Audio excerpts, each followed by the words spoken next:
Introduction. I was advised on all hands not to write this book, and some English friends, who have read it, urge me not to publish it. You will be accused of selecting the subject, they say, because sexual viciousness appeals to you, and your method of treatment lays you open to attack. You criticize and condemn the English conception of justice and English legal methods. You even question the impartiality of English judges, and throw an unpleasant light on English juries, and the English public hall of which is not only unpopular, but will convince the unthinking that you are a presumptuous, or at least an outlandish person with too good a conceit of himself, and altogether too free a tongue. I should be more than human, or less, if these arguments did not give me pause. I would do nothing willingly to alienate the few who are still friendly to me. But the motives driving me are too strong for such personal considerations.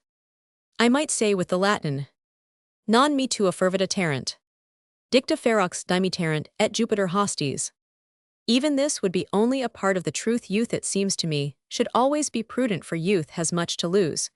But I am come to that time of life, when a man can afford to be bold, may even dare to be himself, and write the best in him, heedless of knaves and fools, or of anything this world may do. The voyage for me is almost over. I am in sight of port like a good shipman.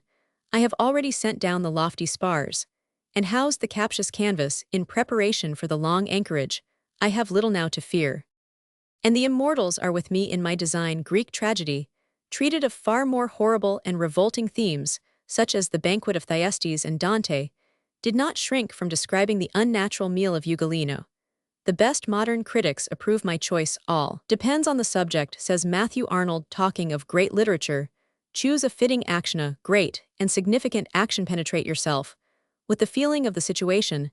This done, everything else will follow, for expression is subordinate and secondary. Socrates was found guilty of corrupting the young, and was put to death for the offense. His accusation and punishment constitute surely a great and significant action, such as Matthew Arnold declared, was alone of the highest and most permanent literary value. The action involved in the rise and ruin of Oscar Wilde is of the same kind, and of enduring interest to humanity. Critics may say that Wilde is a smaller person than Socrates, less significant in many ways. But even if this were true, it would not alter the artist's position. The great portraits of the world are not of Napoleon or Dante. The differences between men are not important in comparison with their inherent likeness. To depict the mortal, so that he takes on immortality, that is the task of the artist.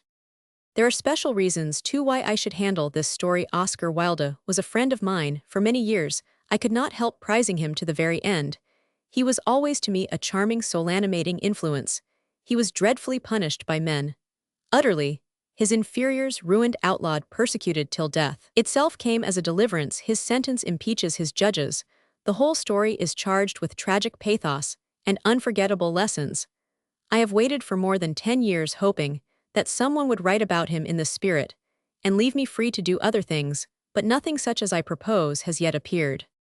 Oscar Wilde was greater as a talker, in my opinion, than as a writer, and no fame is more quickly evanescent. If I do not tell his story and paint his portrait, it seems unlikely that anyone else will do it. English trickery may accuse me of attacking morality.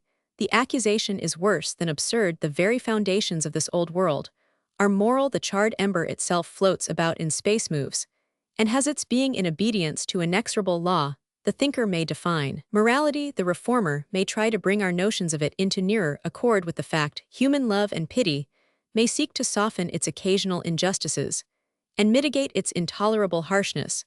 But that is all the freedom we mortals enjoy, all the breathing space allotted to us. In this book, the reader will find the figure of the Prometheus artist clamped, so to speak, with bands of steel, to the huge granitic cliff of English Puritanism. No account was taken of his manifold virtues and graces, no credit given him for his extraordinary achievements. He was hounded out of life, because his sins were not the sins of the English middle class. The culprit was in much nobler and better than his judges. Here are all the elements of pity and sorrow and fear that are required in great tragedy. The artist who finds in Oscar Wilde a great and provocative subject for his art needs no argument to justify his choice. If the picture is a great and living portrait, the moralist will be satisfied the dark shadows must all be there as well as the high lights, and the effect must be to increase our tolerance and intensify our pity. If on the other hand the portrait is ill-drawn or ill-painted, all the reasoning in the world, and the praise of all the sycophants, will not save the picture from contempt, and the artist from censure. There is one measure by which intention as apart from accomplishment can be judged, and one only if you think the book well done, says Pascal, and on rereading find it strong, be assured that the man who wrote it on his knees. No book could have been written more reverently than this book of mine. Nice 1910. Frank Harris. Chapter Roman 1, Oscar's father and mother on trial. On the 12th of December, 1864, Dublin society was abuzz with excitement. A tidbit of scandal which had long been rolled on the tongue in semi-privacy was to be discussed in open court, and all women, and a good many men, were agog with curiosity and expectation. The story itself was highly spiced, and all the actors in it well known. A famous doctor and oculist, recently knighted for his achievements, was the real defendant. He was married to a woman with a great literary reputation as a poet and writer, who was idolized by the populace for her passionate advocacy of Ireland's claim to self-government. Speranza was regarded by the Irish people as a sort of Irish muse. The young lady bringing the action was the daughter of the professor of medical jurisprudence at Trinity College, who was also the chief at Marsh's Library. It was said that this Miss Travers, a pretty girl just out of her teens, had been seduced by Dr. Sir William Wilde. While under his care as a patient, some went so far as to say that chloroform had been used, and that the girl had been violated. The doctor was represented as a sort of minotaur. Lustful stories were invented and repeated with breathless delight, on all faces the joy of malicious curiosity and envious denigration. The interest taken in the case was extraordinary, the excitement beyond comparison. The first talents of the bar were engaged on both sides. Sergeant Armstrong led for the plaintiff, helped by the famous Mr. Butt Curoman 100, and Mr. Heron Curoman 100, who were in turn backed by Mr. Hamill and Mr. Quinn, while Sergeant Sullivan was for the defendant, supported by Mr. Sidney Curoman 100, and Mr. Morris Curoman 100, and aided by Mr. John Curran and Mr. Purcell. The Court of Common Pleas was the stage Chief Justice Monaghan presiding with a special jury. The trial was expected to last a week, and not only the court but the approaches to it were crowded. To judge by the scandalous reports, the case should have been a criminal case, should have been conducted by the Attorney General against Sir William Wilde, but that was not the way it presented itself. The action was not even brought directly by Miss Travers, or by her father Dr. Travers, against Sir William Wilde for rape or criminal assault or seduction. It was a civil action brought by Miss Travers, who claimed damages for a libel written by Lady Wilde to her father Dr. Travers. The letter complained of ran as follows. Tower Bray, May 6th. Sir, you may not be aware of the disreputable conduct of your daughter at Bray, where she consorts with all the low newspaper boys, in the place employing them to disseminate offensive placards, in which my name is given, and also tracts in which she makes it appear that she has had an intrigue with Sir William Wilde. If she chooses to disgrace herself, it is not my affair, but as her object in insulting me is in the hope of extorting money, for which she has several times applied to Sir William Wilde, with threats of more annoyance. If not given, I think it right to inform you, as no threat of additional insult shall ever extort money from our hands. The wages of disgrace she has so basely treated for, and demanded, shall never be given her. Jane F. Wilde. To Dr. Travers. The summons and plaint charged that this letter written to the father of the plaintiff, by Lady Wilde, was a libel reflecting on the character and chastity of Miss Travers. And as Lady Wilde was a married woman, her husband Sir William Wilde was joined in the action as a co-defendant for conformity. The defenses set up were: first, a plea of no libel; secondly, that the letter did not bear the defamatory sense imputed by the plaint; thirdly, a denial of the publication; and fourthly, a plea of privilege. This last was evidently the real defense, and was grounded upon facts which afforded some justification of Lady Wilde's bitter letter. It was admitted that for a year or more Miss Travers had done her uttermost to annoy both Sir William Wilde and his wife in every possible way. The trouble began, the defense stated by Miss Travers. Fancying that she was slighted by Lady Wilde, she thereupon published a scandalous pamphlet, under the title of Florence Boyle, Price a Warning by Speranza, with the evident intention of causing the public to believe that the booklet was the composition of Lady Wilde, under the assumed name of Florence Boyle Price. In this pamphlet, Miss Travers asserted that a person she called Dr. Quilp had made an attempt on her virtue. She put the charge mildly.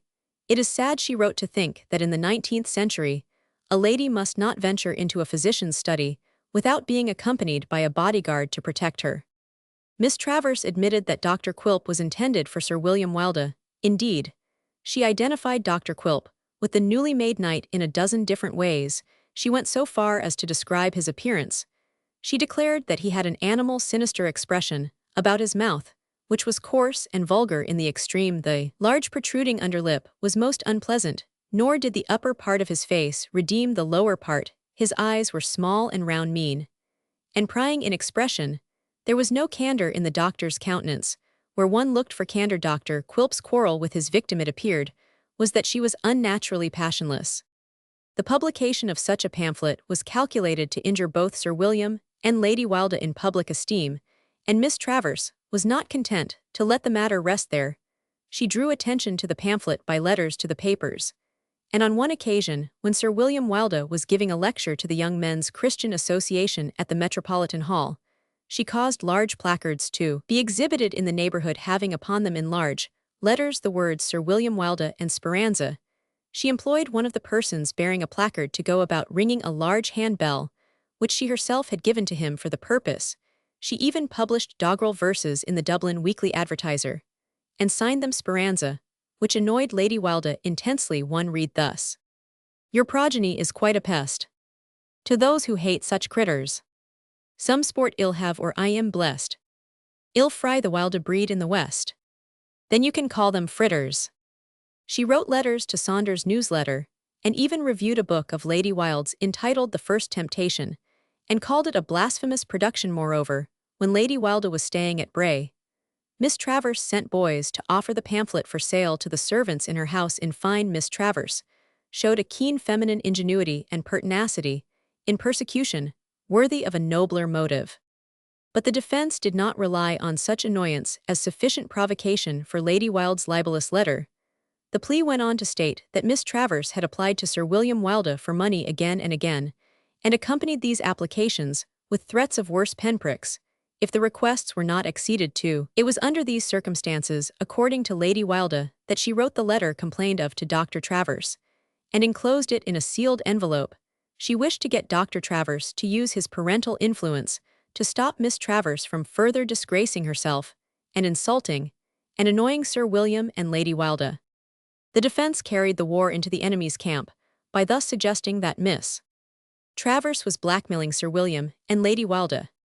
The attack in the hands of Sergeant Armstrong was still more deadly and convincing. He rose early on the Monday afternoon and declared at the beginning that the case was so painful at the beginning that he would have preferred not to have been engaged in a hypocritical statement which deceived no one and was just as conventional false as his wig. But with this exception, the story he told was extraordinarily clear and gripping. Some 10 years before Miss Travers, then a young girl of 19, was suffering from partial deafness and was recommended by her own doctor to go to Dr. Wilde, who was the chief oculist and aurist in Dublin. Miss Travers went to Dr. Wilde, who treated her successfully. Dr. Wilde would accept no fees from her, stating at the outset that, as she was the daughter of a brother physician, he thought it an honor to be of use to her. Sergeant Armstrong assured his hearers that in spite of Miss Travers' beauty, he believed that at first Dr. Wilde took nothing but a benevolent interest in the girl. Even when his professional services ceased to be necessary, Dr. Wilde continued his friendship. He wrote Miss Travers innumerable letters. He advised her as to her reading, and sent her books and tickets for places of amusement. He even insisted that she should be better dressed, and pressed money upon her to buy bonnets and clothes, and frequently invited her to his house for dinners and parties. The friendship went on in this sentimental, kindly way for some 5 or 6 years, till 1860. The wily sergeant knew enough about human nature to feel that it was necessary to discover some dramatic incident to change benevolent sympathy into passion, and he certainly found what he wanted. Miss Travers, it appeared, had been burnt low down on her neck. When a child, the cicatrice could still be seen, though it was gradually disappearing. when her ears were being examined by Dr. Wilde. It was customary for her to kneel on a hassock before him, and he thus discovered this burn on her neck after her hearing improved. He still continued to examine the cicatrice from time to time, pretending to note the speed with which it was disappearing. Sometime in 60 or 61, Miss Travers had a corn on the sole of her foot which gave her some pain. Dr. Wilde did her the honor of paring the corn with his own hands, and painting it with iodine. The cunning sergeant could not help saying with some confusion natural, or assumed, that it would have been just as well. At least there are men of such temperament, that it would be dangerous to have such a manipulation going on. The spectators in the court smiled, feeling that in manipulation, the sergeant had found the most neatly suggestive word. Naturally, at this point, Sergeant Sullivan interfered in order to stem the rising tide of interest, and to blunt the point of the accusation. Sir William Wilde, he said, was not the man to shrink from any investigation, but he was only in the case formally, and he could not meet the allegations, which therefore were one-sided and unfair, and so forth and so on. After the necessary pause, Sergeant Armstrong plucked his wig straight, and proceeded to read letters of Dr. Wilde to Miss Travers at this time, in which he tells her not to put too much iodine on her foot, but to rest it for a few days in a slipper, and keep it in a horizontal position while reading a pleasant book. If she would send in, he would try and send her one. I have now concluded. The sergeant, like an actor, carefully preparing his effect, traced this friendly intimacy down to a point where it begins to be dangerous. I do not wish to aggravate the gravity of the charge in the slightest by any rhetoric, or by an unconscious overstatement. You shall therefore, gentlemen of the jury, hear from Miss Travers herself what took place between her and Dr. Wilde, and what she complains of. Miss Travers then went into the witness box. Though thin, and past her first youth, she was still pretty in a conventional way, with regular features and dark eyes. She was examined by Mr. Butt Q. Roman 100. After confirming point by point what Sergeant Armstrong had said, she went on to tell the jury that in the summer of 62 she had thought of going to Australia, where her two brothers lived who wanted her to come out to them. Dr. Wilde lent her L to go, but told her she must say it was L or her father might think the sum too large. She missed the ship in London, and came back. She was anxious to impress on the jury the fact that she had repaid Dr. Wilde, that she had always repaid whatever he had lent her. She went on to relate how one day Dr. Wilde had got her in a kneeling position at his feet, when he took her in his arms, declaring that he would not let her go until she called him William. Miss Travers refused to do this, and took umbrage at the embracing, and ceased to visit at his house. But Dr. Wilde protested extravagantly that he had meant nothing wrong, and begged her to forgive him, and gradually brought about a reconciliation, which was consummated by pressing invitations to parties, and by a loan of £2 or £3 for a dress, which loan, like the others, had been carefully repaid. The excitement in the court was becoming breathless. It was felt that the details were cumulative. The doctor was besieging the fortress in proper form. The story of embracings, reconciliations, and loans all prepared the public for the great scene. The girl went on, now answering questions, now telling bits of the story in her own way. Mr. Butt, the great advocate, taking care that it should all be consecutive and clear, with a due crescendo of interest. In October 1862, it appeared Lady Wilde was not in the house at Merrion Square, but was away at Bray, as one of the children had not been well, and she thought the sea air would benefit him. Dr. Wilde was alone in the house. Miss Travers called, and was admitted into Dr. Wilde's study. He put her on her knees before him, and bared her neck, pretending to examine the burn. He fondled her too much, and pressed her to him. She took offense, and tried to draw away somehow or other. His hand got entangled in a chain at her neck. She called out to him, "You are suffocating me," and tried to rise, but he cried out like a madman, "I will, I want to," and pressed what seemed to be a handkerchief over her face. She declared that she lost consciousness. When she came to herself, she found Dr. Wilde frantically imploring her to come to her senses, while dabbing water on her face, and offering her wine to drink. "If you don't drink," he cried, "I'll pour it over you." For some time, she said, she scarcely realized where she was, or what had occurred, though she heard him talking, but gradually consciousness came back to her, and though she would not open her eyes, she understood what he was saying. He talked frantically. "Do be reasonable, and all will be right. I am in your power. Spare me, oh spare me, strike me if you like. I wish to God I could hate you, but I can't. I swore I would never touch your hand again. Attend to me, and do what I tell you. Have faith and confidence in me, and you may remedy the past, and go to Australia. Think of the talk this may give rise to. Keep up appearances for your own sake. He then took her upstairs to a bedroom and made her drink some wine and lie down for some time. She afterwards left the house. She hardly knew how he accompanied her to the door, she thought, but could not be certain. She was half dazed. The judge here interposed with the crucial question. Did you know that you had been violated? The audience waited breathlessly. After a short pause, Miss Travers replied, yes. Then it was true. The worst was true. The audience, excited to the highest pitch, caught breath with malevolent delight.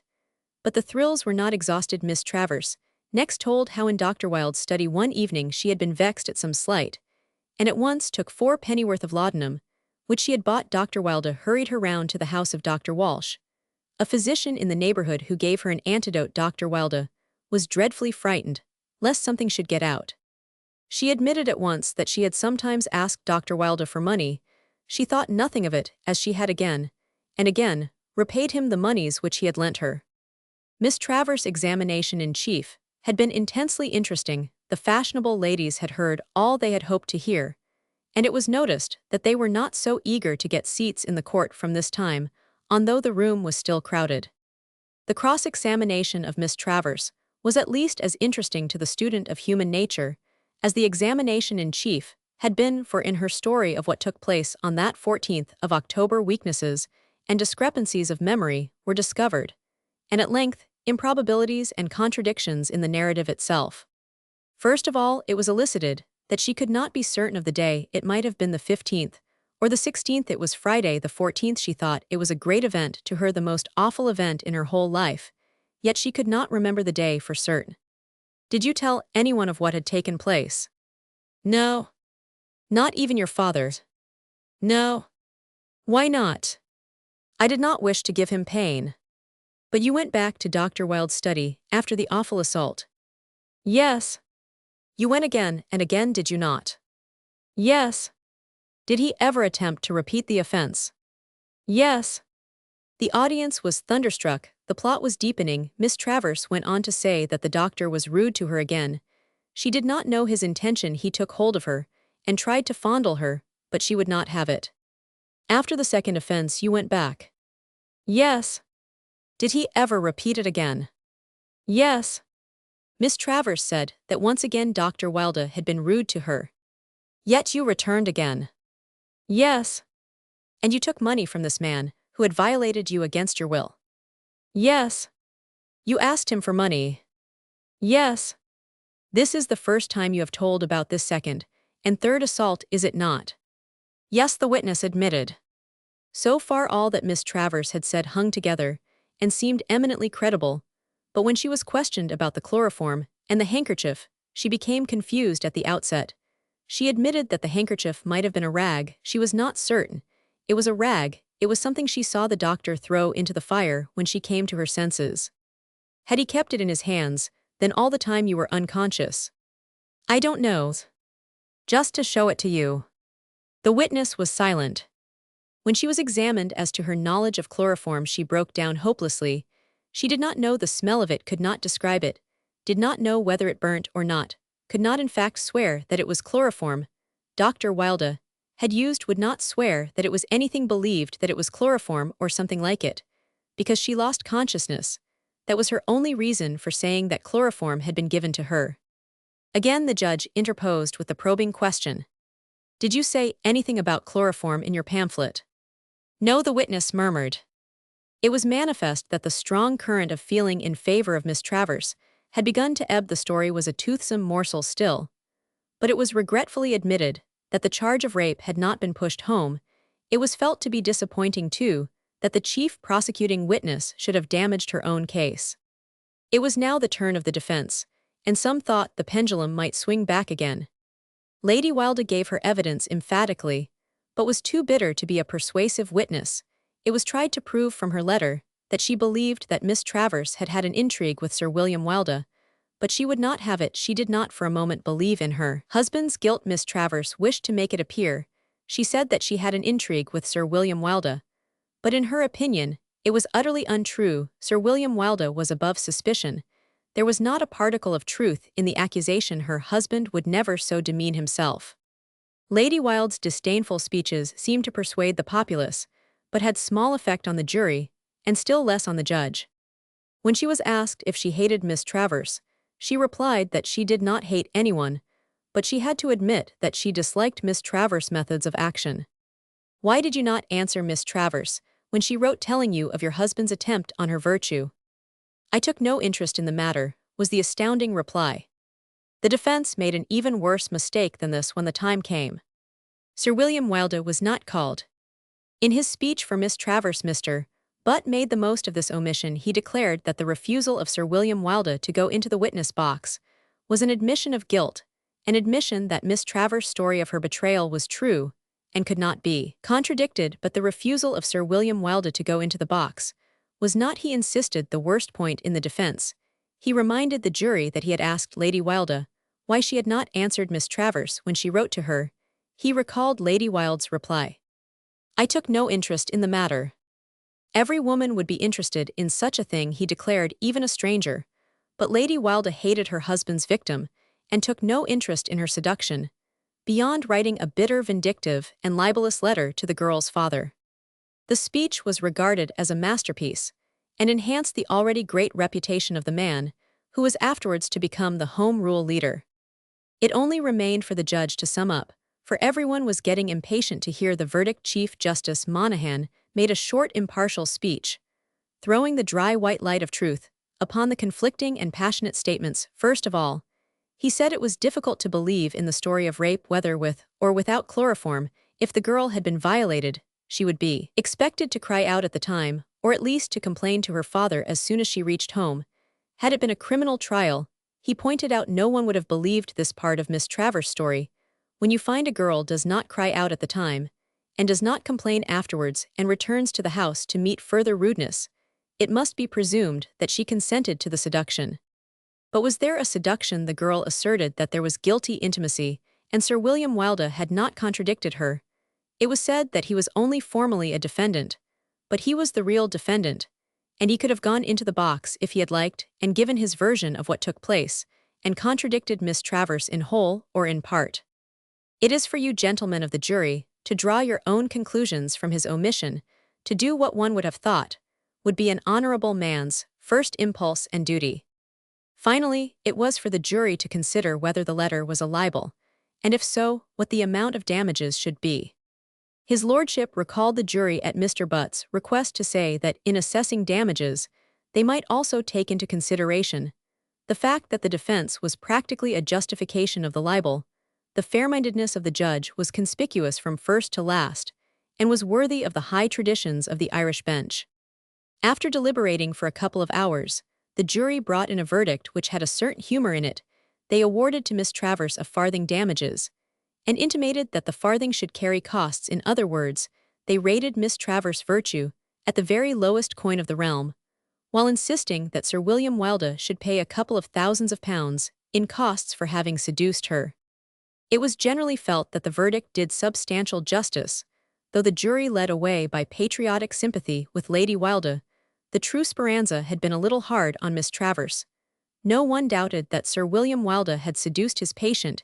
He had, it appeared, an unholy reputation, and the girl's admission that he had accused her of being unnaturally passionless was accepted as the true key of the enigma. This was why he had drawn away from the girl after seducing her, and it was not unnatural, under the circumstances, that she should become vindictive and revengeful. Such inferences as these I drew from the comments of the Irish papers at the time, but naturally, I wished if possible to hear some trustworthy contemporary on the matter. Fortunately, such testimony was forthcoming. A fellow of Trinity, who was then a young man, embodied the best opinion of the time in an excellent pithy letter. He wrote to me that the trial simply established what everyone believed, that Sir William Wilde was a pithecoid person of extraordinary sensuality and cowardice funking. The witness box left him without a defender, and that his wife was a highfalutin, pretentious creature, whose pride was as extravagant as her reputation founded on second-rate versemaking. Even when a young woman, she used to keep her rooms in Marion Square in semi-darkness. She laid the paint on too thick for any ordinary light, and she gave herself besides all manner of airs. This incisive judgment of an able and fairly impartial contemporary, as he has died, since this was written, there is no longer any reason for concealing his name. R.Y. Tyrrell, for many years before his death Regius Professor of Greek in Trinity College Dublin, corroborates, I think, the inferences which one would naturally draw from the newspaper accounts of the trial. It seems to me that both combine to give a realistic photograph, so to speak of Sir William and Lady Wilde an artist, however, would lean to a more kindly picture, trying to see the personages as they saw themselves. He would balance the doctor's excessive sensuality and lack of self-control by dwelling on the fact that his energy and perseverance and intimate adaptation to his surroundings had brought him in middle age to the chief place in his profession. And if Lady Wilde was abnormally vain a versemaker and not a poet, she was still a talented woman of considerable reading and manifold artistic sympathies. Such were the father and mother of Oscar Wilde. Chapter Roman II. Oscar Wilde as a schoolboy. The Wildes had 3 children, 2 sons, and a daughter. The first son was born in 1852, a year after the marriage, and was christened after his father William Charles Kingsbury, whilst the second son was born 2 years later in 1854, and the names given to him seem to reveal the nationalist sympathies and pride of his mother. He was christened Oscar Fingal O'Flaherty Wills Wilde, but he appears to have suffered from the pompous string only in extreme youth at school. He concealed the Fingal. As a young man, he found it advisable to omit the O'Flaherty. In childhood and early boyhood, Oscar was not considered as quick or engaging or handsome as his brother Willie. Both boys had the benefit of the best schooling of the time. They were sent as boarders to the Portora School at Enniskillen, one of the 4 royal schools of Ireland. Oscar went to Portora in 1864 at the age of 9, a couple of years after his brother. He remained at the school for 7 years, and left it on winning an exhibition for Trinity College Dublin, when he was just 17. The facts hitherto collected and published about Oscar as a schoolboy are sadly meager and insignificant. Fortunately for my readers, I have received from Sir Edward Sullivan, who was a contemporary of Oscar both at school and college, an exceedingly vivid and interesting penpicture of the lad, one of those astounding masterpieces of portraiture only to be produced by the plastic sympathies of boyhood and the intimate intercourse of years lived in common. It is love alone which in later life can achieve such a miracle of representment. I am very glad to be allowed to publish this realistic miniature in the very words of the author. I first met Oscar Wilde in the early part of 1868 at Portora Royal School. He was 13 or 14 years of age. His long, straight, fair hair was a striking feature of his appearance.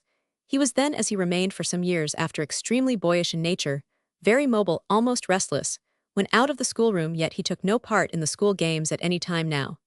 And then he would be seen in one of the school boats on Loch Earn, yet he was a poor hand at an oar. Even as a schoolboy, he was an excellent talker, his descriptive power being far above the average, and his humorous exaggerations of school occurrences always highly amusing. A favorite place for the boys to sit and gossip in the late afternoon in winter time was round a stove which stood in the stone hall. Here Oscar was at his best, although his brother Willie was perhaps in those days even better than he was at telling a story. Oscar would frequently vary the entertainment by giving us extremely quaint illustrations of holy people in Stanislas attitudes, his power of twisting his limbs into weird contortions being very great. I am told that Sir William Wilde, his father, possessed the same power. It must not be thought, however, that there was any suggestion of irreverence in the exhibition. At one of these gatherings about the year 1870, I remember a discussion taking place about an ecclesiastical prosecution that made a considerable stir at the time. Oscar was present and full of the mysterious nature of the Court of Arches. He told us there was nothing he would like better in after life than to be the hero of such a cause célèbre, and to go down to posterity as the defendant in such a case as Regina versus Wilde. At school he was almost always called Oscar, but he had a nickname Greycrow, which the boys would call him when they wished to annoy him, and which he resented greatly. It was derived in some mysterious way from the name of an island in the upper Loch Earn, within easy reach of the school by boat. It was some little time before he left Portora that the boys got to know of his full name, Oscar Fingal O'Flaherty Wills Wilde. Just at the close of his school career, he won the Carpenter Greek Testament prize and on presentation day was called up to the dais by Dr. Steele. By all his names, much to Oscar's annoyance, for a great deal of schoolboy chaff followed. He was always generous, kindly, good-tempered. I remember he and myself were on one occasion mounted as opposing jockeys on the backs of two bigger boys, in what we called a tournament held in one of the classrooms. Oscar and his horse were thrown, and the result was a broken arm. For Wilde, knowing that it was an accident, he did not let it make any difference in our friendship. He had, I think, no very special chums.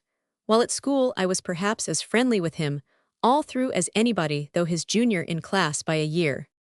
Wilde was never very familiar with him, treating him always in those days as a younger brother. When in the head class together, we with two other boys were in the town of Enniskillen one afternoon, and formed part of an audience who were listening to a street orator.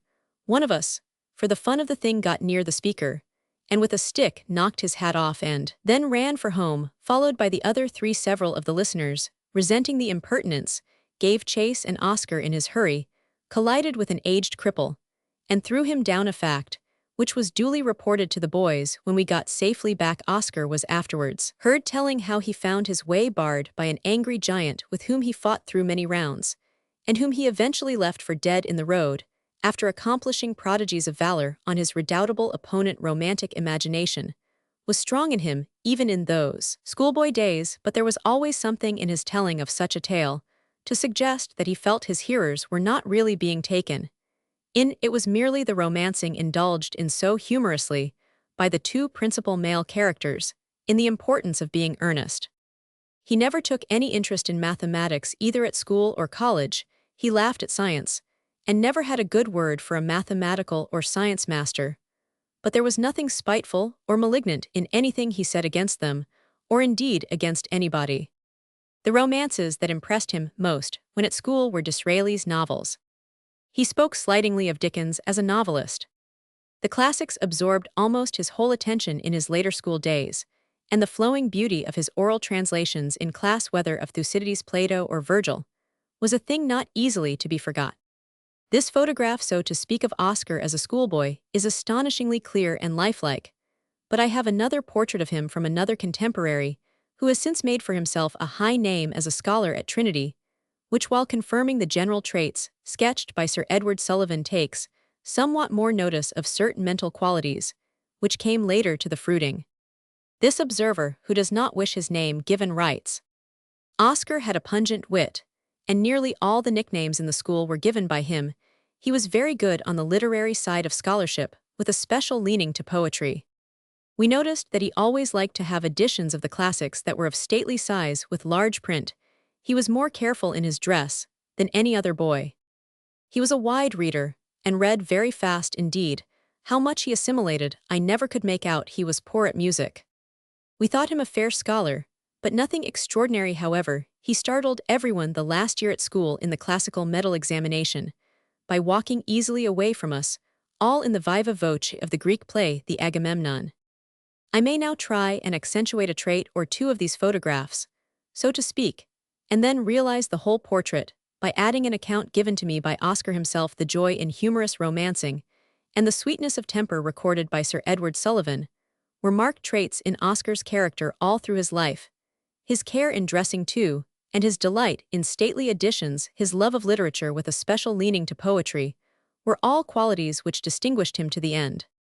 Until the last year of my school life at Portora, he said to me, once I had nothing like the reputation of my brother Willie. I read too many English novels, too much poetry, dreamed away too much time to master the school tasks. Knowledge came to me through pleasure, as it always comes, I imagine. I was nearly 16 when the wonder and beauty of the old Greek life began to dawn upon me suddenly. I seemed to see the white figures throwing purple shadows on the sun-baked palestra bands of nude youths, and maidens. You remember Gaudier's words moving across a background of deep blue. As on the frieze of the Parthenon, I began to read Greek eagerly for love of it all, and the more I read the more I was enthralled. Oh, what golden hours were for us, as we sat together there, while the white vests of the chorus seemed to wave up a light air, while the cawthorns trod majestic down the deep iambic lines, and the rolling anapaestics curled like vapor over shrines. The headmaster was always holding my brother Willie up to me as an example, but even he admitted that in my last year at Portora, I had made astounding progress. I laid the foundation there of whatever classical scholarship I possess. It occurred to me once to ask Oscar in later years whether the boarding school life of a great public school was not responsible for a good deal of sensual viciousness. Englishmen all say so, he replied, but it did not enter into my experience. I was very childish, frank, a mere boy. Till I was over 16, of course, I was sensual and curious, as boys are, and had the usual boy imaginings, but I did not indulge in them excessively. At Portora, 9 out of 10 boys only thought of football or cricket, or rowing. Nearly everyone went in for athletics, running and jumping, and so forth. No one appeared to care for sex. We were healthy young barbarians, and that was all. Did you go in for games? I asked. No, Oscar replied, smiling. I never liked to kick or be kicked. Surely you went about with some younger boy, did you not, to whom you told your dreams and hopes, and whom you grew to care for? The question led to an intimate personal confession, which may take its place here. It is strange you should have mentioned it. He said there was one boy, and he added slowly, one peculiar incident. It occurred in my last year at Portora. The boy was a couple of years younger than I. Were great friends. We used to take long walks together, and I talked to him interminably. I told him what I should have done had I been Alexander, or how I'd have played king in Athens.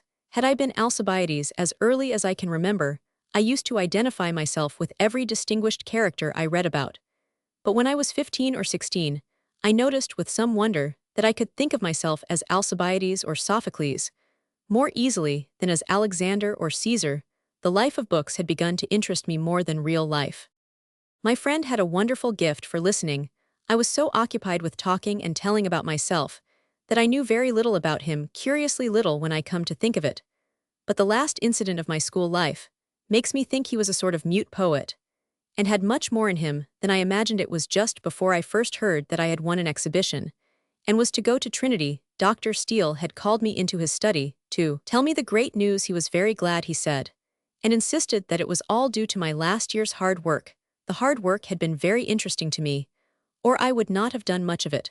The doctor wound up, I remember, by assuring me that if I went on studying as I had been studying during the last year, I might yet do as well as my brother Willie and be as great an honor to the school, and everybody connected with it, as he had been. This made me smile, for though I liked Willie, and knew he was a fairly good scholar, I never for a moment regarded him as my equal in any intellectual field. He knew all about football and cricket, and studied the schoolbooks assiduously, whereas I read everything that pleased me, and in my own opinion, always went about crowned. Here he laughed charmingly, with amused deprecation of the conceit. It was only about the quality of the crown, Frank, that I was in any doubt. If I had been offered the triple tiara, it would have appeared to me only the meet reward of my extraordinary merit. When I came out from the doctor's, I hurried to my friend to tell him all the wonderful news. To my surprise, he was cold, and said a little bitterly, I thought, "You seem glad to go." "Glad to go," I cried. "I should think I was fancy going to Trinity College, Dublin, from this place. Why, I shall meet men, and not boys, of course. I am glad, Wilde, with delight, the first step to Oxford and fame." "I mean," my chum went on still in the same cold way, "you seem glad to leave me." His tone startled me. "You silly fellow," I exclaimed, "of course not. I am always glad to be with you, but perhaps you will be coming up to Trinity too, won't you?" "I am afraid not," he said, "but I shall come to Dublin frequently." "Then we shall meet," I remarked. "You must come and see me in my rooms. My father will give me a room to myself in our house, and you know Merrion Square is the best part of Dublin. You must come and see me." He looked up at me with yearning, sad, regretful eyes, but the future was beckoning to me, and I could not help talking about it, for the golden key of Wonderland was in my hand, and I was wild with desires and hopes. My friend was very silent, I remember, and only interrupted me to ask, "When do you go, Oscar?"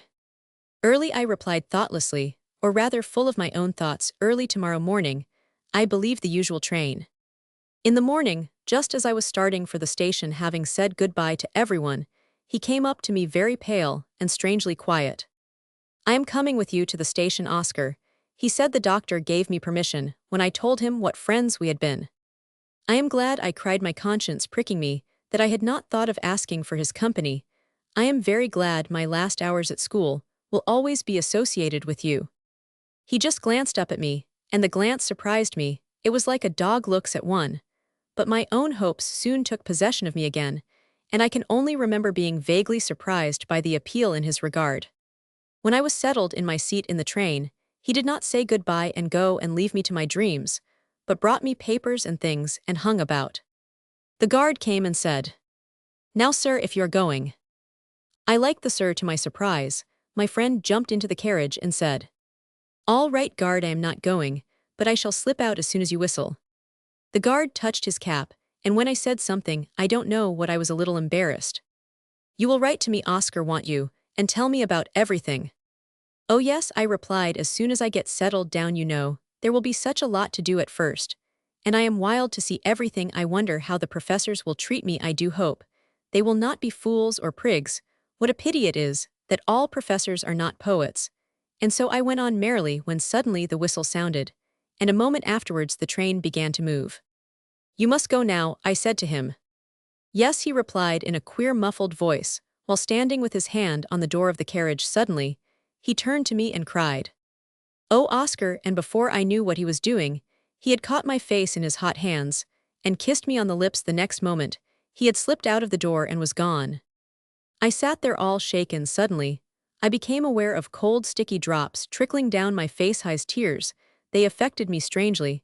As I wiped them off, I said to myself in amaze, "This is love, this is what he meant, love."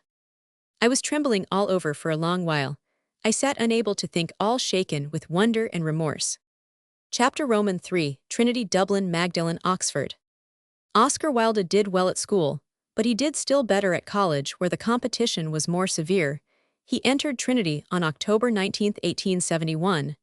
Just 3 days after his 17th birthday, Sir Edward Sullivan writes me that, when Oscar matriculated at Trinity, he was already a thoroughly good classical scholar of a brilliant type, and he goes on to give an invaluable snapshot of him at this time, a likeness, in fact, the chief features of which grew more and more characteristic as the years went on.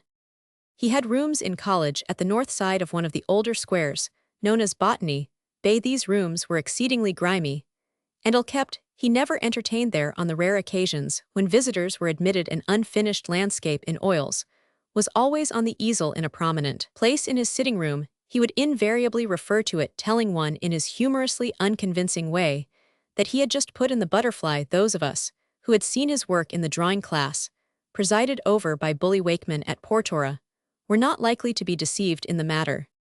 His college life was mainly one of study. In addition to working for his classical examinations, he devoured with voracity all the best English writers. He was an intense admirer of Swinburne, and constantly reading his poems. John Addington Symonds' works, too, on the Greek authors were perpetually in his hands. He never entertained any pronounced views on social, religious, or political questions. While in college, he seemed to be altogether devoted to literary matters. He mixed freely at the same time in Dublin society functions of all kinds, and was always a very vivacious and welcome guest at any house he cared to visit. All through his Dublin University days, he was one of the purest-minded men that could be met with. He was not a card player, but would on occasions join in a game of limited loo at some man's rooms. He was also an extremely moderate drinker. He became a member of the Junior Debating Society, the philosophical, but hardly ever took any part in their discussions. He read for the Berkeley Medal, which he afterwards gained with an excellent, but at the same time broken-down classical scholar, John Townsend Mills, and besides instruction, he contrived to get a good deal of amusement out of his readings with his quaint teacher. He told me, for instance, that on one occasion, he expressed his sympathy for Mills on seeing him come into his rooms wearing a tall hat completely covered in crepe. Mills, however, replied with a smile that no one was dead. It was only the evil condition of his hat that had made him assume so mournful a disguise. I have often thought that the incident was still fresh in Oscar Wilde's mind when he introduced John Worthing in the importance of being earnest in mourning for his fictitious brother. Shortly before he started on his first trip to Italy, he came into my rooms in a very striking pair of trousers. I made some chaffing remark on them, but he begged me in the most serious style, of which he was so excellent a master, not to jest about them. "They are my Trasimene trousers, and I mean to wear them there." Already his humor was beginning to strike all his acquaintances, and what Sir Edward Sullivan here calls his pure-mindedness, or what I should rather call his peculiar refinement of nature. No one ever heard Oscar Wilde tell a suggestive story. Indeed, he always shrank from any gross or crude expression, Even his mouth was vowed always to pure beauty. The Trinity Don, whom I have already quoted about Oscar's school days, sends me a rather severe critical judgment of him as a student. There is some truth in it, however, for in part at least it was borne out, and corroborated by Oscar's later achievement. It must be borne in mind that the Don was one of his competitors at Trinity, and a successful one. Oscar's mind could not limit itself to college tasks and prescribed books. When Oscar came to college, he did excellently during the first year. He was top of his class in classics, but he did not do so well in the long examinations for a classical scholarship in his second year. He was placed fifth, which was considered very good, but he was plainly not the man for the delichos or long struggle, though first-rate for a short examination. Oscar himself only completed these spirit photographs by what he told me of his life at Trinity. It was the fascination of Greek letters, and the delight I took in Greek life, and thought he said to me once, which made me a scholar. I got my love of the Greek ideal, and my intimate knowledge of the language at Trinity, from Mahaffy and Tyrrell. They were Trinity to me. Mahaffy was especially valuable to me at that time, though not so good a scholar as Tyrrell. He had been in Greece, had lived there, and saturated himself with Greek thought and Greek feeling. Besides, he took deliberately the artistic standpoint towards everything, which was coming more and more to be my standpoint. He was a delightful talker, too, a really great talker in a certain way, an artist in vivid words and eloquent pauses. Tyrrell, too, was very kind to me, intensely sympathetic, and crammed with knowledge. If he had known less, he would have been a poet. Learning is a sad handicap, frank and appalling handicap, and he laughed irresistibly. What were the students like in Dublin? I asked. Did you make friends with any of them? They were worse even than the boys at Portora. He replied they thought of nothing but cricket and football, running and jumping, and they varied these intellectual exercises with bouts of fighting and drinking. If they had any souls, they diverted them with coarse amours among barmaids, and the women of the streets. They were simply awful. Sexual vice is even coarser and more loathsome in Ireland than it is in England. Lilies that fester smell far worse than weeds. When I tried to talk, they broke into my thought with stupid jibes and jokes. Their highest idea of humor was an obscene story. No, Tyrrell and Mahaffy represent to me whatever was good in Trinity. In 1874, Oscar Wilde won the gold medal for Greek. The subject of the year was the fragments of the Greek comic poets as edited by Manek. In this year, too, he won a classical scholarship, a demyship of the annual value of L, which was tenable for 5 years, which enabled him to go to Oxford without throwing an undue strain on his father's means. He noticed with delight that his success was announced in the Oxford University Gazette of July 11, 1874. He entered Magdalen College, Oxford, on October 17, a day after his 20th birthday. Just as he had been more successful at Trinity than at school, so he was destined to be far more successful and win a far greater reputation at Oxford than in Dublin. He had the advantage of going to Oxford a little later than most men, at 20 instead of 18, and thus was enabled to win high honors with comparative ease while leading a life of cultured enjoyment. He was placed in the first class in moderations in 1876, and had even then managed to make himself talked about in the life of the place. The Trinity Don, whom I have already quoted, after admitting that there was not a breath against his character, either at school or Trinity, goes on to write that at Trinity, he did not strike us as a very exceptional person, and yet there must have been some sharp eyes at Trinity for our Don. Adds with surprising divination.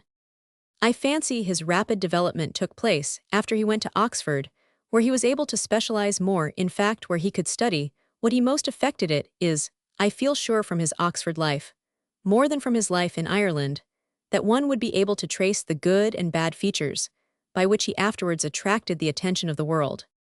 In 1878, Oscar won a first class in Greats in the same Trinity term, 1878.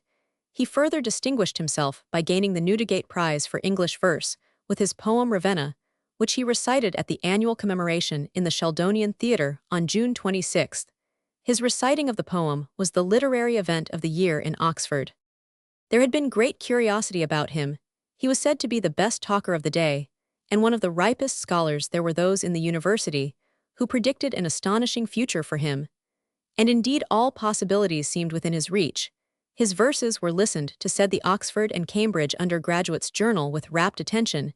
It was just the sort of thing, half poetry, half rhythmic rhetoric, which was sure to reach the hearts and minds of youth. His voice too was of beautiful tenor quality, and exquisitely used. When he sat down, people crowded to praise him, and even men of great distinction in life flattered him with extravagant compliments. Strange to say, he used always to declare that his appearance about the same time as Prince Rupert, at a fancy dress ball, given by Mrs. George Morrel, at Headington Hill Hall, afforded him a far more gratifying proof of the exceptional position he had won. Everyone came round me frank, and made me talk. I hardly danced at all. I went as Prince Rupert, and I talked as he charged, but with more success, for I turned all my foes into friends. I had the divinest evening. Oxford meant so much to me. I wish I could tell you all Oxford did for me. I was the happiest man in the world when I entered Magdalen for the first time. Oxford, the mere word to me, is full of an inexpressible and incommunicable charm. Oxford, home of lost causes and impossible ideals. Matthew Arnold's Oxford, with its dreaming spires and grey colleges set in velvet lawns and hidden away among the trees, and about it the beautiful fields all starred with cowslips and fritillaries, where the quiet river winds its way to London. And the sea. The change frank to me was astounding. Trinity was as barbarian as school, with coarseness superadded. If it had not been for 2 or 3 people, I should have been worse off at Trinity than at Portora. But Oxford was paradise to me. My very soul seemed to expand within me to peace and joy. Oxford, the enchanted valley, holding in its flowerlit cup all the idealism of the Middle Ages. Oscar was always fond of loosely quoting or paraphrasing in conversation the purple passages from contemporary writers. He said them exquisitely, and sometimes his own embroidery was as good as the original. This discipleship, however, always suggested to me a lack of originality. In especial, Matthew Arnold had an extraordinary influence upon him, almost as great indeed as Pater. Oxford is the capital of romance, frank in its own way, as memorable as Athens. And to me it was even more entrancing in Oxford, as in Athens the realities of sordid life were kept at a distance. No one seemed to know anything about money, or care anything for it. Everywhere the aristocratic feeling: one must have money, but must not bother about it, and all the appurtenances of life were perfect. The food, the wine, the cigarettes, the common needs of life, became artistic symbols. Our clothes even won meaning and significance. It was at Oxford I first dressed in knee breeches and silk stockings. I almost reformed fashion, and made modern dress aesthetically beautiful. A second and greater reformation. Frank, what a pity it is that Luther knew nothing of dress, had no sense of the becoming. He had courage, but no fineness of perception. I am afraid his neckties would always have been quite shocking, and he laughed charmingly. What about the inside of the platter, Oscar? Ah, Frank, don't ask me. I don't know. There was no grossness, no coarseness, but all delicate delights, fair passions, and bountiful pities and loves, without pain stain, not pain in the original. And he laughed mischievously at the misquotation. Loves, I questioned, and he nodded his head, smiling, but would not be drawn. All romantic and ideal affections, every successive wave of youths from the public schools, brought some chosen spirits, perfectly wonderful persons, the most graceful and fascinating disciples that a poet could desire. And I preached the old or new gospel of individual revolt and individual perfection. I showed them that sin with its curiosities widened the horizons of life. Prejudices and prohibitions are mere walls to imprison the soul. Indulgence may hurt the body, Frank, but nothing except suffering hurts the spirit. It is self-denial and abstinence that maim and deform the soul. Then they knew you as a great talker even at Oxford? I asked in some surprise. Frank, he cried reprovingly, laughing at the same time delightfully. I was a great talker at school. I did nothing at Trinity but talk. My reading was done at odd hours. I was the best talker ever seen in Oxford. And did you find any teacher there like Mahaffy? I asked. Any professor with a touch of the poet. He came to seriousness at once. There were 2 or 3 teachers, Frank, he replied, greater than Mahaffy teachers of the world as well as of Oxford. There was Ruskin, for instance, who appealed to me intensely, a wonderful man, and a most wonderful writer, a sort of exquisite romantic flower like a violet filling the whole air with the ineffable perfume of belief. Ruskin has always seemed to me the Plato of England, a prophet of the good and true and beautiful, who saw as Plato saw that the 3 are one perfect flower. But it was his prose I loved, and not his piety. His sympathy with the poor bored me. The road he wanted us to build was tiresome. I could see nothing in poverty that appealed to me, nothing. I shrank away from it, as from a degradation of the spirit. But his prose was lyrical, and rose on broad wings into the blue. He was a great poet and teacher, Frank, and therefore, of course, a most preposterous professor. He bored you to death when he taught, but was an inspiration when he sang. Then there was Pater, the classic Pater, the scholar who had already written the greatest English prose. I think a page or two of the greatest prose in all literature. Pater meant everything to me. He taught me the highest form of art, the austerity of beauty. I came to my full growth with Pater. He was a sort of silent, sympathetic elder brother. Fortunately for me, he could not talk at all, but he was an admirable listener.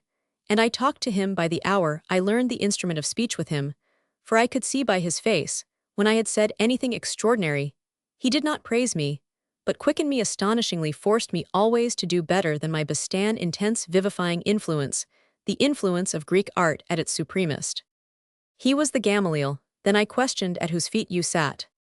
Oh no, Frank, he chided, everyone sat at my feet even then. But Pater was a very great man, dear Pater. I remember once talking to him, when we were seated together on a bench under some trees in Oxford. I had been watching the students bathing in the river, the beautiful white figures, all grace and ease and virile strength. I had been pointing out how Christianity had flowered into romance, and how the crude Hebraic materialism, and all the later formalities of an established creed, had fallen away from the tree of life, and left us the exquisite ideals of the new paganism. The pale Christ had been outlived his renunciations, and his sympathies were mere weaknesses. We were moving to a synthesis of art, where the enchanting perfume of romance should be wedded to the severe beauty of classic form. I really talked as if inspired. And when I paused, Pater, stiff, quiet, silent, Pater suddenly slipped from his seat, and knelt down by me, and kissed my hand. I cried, "You must not, you really, must not. What would people think if they saw you?" He got up with a white, strained face. "I had to," he muttered, glancing about him, fearfully. "I had to. I must warn my readers that this whole incident is ripened and set in a higher key of thought by the fact that Oscar told it more than 10 years after it happened." Chapter Roman 4, Formative Influences. Oscar's poems. The most important event in Oscar's early life happened while he was still an undergraduate at Oxford. His father, Sir William Wilde, died in 1876, leaving to his wife, Lady Wilde, nearly all he possessed, the interest of which was barely enough to keep her in genteel poverty. The sum is so small that one is constrained to believe the report that Sir William Wilde in his later years kept practically open house-lations of whiskey and a good larder, and was besides notorious for his gallantries. Oscar's small portion, a little money, and a small house with some land, came to him in the nick of time. He used the cash partly to pay some debts at Oxford, partly to defray the expenses of a trip to Greece. It was natural that Oscar Wilde, with his eager sponge-like receptivity, should receive the best academic education of his time, and should better that by travel we all get something like the education we desire. And Oscar Wilde, it always seemed to me, was overeducated, had learned that is too much from books, and not enough from life, and had thought too little for himself. But my readers will be able to judge of this for themselves. In 1877, he accompanied Professor Mahaffy on a long tour through Greece. The pleasure and profit Oscar got from the trip were so great that he failed to return to Oxford on the date fixed. The Dons fined him £4 to £5 for the breach of discipline, but they returned the money to him in the following year, when he won first honours in Greats and the Newdigate Prize.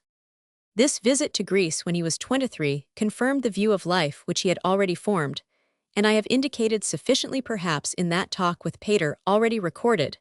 But no one will understand Oscar Wilde who for a moment loses sight of the fact that he was a pagan born, as Gaudier says, one for whom the visible world alone exists, endowed with all the Greek sensuousness and love of plastic beauty, a pagan like Nietzsche and Gaudier, wholly out of sympathy with Christianity, one of the confraternity of the faithless, who cannot believe his own words into profundities, to whom a sense of sin and repentance are symptoms of weakness and disease. Oscar used often to say that the chief pleasure he had in visiting Rome was to find the Greek gods, and the heroes and heroines of Greek story, throned in the Vatican. He preferred Niobe to the Mater Dolorosa, and Helen to both. The worship of sorrow must give place, he declared, to the worship of the beautiful. Another dominant characteristic of the young man may here find its place. While still at Oxford, his tastes, bent of his mind, and his temperament were beginning to outline his future. He spent his vacations in Dublin, and always called upon his old school friend Edward Sullivan in his rooms at Trinity. Sullivan relates that when they met, Oscar used to be full of his occasional visits to London and could talk of nothing but the impression made upon him by plays and players from youth on the theatre drew him irresistibly. He had not only all the vanity of the actor, but what might be called the born dramatist's love for the varied life of the stage, its paintings, costumings, rhetoric, and, above all, the touch of emphasis natural to it, which gives such opportunity for humorous exaggeration. I remember him telling me Sullivan writes about Irving's Macbeth, which made a great impression on him.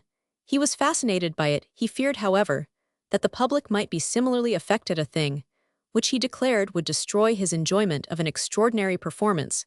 He admired Miss Ellen Terry too extravagantly, as he admired Marion Terry, Mrs. Langtry, and Mary Anderson later. The death of Sir William Wilde put an end to the family life in Dublin and set the survivors free. Lady Wilde had lost her husband and her only daughter in Merrion Square. The house was full of sad memories to her. She was eager to leave it all and settle in London. The Requiescat in Oscar's first book of poems was written in memory of this sister, who died in her teens, whom he likened to a ray of sunshine dancing about the house. He took his vocation seriously, even in youth. He felt that he should sing his sorrow, give record of whatever happened to him in life, but he found no new word for his bereavement. Willie Wilde came over to London and got employment as a journalist, and was soon given almost a free hand by the editor of the society paper The World. With rare unselfishness, or if you will, with Celtic clannishness, he did a good deal to make Oscar's name known. Every clever thing that Oscar said, or that could be attributed to him, Willie reported in The World. This puffing and Oscar's own uncommon power as a talker, but chiefly perhaps a whispered reputation for strange sins, had thus early begun to form a sort of myth around him. He was already on the way to becoming a personage. There was a certain curiosity about him, a flutter of interest in whatever he Roman 999. He had published poems in the Trinity College magazine Catabos, and elsewhere people were beginning to take him at his own valuation, as a poet and a wit. And the more readily, as that ambition did not clash in any way with their more material strivings. The time had now come for Oscar to conquer London, as he had conquered Oxford. He had finished the first class in the great world school, and was eager to try the next, where his mistakes would be his only tutors, and his desires his taskmasters. His university successes flattered him with the belief that he would go from triumph to triumph, and be the exception, proving the rule that the victor in the academic lists seldom repeats his victories on the battlefield of life. It is not sufficiently understood that the learning of Latin and Greek, and the forming of expensive habits at others' cost, are a positive disability and handicap in the rough-and-tumble tussle of the great city, where greed and unscrupulous resolution rule, and where there are few prizes for feats of memory or taste in words. When the graduate wins in life, he wins as a rule in spite of his so-called education, and not because of it. It is true that the majority of English varsity men give themselves an infinitely better education than that provided by the authorities. They devote themselves to athletic sports with wholehearted enthusiasm. Fortunately for them, it is impossible to develop the body without at the same time steeling the will. The wood athlete has to live laborious days.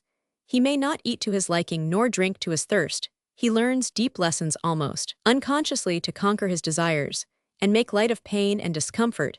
He needs no Aristotle to teach him the value of habits. He is soon forced to use them as defenses against his pet weaknesses. Above all, he finds that self-denial has its reward in perfect health, that the thistle pain too has its flower. It is a truism that varsity athletes generally succeed in life. Spartan discipline, proving itself incomparably superior to Greek accidents. Oscar Wilde knew nothing of this discipline. He had never trained his body to endure, or his will to steadfastness. He was the perfect flower of academic study and leisure at Magdalen. He had been taught luxurious living, the delight of gratifying expensive tastes. He had been brought up and enervated, so to speak, in Capua. His vanity had been full-fed with cloistered triumphs. He was at once pleasure-loving, vainly self-confident, and weak. He had been encouraged for years to give way to his emotions, and to pamper his sensations, and as the captained bells of folly, to cherish a fantastic code of honor, even in mortal combat, while despising the religion which might have given him some hold on the respect of his compatriots. What chance had this cultured, honor-loving sybarite in the deadly grapple of modern life, where the first quality is will power, the only knowledge needed a knowledge of the value of money? I must not be understood here as in any degree disparaging Oscar, I can surely state that a flower is weaker than a weed, without exalting the weed or depreciating the flower. The first part of life's voyage was over for Oscar Wilde. Let us try to see him as he saw himself at this time, and let us also determine his true relations to the world. Fortunately, he has given us his own view of himself with some care. In Foster's Alumni Oxoniences, Oscar Wilde described himself on leaving Oxford as a professor of aesthetics and a critic of art. An announcement to me, at once infinitely ludicrous and pathetic. Ludicrous, because it betrays such complete ignorance of life, all given over to men industrious with muckrake's Gadarene swine, as Carlyle called them, busily grubbing and grunting, in search of pignuts. Pathetic, for it is boldly ingenuous as youth itself, with a touch of youthful conceit and exaggeration, another eager human soul on the threshold longing to find some suitable high work in the world, all unwitting of the fact that ideal strivings are everywhere despised and discouraged. Jerry-built cottages, for the million being the day's demand, and not oratories or palaces of art or temples for the spirit. Not the time for a professor of aesthetics, one would say, and assuredly not the place. One wonders whether Zululand would not be more favorable for such a man than England. Germany, France, and Italy have many positions in universities, picture galleries, museums, opera houses for lovers of the beautiful, and above all an educated respect for artists and writers, just as they have places too for servants of truth in chemical laboratories and polytechnics, endowed by the state with excellent results even from the utilitarian point of view. But rich England has only a few dozen such places in all at command, and these are usually allotted with a cynical contempt for merit. Miserable anarchic England, soul-starved amid its creature comforts, proving now by way of example to helots that man cannot live by bread alone. England, and Oscar Wilde, the black country, and the professor of aesthetics, a mad world. My masters, it is necessary for us now to face this mournful truth, that in the quarrel between these two, the faults were not all on one side. Mayhap England was even further removed from the ideal than the would professor of aesthetics, which fact may well give us pause and food for thought. Organic progress, we have been told, indeed might have seen if we had eyes. Evolution, so-called, is from the simple to the complex. Our rulers, therefore, should have provided for the ever-growing complexity of modern life and modern men. The good gardener will even make it his ambition to produce new species. Our politicians, however, will not take the trouble to give even the new species that appear a chance of living. They are too busy, it appears, in keeping their jobs. No new profession has been organized in England since the Middle Ages. In the meantime, we have invented new arts, new sciences, and new letters. When will these be organized and regimented in new and living professions, so that young ingenuous souls may find suitable fields for their powers, and may not be forced willy-nilly to grub for pignuts when it would be more profitable for them and for us to use their nobler faculties? Not only are the poor poorer and more numerous in England than elsewhere, but there is less provision made for the intellectuals too. Consequently, the organism is suffering at both extremities. It is high time that both maladies were taken in hand, for, by universal consent, England is now about the worst organized of all modern states, the furthest from the ideal. Something too should be done with the existing professions to make them worthy of honorable ambition. One of them, the Church, is a noble body without a soul. The soul, our nostrils tell us, died some time ago, while the medical profession has got a noble spirit with a wretched half-organized body. It says much for the inherent integrity and piety of human nature that our doctors persist in trying to cure diseases when it is clearly to their self-interest to keep their patients ailing. An anarchic world, this English one, and stupefied with self-praise. What will this professor of aesthetics make of it? Here he is, the flower of English university, training a winner of some of the chief academic prizes, without any worthy means of earning a livelihood save perchance by journalism, and journalism in England suffers from the prevailing anarchy in France, Italy, and Germany. Journalism is a career in which an eloquent and cultured youth may honorably win his spurs. In many countries, this way of earning one's bread can still be turned into an art by the gifted and high-minded. But in England, thanks in the main to the anonymity of the press cunningly contrived by the capitalist, the journalist or modern preacher is turned into a venal voice, a soulless cheapjack paid to puff his masters, whereas clearly our professor of aesthetics and critic of art is likely to have a doleful time of it in 19th century London. Oscar had already dipped into his little patrimony, as we have seen, and he could not conceal from himself that he would soon have to live on what he could earn, a few pounds a week. But then he was a poet, and had boundless confidence in his own ability to the artist nature. The present is everything just for today. He resolved that he would live as he had always lived, so he traveled first class to London, and bought all the books and papers that could distract him on the way. "Give me the luxuries," he used to say, "and anyone can have the necessaries." In the background of his mind, there were serious misgivings long afterwards. He told me that his father's death and the smallness of his patrimony had been a heavy blow to him. He encouraged himself, however, at the moment, by dwelling on his brother's comparative success, and waved aside fears and doubts as unworthy. It is to his credit that at first he tried to cut down expenses and live laborious days. He took a couple of furnished rooms in Salisbury Street, off the Strand, a very grub street for a man of fashion, and began to work at journalism. While getting together a book of poems for publication, his journalism at first was anything but successful. It was his misfortune to appeal only to the best heads, and good heads are not numerous anywhere. His appeal, too, was still academic, and labored. His brother Willie, with his commoner sympathies, appeared to be better equipped for this work. But Oscar had from the first a certain social success. As soon as he reached London, he stepped boldly into the limelight, going to all first nights, and taking the floor on all occasions. He was not only an admirable talker, but he was invariably smiling, eager, full of life, and the joy of living, and above all given to unmeasured praise of whatever and whoever pleased him. This gift of enthusiastic admiration was not only his most engaging characteristic, but also perhaps the chief proof of his extraordinary ability. It was certainly, too, the quality which served him best all through his life. He went about declaring that Mrs. Langtry was more beautiful than the Venus of Milo, and Lady Archie Campbell more charming than Rosalind, and Mr. Whistler an incomparable artist. Such enthusiasm in a young and brilliant man was unexpected and delightful, and doors were thrown open to him in all sets. Those who praise passionately are generally welcome guests, and if Oscar could not praise, he shrugged his shoulders and kept silent. Scarcely a bitter word ever fell from those smiling lips. No tactics could have been more successful in England than his native gift of radiant good humor and enthusiasm. He got to know not only all the actors and actresses, but the chief patrons and frequenters of the theatre: Lord Lytton, Lady Shrewsbury, Lady Dorothy Neville, Lady de Grey, and Mrs. June, and on the other hand, Hardy, Meredith, Browning, Swinburne, and Matthew Arnold, all Bohemia, in fact, and all that part of Mayfair which cares for the things of the intellect. But though he went out a great deal, and met a great many distinguished people, and won a certain popularity, his social success put no money in his purse.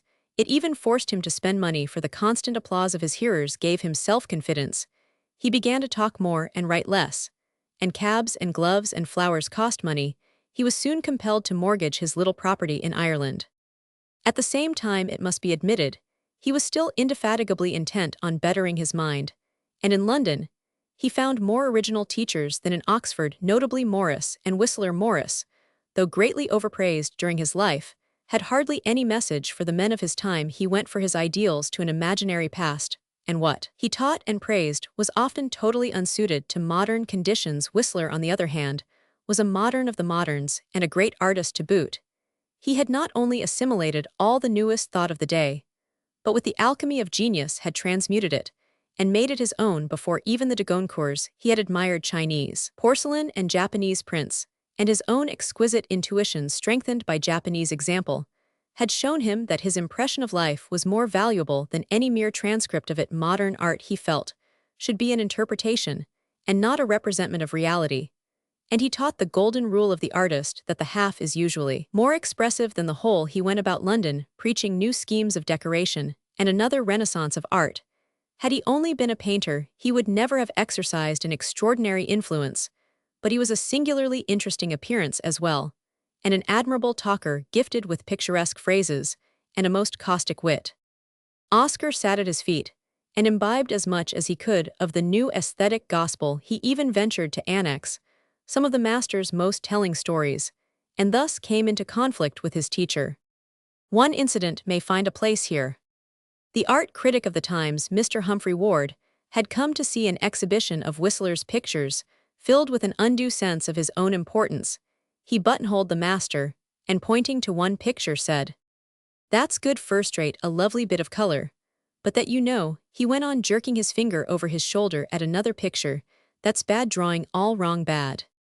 My dear fellow, cried Whistler, you must never say that this painting's good, or that bad. Never. Good and bad are not terms to be used by you, but say I like this, and I dislike that, and y'all be within your right, and now come and have a whiskey for you're sure to like that.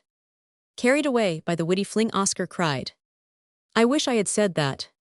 You will, Oscar, you will, came Whistler's lightning thrust. Of all the personal influences which went to the molding of Oscar Wilde's talent, that of Whistler, in my opinion, was the most important. Whistler taught him that men of genius stand apart, and are laws unto themselves, showed him too that all quality singularity of appearance, wit, rudeness, even count doubly in a democracy, but neither his own talent, nor the bold self-assertion learned from Whistler, helped him to earn money. The conquest of London seemed further off, and more improbable than ever. Where Whistler had missed the laurel, how could he, or indeed anyone, be sure of winning? A weaker professor of aesthetics would have been discouraged by the monetary and other difficulties of his position, and would have lost heart at the outset in front of the impenetrable blank wall of English philistinism and contempt. But Oscar Wilde was conscious of great ability, and was driven by an inordinate vanity. Instead of diminishing his pretensions in the face of opposition, he increased them. He began to go abroad in the evening in knee breeches and silk stockings, wearing strange flowers in his coat, green cornflowers, and gilded lilies, while talking about Baudelaire, whose name even was unfamiliar as a world poet, and proclaiming the strange creed that nothing succeeds like excess. Very soon his name came into everyone's mouth. London talked of him, and discussed him at 1,000 teetables for one invitation he had received before a dozen now poured in. He became a celebrity. Of course he was still sneered at by many as a mere poseur. It still seemed to be all Lombard Street to a China orange, that he would be beaten down under the myriad trampling feet of middle-class indifference and disdain.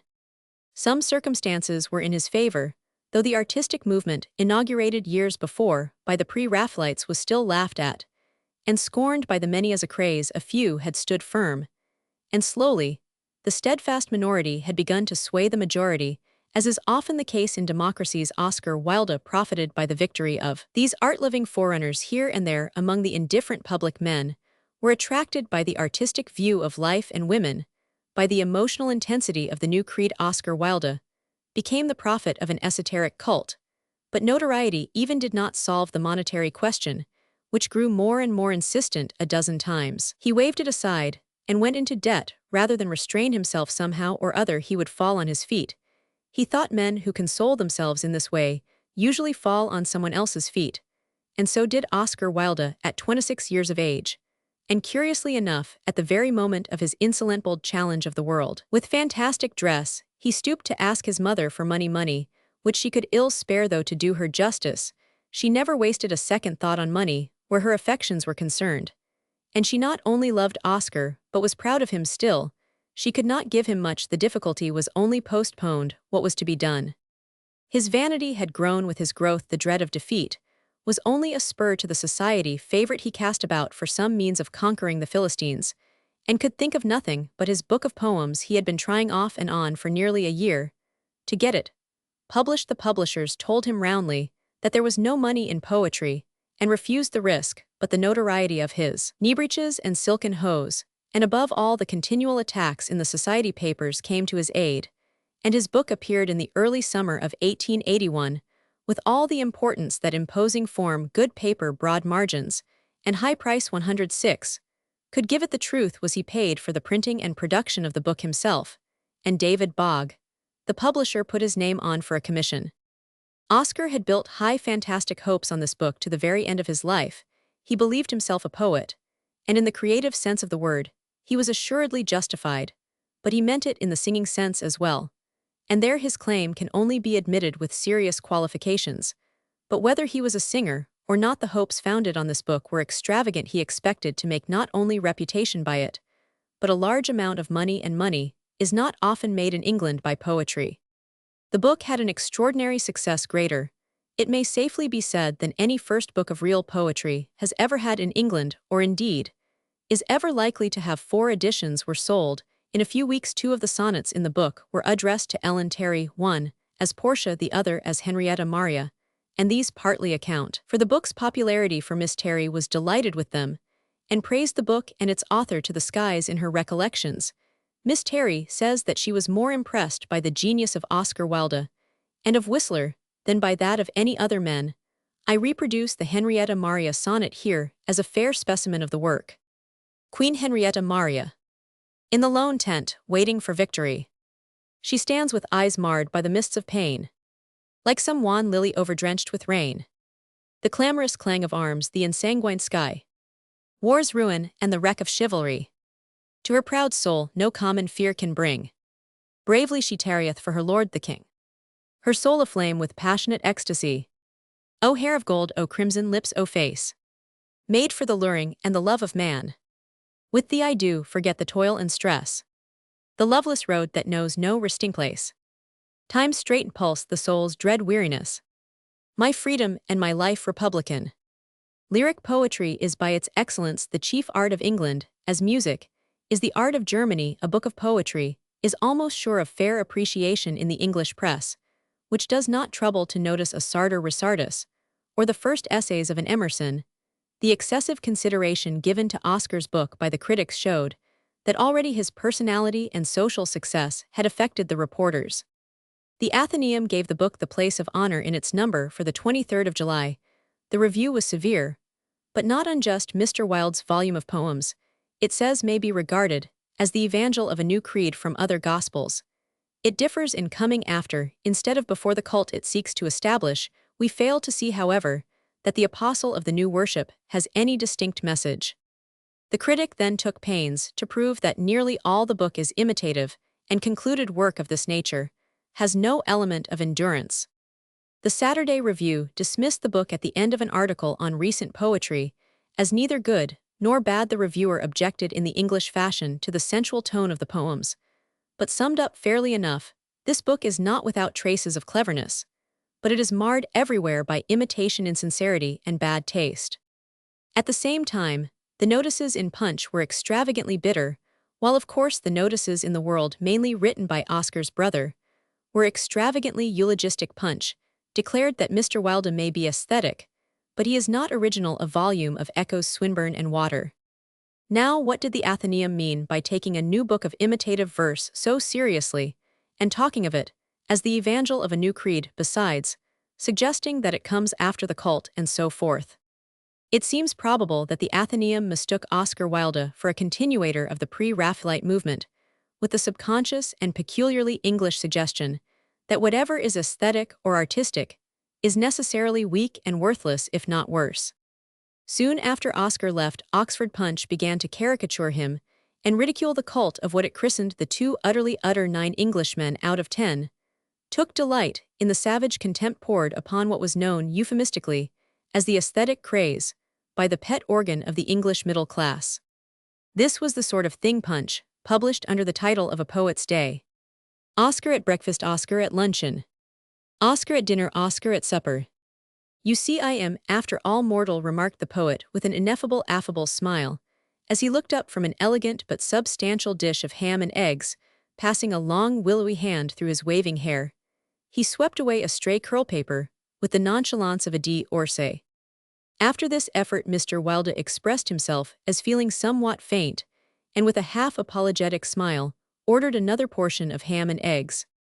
Punch's verses on the subject were of the same sort, showing spite rather than humor. Under the heading of Sage Green, by a fadding out aesthete, it published such stuff as this: My love is as fair as a lily flower.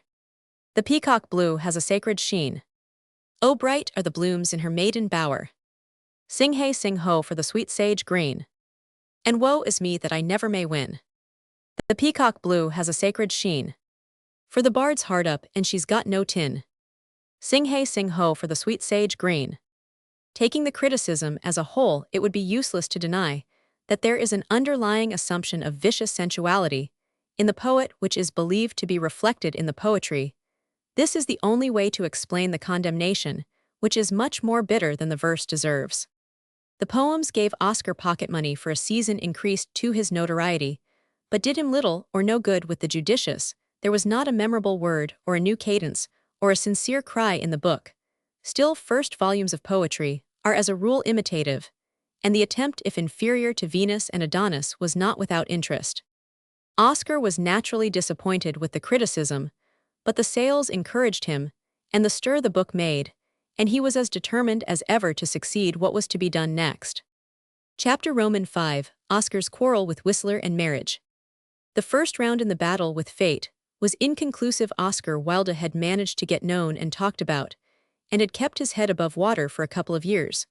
While learning something about life, and more about himself on the other hand, he had spent almost all his patrimony, had run into some debt, besides, yet seemed as far as ever from earning a decent living. The outlook was disquieting. Even as a young man, Oscar had a very considerable understanding of life. He could not make his way as a journalist. The English did not care for his poetry, but there was still the lectureplet form in his heart. He knew that he could talk better than he wrote. He got his brother to announce boldly in the world that, owing to the astonishing success of his poems, Mr. Oscar Wilde had been invited to lecture in America. The invitation was imaginary, but Oscar had resolved to break into this new field. There was money in it, he felt sure. Besides, he had another string to his bow. When the first rumblings of the social storm in Russia reached England, our aristocratic Republicans seized occasion by the forelock and wrote a play on the nihilist conspiracy called Vera. This drama was impregnated with popular English liberal sentiment, with the interest of actuality about it. Vera was published in September 1880, but fell flat.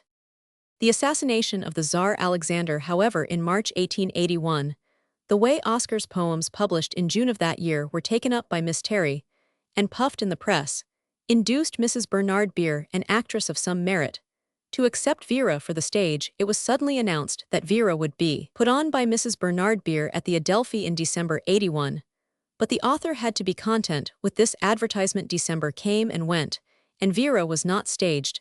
It seemed probable to Oscar that it might be accepted in America at any rate. There could be no harm in trying. He sailed for New York. It was on the cards that he might succeed in his new adventure. The taste of America in letters and art is still strongly influenced, if not formed, by English taste, and if Oscar Wilde had been properly accredited, it is probable that his extraordinary gift of speech would have won him success in America as a lecturer. His phrase to the revenue officers on landing, "I have nothing to declare, except my genius," turned the limelight full upon him, and excited comment and discussion all over the country. But the fuglemen of his caste, whose praise had brought him to the front in England, were almost unrepresented in the States, and never bold enough to be partisans. Oscar faced the American Philistine public without his accustomed claque, and under these circumstances, a half-success was evidence of considerable power. His subjects were the English Renaissance and house decoration. His first lecture at Chickering Hall on January 9, 1882, was so much talked about that the famous impresario Majorpond engaged him for a tour, which however had to be cut short in the middle, as a monetary failure. The Nation gave a very fair account of his first lecture. Mr. Wilde is essentially a foreign product, and can hardly succeed in this country. What he has to say is not new, and his extravagance is not extravagant enough to amuse the average American audience. His knee breeches and long hair are good as far as they go, but Bunthorne has really spoiled the public for Wilde. The Nation underrated American curiosity. Oscar lectured some 90 times from January till July, when he returned to New York. The gross receipts amounted to some L. He received about L, which left him with a few hundreds above his expenses. His optimism regarded this as a triumph. One is fain to confess today that these lectures make very poor reading. There is not a new thought in them, not even a memorable expression. They are nothing but student work, the best passages in them being mere paraphrases of Pater and Arnold, though the titles were borrowed from Whistler. Dr. Ernest Benz, in his monograph on the influence of Pater and Matthew Arnold in the prose writings of Oscar Wilde, has established this fact with curious erudition and completeness. Still, the lecturer was a fine figure of a man. His knee breeches and silk stockings set all the women talking, and he spoke with suave authority. Even the dullest had to admit that his elocution was excellent, and the manner of speech is keenly appreciated in America. In some of the eastern towns, in New York especially, he had a certain success, the success of sensation and of novelty, such success as every large capital gives to the strange and eccentric. In Boston, he scored a triumph of character. 50 or 60 Harvard students came to his lecture. dressed to caricature him in swallowtail coats, knee breeches, flowing wigs, and green ties. They all wore large lilies in their buttonholes, and each man carried a huge sunflower as he limped along that evening. Oscar appeared in ordinary dress and went on with his lecture, as if he had not noticed the rudeness. The chief Boston paper gave him due credit. Everyone who witnessed the scene on Tuesday evening must feel about it very much as we do, and those who came to scoff, if they did not exactly remain to pray, at least left the music hall with feelings of cordial liking, and perhaps to their own surprise of respect for Oscar Wilde, by way of heaping coals of fire on the students' heads. Oscar presented a cast of the Hermes, then recently unearthed to the University of Harvard. As he traveled west to Louisville and Omaha, his popularity dwindled and dwindled. Still he persevered, and after leaving the States visited Canada, reaching Halifax in the autumn. One incident must find a place here. On September 6, he sent to Lady Wilde. I have been told that this was merely a return of money she had advanced, but there can be no doubt that Oscar, unlike his brother Willie, helped his mother again, and again most generously, though Willie was always her favorite. Oscar returned to England in April 1883 and lectured to the art students at their club in Golden Square. This at once brought about a break with Whistler, who accused him of plagiarism, picking from our platters the plums for the puddings he peddles in the provinces.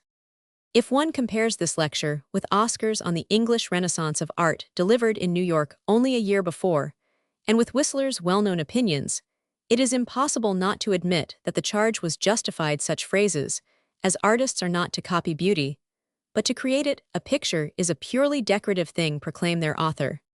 The long newspaper wrangle between the two was brought to a head in 1885, when Whistler gave his famous 10 o'clock discourse on art.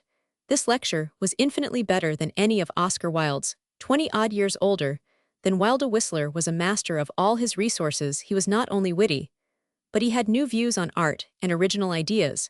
As a great artist, he knew that there never was an artistic period. There never was an art-loving nation again. And again, he reached pure beauty of expression. The masterly persiflage, too, filled me with admiration, and I declared that the lecture ranked with the best ever heard in London, with Coleridge's on Shakespeare and Carlyle's on heroes. To my astonishment, Oscar would not admit the superlative quality of Whistler's talk. He thought the message paradoxical, and the ridicule of the professors too bitter. Whistler's like a wasp, he cried, and carries about with him a poisoned sting. Oscar's kindly sweet nature revolted against the disdainful aggressiveness of Whistler's attitude. Besides, in essence, Whistler's lecture was an attack on the academic theory taught in the universities, and defended naturally by a young scholar like Oscar Wilde. Whistler's view that the artist was sporadic, happy chance, a sport, in fact, was a new view, and Oscar had not yet reached this level. He reviewed the master in the Pall Mall Gazette, a review remarkable for one of the earliest gleams of that genial humor, which later became his most characteristic gift. Whistler, he said, is indeed one of the very greatest masters of painting in my opinion, and I may add that, in this opinion, Mr. Whistler himself entirely concurs. Whistler retorted in the World, and Oscar replied, but Whistler had the best of the argument. Oscar, the amiable, irresponsible, esurient Oscar, with no more sense of a picture than of the fit of a coat, has the courage of the opinions of others. It should be noted here that one of the bitterest of tongues could not help doing homage to Oscar Wilde's amiability. Whistler even preferred to call him amiable and irresponsible, rather than give his plagiarism a harsher attribute. Oscar Wilde learned almost all he knew of art. Confer Appendix Criticisms by Robert Ross, and of controversy from Whistler, but he was never more than a pupil in either field. For controversy in especial, he was poorly equipped. He had neither the courage, nor the contempt, nor the joy in conflict of his great exemplar. Unperturbed by Whistler's attacks, Oscar went on lecturing about the country on personal impressions of America, and in August crossed again to New York to see his play Vera produced by Marie Prescott at the Union Square Theater. It was a complete failure, as might have been expected. The serious part of it was such as any talented young man might have written. Nevertheless, I find in this play, for the first time, a characteristic gleam of humor, an unexpected flirt of wing, so to speak, which in view of the future is full of promise. At the time it passed unappreciated. September 1883 saw Oscar again in England. The platform gave him better results than the theater, but not enough for freedom or ease. It is the more to his credit that as soon as he got a couple of £100 ahead, he resolved to spend it in bettering his mind. His longing for wider culture, and perhaps in part the example of Whistler, drove him to Paris. He put up at the little provincial Hotel Voltaire on the Quai Voltaire, and quickly made acquaintance with everyone of note in the world of letters, from Victor Hugo to Paul Birgit. He admired Verlaine's genius to the full, but the grotesque physical ugliness of the man himself. Verlaine was like a mask of Socrates, and his sordid and unclean way of living prevented Oscar from really getting to know him during this stay in Paris. Oscar read enormously, and his French, which had been schoolboyish, became quite good. He always said that Balzac, and especially his poet Lucien de Rubempré, had been his teachers. While in Paris, he completed his blank verse play The Duchess of Padua, and sent it to Miss Mary Anderson in America, who refused it although she had commissioned him. He always said to write it, "It seems to me inferior even to Vera in interest, more academic and further from life." And when produced in New York in 1891, it was a complete frost. In a few months Oscar Wilde had spent his money, and had skimmed the cream from Paris as he thought. Accordingly, he returned to London, and took rooms again, this time in Charles Street, Mayfair. He had learned some rude lessons in the years since leaving Oxford, and the first and most impressive lesson was the fear of poverty. Yet his taking rooms in the fashionable part of town showed that he was more determined than ever to rise and not to sink. It was Lady Wilde who urged him to take rooms near her. She never doubted his ultimate triumph. She knew all his poems by heart, took the strass for diamonds, and welcomed the chance of introducing her brilliant son to the Irish nationalist members and other pinchbeck celebrities who flocked about her. It was about this time that I first saw Lady Wilde. I was introduced to her by Willie, Oscar's elder brother, whom I had met in Fleet Street. Willie was then a tall, well-made fellow of 30 or thereabouts, with an expressive, taking face, lit up with a pair of deep blue laughing eyes. He had any amount of physical vivacity, and told a good story with immense verve, without for a moment getting above the commonplace. To him, the Corinthian journalism of the Daily Telegraph was literature still. He had the surface good nature and good humor of healthy youth, and was generally liked. He took me to his mother's house one afternoon, but first he had a drink here and a chat there, so that we did not reach the West End till after 6 o'clock. The room and its occupants made an indelible, grotesque impression on me. It seemed smaller than it was because overcrowded with a score of women and half a dozen men. It was very dark, and there were empty teacups and cigarette ends everywhere. Lady Wilde sat enthroned behind the tea table, looking like a sort of female Buddha swathed in wraps, a large woman, with a heavy face and prominent nose, very like Oscar. Indeed, with the same sallow skin, which always looked dirty. Her eyes, too, were her redeeming feature, vivacious and quick-glancing as a girl's. She made up like an actress, and naturally preferred shadowed gloom to sunlight. Her idealism came to show as soon as she spoke. It was a necessity of her nature to be enthusiastic. Unfriendly critics said hysterical, but I should prefer to say highfalutin about everything she enjoyed or admired. She was at her best in misfortune. Her great vanity gave her a certain proud stoicism, which was admirable. The Land League was under discussion as we entered, and Parnell's attitude to it. Lady Wilde regarded him as the predestined savior of her country. Parnell, she said, with a strong accent on the first syllable, is the man of destiny. He will strike off the fetters and free Ireland, and throne her as queen among the nations. A murmur of applause came from a thin, bird-like woman standing opposite, who floated towards us clad in a sage-green gown, which sheathed her like an umbrella case. Had she had any figure, the dress would have been indecent. How like Speranza, she cooed, dear Lady Wilde.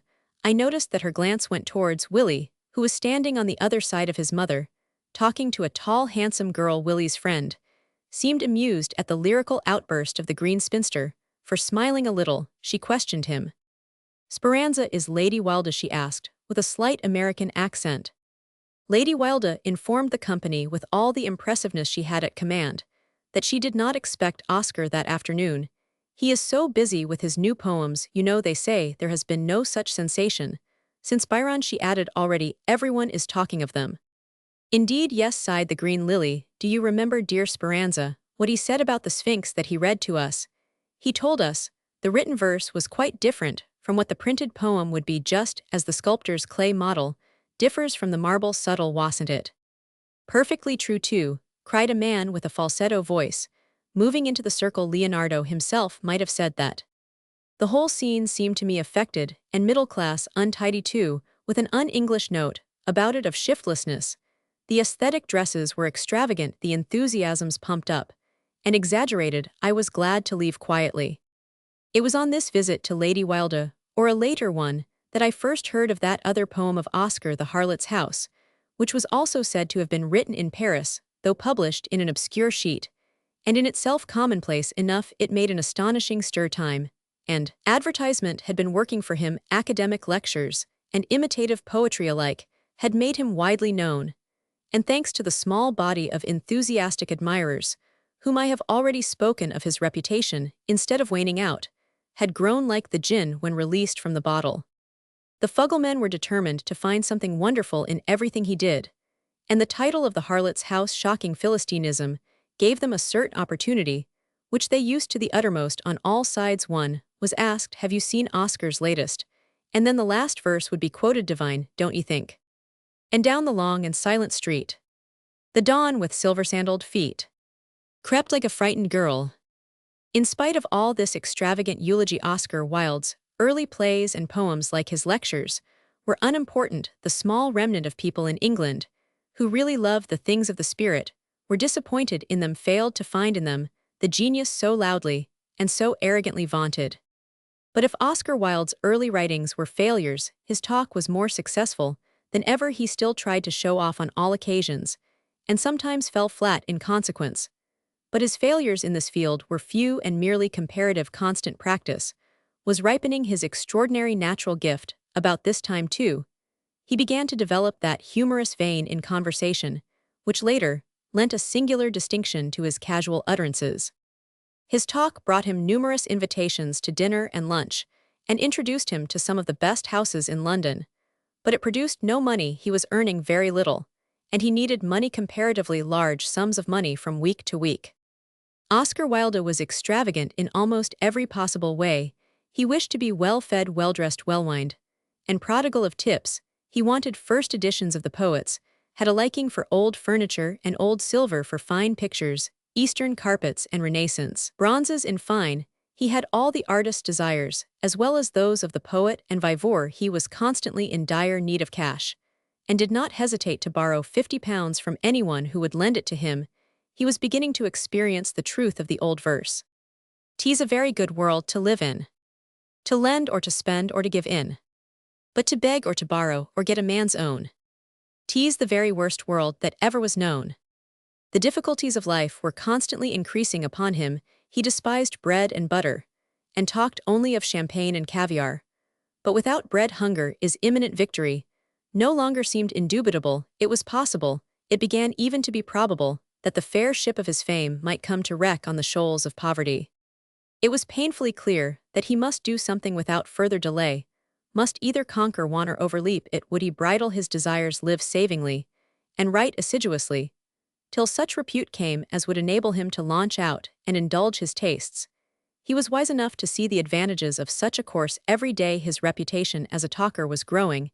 Had he had a little more self-control, had he waited a little longer, till his position in society was secured, he could easily have married someone with money and position, who would have placed him above sordid care and fear forever. But he could not wait. He was colossally vain. He would wear the peacock's feathers at all times, and all costs. He was intensely pleasure-loving too. His mouth watered for every fruit. Besides, he couldn't write with creditors at the door like Bossuet. He was unable to work when bothered about small economisal état, a lettrate dans son domestique. What was to be done? Suddenly he cut the knot and married the daughter of a curoman 100, a Miss Constance Lloyd, a young lady without any particular qualities or beauty, whom he had met in Dublin on a lecture tour. Miss Lloyd had a few hundreds a year of her own, just enough to keep the wolf from the door. The couple went to live in Tite Street, Chelsea, in a modest little house. The drawing-room, however, was decorated by Godwin, and quickly gained a certain notoriety. It was indeed a charming room, with an artistic distinction and appeal of its own.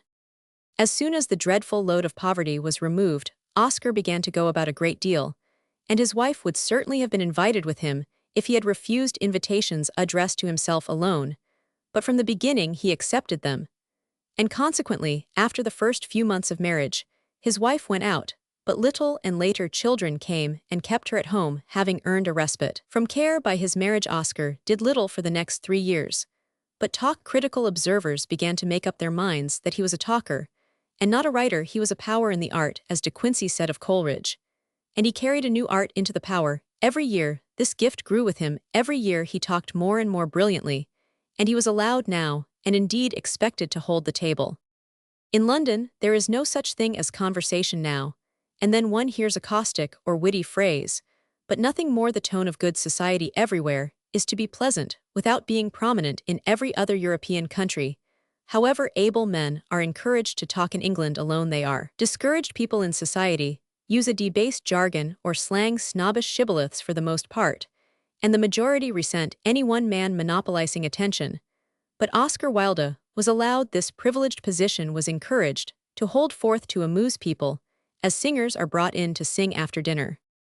Though his fame as a witty and delightful talker grew from week to week, even his marriage did not stifle the undertone of dislike, and disgust now indignantly. Now, with contempt, men spoke of him as abandoned, a creature of unnatural viciousness. There were certain houses in the best set of London society, the doors of which were closed to him. Chapter Romans 6. Oscar Wilde's faith and practice. From 1884 on, I met Oscar Wilde continually, now at the theatre, now in some society drawing room, most often I think at Mrs. June's, afterwards Lady St. Helier. His appearance was not in his favor. There was something oily and fat about him that repelled me naturally. Being British-born and young, I tried to give my repugnance a moral foundation. Fleshly indulgence and laziness, I said to myself, were written all over him. The snatches of his monologues which I caught from time to time seemed to me to consist chiefly of epigrams, almost mechanically constructed of proverbs and familiar sayings, turned upside down. Two of Balzac's characters, it will be remembered, practiced this form of humor. The desire to astonish and dazzle, the love of the uncommon for its own sake, was so evident that I shrugged my shoulders and avoided him. One evening, however, at Mrs. June's, I got to know him better. At the very door, Mrs. June came up to me.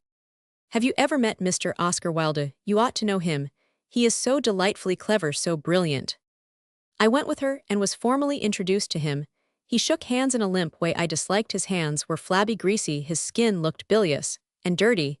He wore a great green scarab ring on one finger. He was overdressed rather than well-dressed. His clothes fitted him too tightly. He was too stout. He had a trick, which I noticed even then, which grew on him later, of pulling his jowl with his right hand as he spoke, and his jowl was already fat and pouchy. His appearance filled me with distaste. I lay stress on this physical repulsion, because I think most people felt it, and in itself it is a tribute to the fascination of the man that he should have overcome the first impressions so completely and so quickly. I don't remember what we talked about, but I noticed almost immediately that his gray eyes were finely expressive in turn, vivacious, laughing, sympathetic, always beautiful. The carven mouth, too, with its heavy, chiseled, purple-tinged lips, had a certain attraction and significance in spite of a black front tooth, which shocked one. When he laughed, he was over 6 feet in height, and both broad and thickset. He looked like a Roman emperor of the decadence. We had a certain interest in each other, an interest of curiosity, for I remember that he led the way almost at once into the inner drawing-room, in order to be free to talk in some seclusion. After half an hour or so, I asked him to lunch next day at the Café Royal, then the best restaurant in London. At this time, he was a superb talker, more brilliant than any I have ever heard in England, but nothing like what he became later. His talk soon made me forget his repellent physical peculiarities. Indeed, I soon lost sight of them so completely that I have wondered since how I could have been so disagreeably affected by them at first sight. There was an extraordinary physical vivacity and geniality in the man, an extraordinary charm in his gaiety and lightning quick intelligence. His enthusiasms, too, were infectious. Every mental question interested him, especially if it had anything to do with art or literature. His whole face lit up as he spoke, and one saw nothing but his soulful eyes, heard nothing but his musical tenor voice. He was indeed what the French call a charmeur.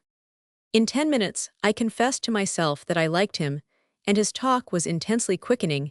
He had something unexpected to say on almost every subject. His mind was agile and powerful, and he took a delight in using it. He was well-read, too, in several languages, especially in French, and his excellent memory stood him in good stead, even when he merely reproduced what the great writers had said perfectly. He added a new coloring and already his characteristic humor was beginning to illumine every topic with lambent flashes. It was at our first lunch, I think, that he told me he had been asked by Harper's to write a book of 100,000 words, and offered a large sum for it. I think some $5,000 in advance. He wrote to them gravely that there were not 100,000 words in English, so he could not undertake the work, and laughed merrily like a child at the cheeky reproof. I have sent their letters, and my reply to the press, he added, and laughed again, while probing me with inquisitive eyes. How far did I understand the need of self-advertisement? About this time, an impromptu of his moved the town to laughter at some dinner party. It appeared the ladies sat a little too long. Oscar wanted to smoke. Suddenly the hostess drew his attention to a lamp, the shade of which was smoldering. "Please put it out, Mr. Wilde," she said. "It's smoking." Oscar turned to do as he was told with the remark, "Happy lamp." The delightful impertinence had an extraordinary success. Early in our friendship, I was fain to see that the love of the uncommon, his paradoxes and epigrams, were natural to him, sprang immediately from his taste and temperament. Perhaps it would be well to define once for all his attitude towards life, with more scope and particularity than I have hitherto done. It is often assumed that he had no clear and coherent view of life, no belief, no faith to guide his vagrant footsteps. But such an opinion does him injustice. He had his own philosophy, and held to it for long years with astonishing tenacity. His attitude towards life can best be seen if he is held up against Goethe. He took the artist's view of life, which Goethe was the first to state, and indeed in youth had overstated with an astonishing persuasiveness. "The beautiful is more than the good," said Goethe, "for it includes the good." It seemed to Oscar, as it had seemed to young Goethe, that the extraordinary alone survives the extraordinary, whether good or bad. He, therefore, sought after the extraordinary, and naturally enough often fell into the extravagant. But how stimulating it was in London, where sordid platitudes drip and drizzle all day long, to hear someone talking brilliant paradoxes. Goethe did not linger long in the halfway house of unbelief. The murderer may win notoriety as easily as the martyr, but his memory will not remain. "The fashion of this world passeth away," said Goethe. "I would fain occupy myself with that which endures midway in life." Goethe accepted Kant's moral imperative, and restated his creed. "A man must resolve to live," he said, "for the good and beautiful, and for the common weal." Oscar did not push his thought so far. The transcendental was not his field. It was a pity, I sometimes felt, that he had not studied German as thoroughly as French. Goethe might have done more for him than Baudelaire or Balzac, for in spite of all his stodgy German faults, Goethe is the best guide through the mysteries of life, whom the modern world has yet produced. Oscar Wilde stopped where the religion of Goethe began. He was far more of a pagan and individualist than the great German. He lived for the beautiful and extraordinary, but not for the good, and still less for the whole. He acknowledged no moral obligation. In commune bonus was an ideal which never said anything to him. He cared nothing for the common weal. He held himself above the mass of the people, with an Englishman's extravagant insularity and aggressive pride. Politics, social problems, religion, everything interested him simply as a subject of art. Life itself was merely material for art. He held the position Goethe had abandoned in youth. The view was astounding in England, and new everywhere in its one-sidedness. Its passionate exaggeration, however, was quickening, and there is of course something to be said for it. The artistic view of life is often higher than the ordinary religious view. At least it does not deal in condemnations and exclusions. It is more reasonable, more catholic, more finely perceptive.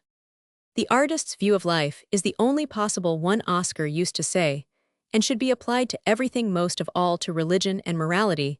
Cavaliers and Puritans are interesting for their costumes, and not for their convictions.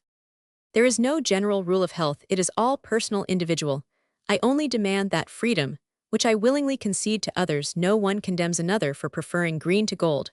Why should any taste be ostracized? Liking and disliking are not under our control. I want to choose the nourishment which suits my body and my soul.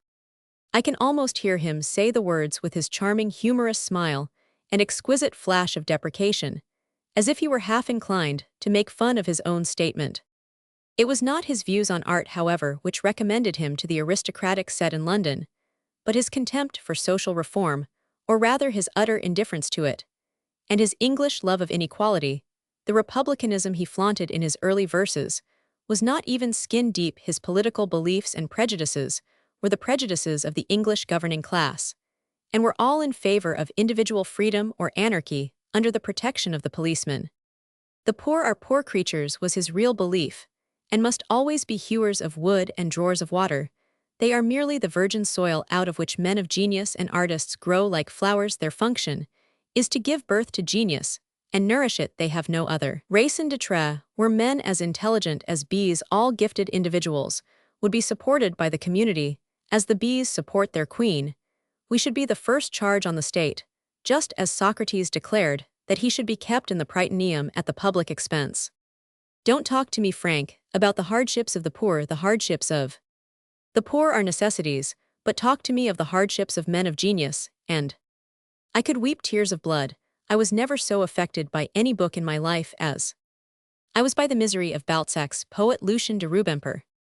Naturally, this creed of an exaggerated individualism appealed peculiarly to the best set in London. It was eminently aristocratic, and might almost be defended as scientific, for, to a certain extent, it found corroboration in Darwinism. All progress, according to Darwin, comes from peculiar individual sports, as men of science call them, or the heaven-sent, as rhetoricians prefer to style them. The many are only there to produce more sports, and ultimately to benefit by them.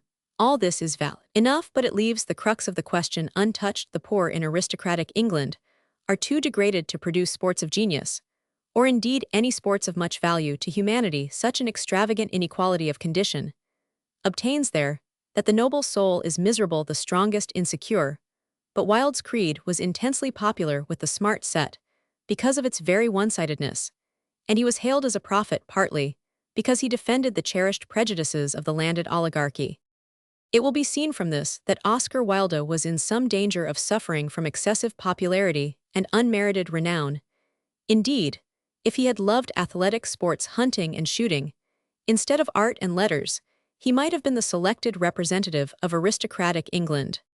In addition to his own popular qualities, a strong current was sweeping him to success.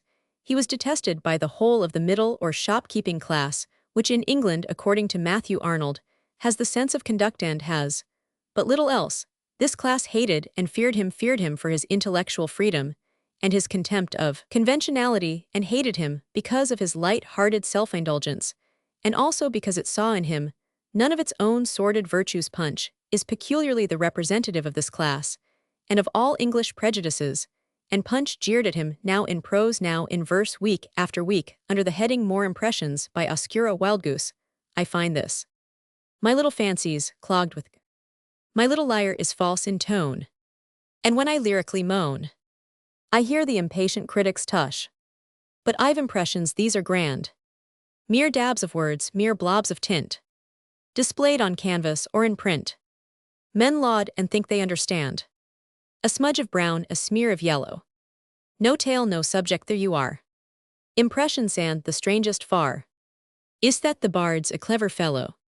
A little later, these lines appeared. My languid lily, my lank limp lily, my long lithe lily of men may grin, say that I am soft and supremely silly. What care I while you whisper still? What care I while you smile not a pin? While you smile, while you whisper, tease sweet to decay. I have watered with chlorodine tears of chagrin the churchyard mold. I have planted thee upside down in an intense way, in a rough red flower pot sweeter than sin, that I bought for a halfpenny yesterday. The italics are mine, but the suggestion was always implicit, yet this constant wind of puritanic hatred blowing against him helped instead of hindering his progress. Strong men are made by opposition, like kites they go up against the wind. Chapter Romans 7, Oscar's reputation and supporters. Believe me, child, all the gentleman's misfortunes arose from his being educated at a public school. Fielding. In England, success is a plant of slow growth, the tone of good society, though responsive to political talent, and openly eagerly sensitive to money-making talent, is contemptuous of genius, and rates the utmost brilliancy of the talker hardly higher than the feats of an acrobat. Men are obstinate, slow, trusting a bank balance rather than brains, and giving way reluctantly to sharp-witted superiority. The road up to power or influence in England is full of pitfalls, and far too arduous for those who have neither high birth nor wealth to help them. The natural inequality of men, instead of being mitigated by law or custom, is everywhere strengthened and increased by 1,000 social distinctions, even in the best class, where a certain easy familiarity reigns, there is circle above circle, and the summits are isolated by heredity. The conditions of English society being what they are, it is all but impossible at first to account for the rapidity of Oscar Wilde's social success. Yet if we tell over his advantages, and bring one or two into the account which have not yet been reckoned, we shall find almost every element that conduces to popularity by talent and conviction. He was the natural pet of the aristocracy whose selfish prejudices he defended, and whose leisure he amused the middle class, as has been noted, disliked and despised him. But its social influence is small, and its papers, and especially Punch, made him notorious by attacking him in and out of season. The comic weekly indeed helped to build up his reputation by the almost inexplicable bitterness of its invective. Another potent force was in his favor from the beginning. He set himself to play the game of the popular actor, and neglected no opportunity of turning the limelight on his own doings. As he said, his admiration of himself was a lifelong devotion, and he proclaimed his passion on the housetops. Our names happened to be mentioned together once in some paper, I think it was the Pall Mall Gazette. He asked me what I was going to reply. Nothing, I answered. Why should I bother? I've done nothing yet that deserves trumpeting. You're making a mistake, he said seriously. If you wish for reputation and fame in this world and success during your lifetime, you ought to seize every opportunity of advertising yourself. You remember the Latin word fame springs from one's own house, like other wise sayings. It's not quite true. Fame comes from oneself. And he laughed delightedly.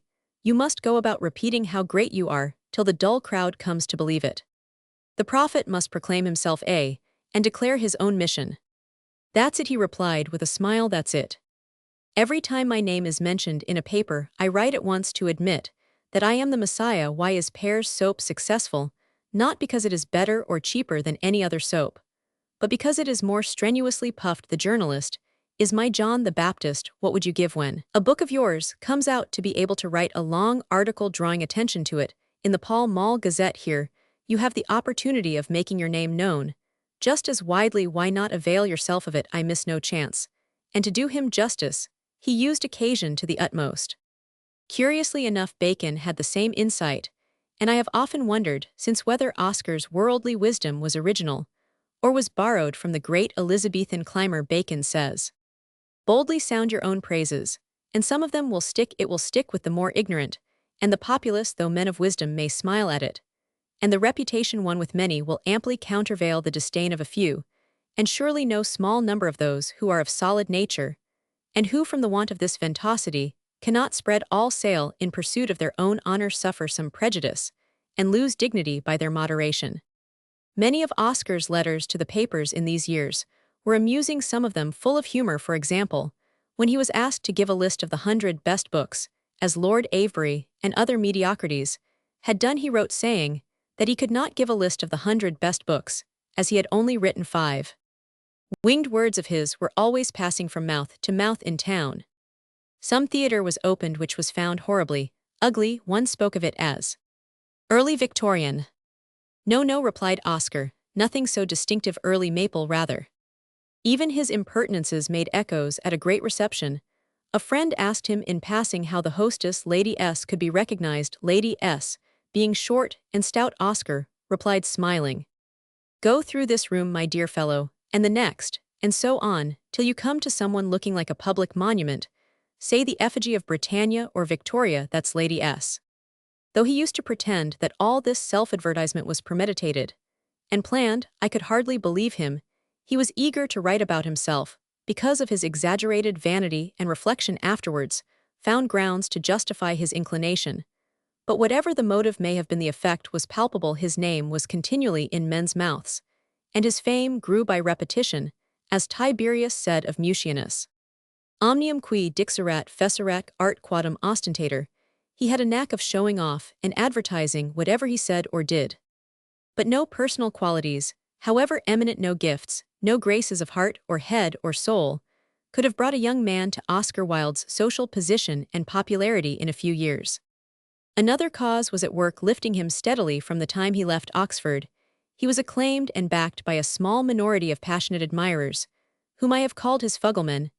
These admirers formed the constant factor in his progress from social height to height. For the most part, they were persons usually called sexual inverts, who looked to the brilliancy of his intellect to gild their esoteric indulgence. This class in England is almost wholly recruited from the aristocracy and the upper middle class that apes the smart set. It is an inevitable product of the English boarding school and university system.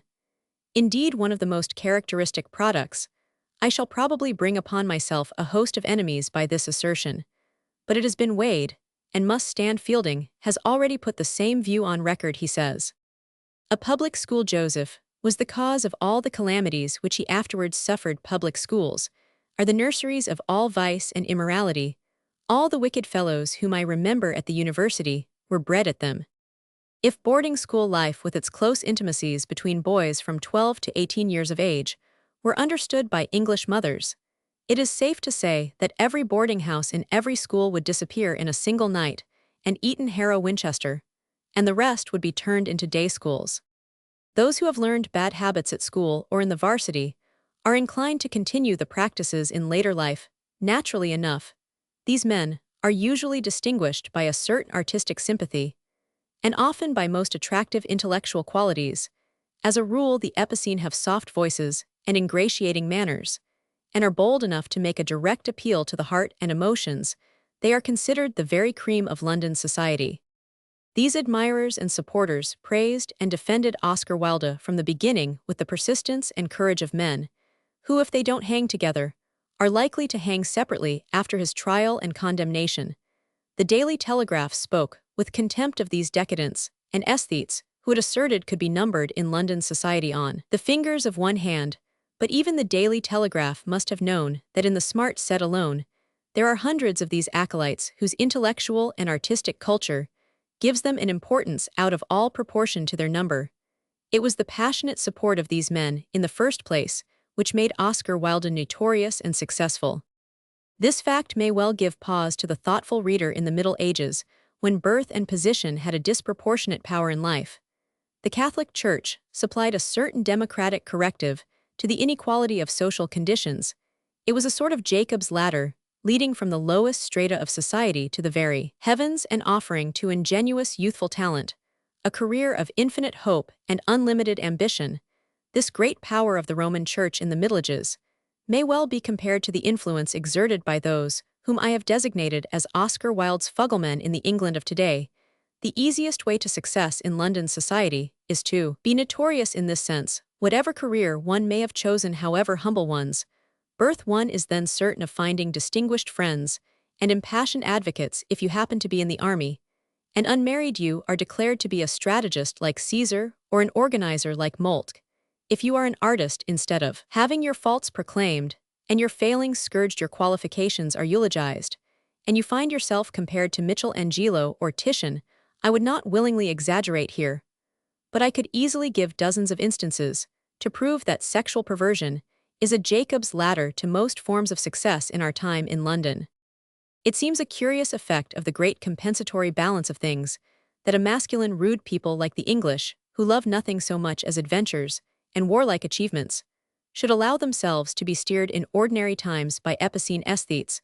But no one who knows the facts will deny that these men are prodigiously influential in London in all artistic and literary matters, and it was their constant passionate support which lifted Oscar Wilde so quickly to eminence. From the beginning, they fought for him. He was regarded as a leader among them when still at Oxford, yet his early writings show no trace of such a prepossession. They are wholly void of offense, without even a suggestion of coarseness, as pure indeed as his talk. Nevertheless, as soon as his name came up among men in town, the accusation of abnormal viciousness was either made or hinted. Everyone spoke, as if there were no doubt about his tastes, and this, in spite of the habitual reticence of Englishmen.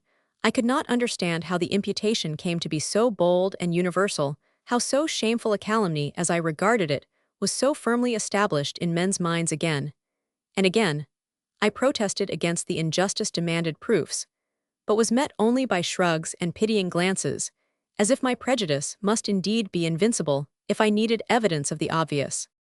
I have since been assured on what should be excellent authority that the evil reputation which attached to Oscar Wilde in those early years in London was completely undeserved.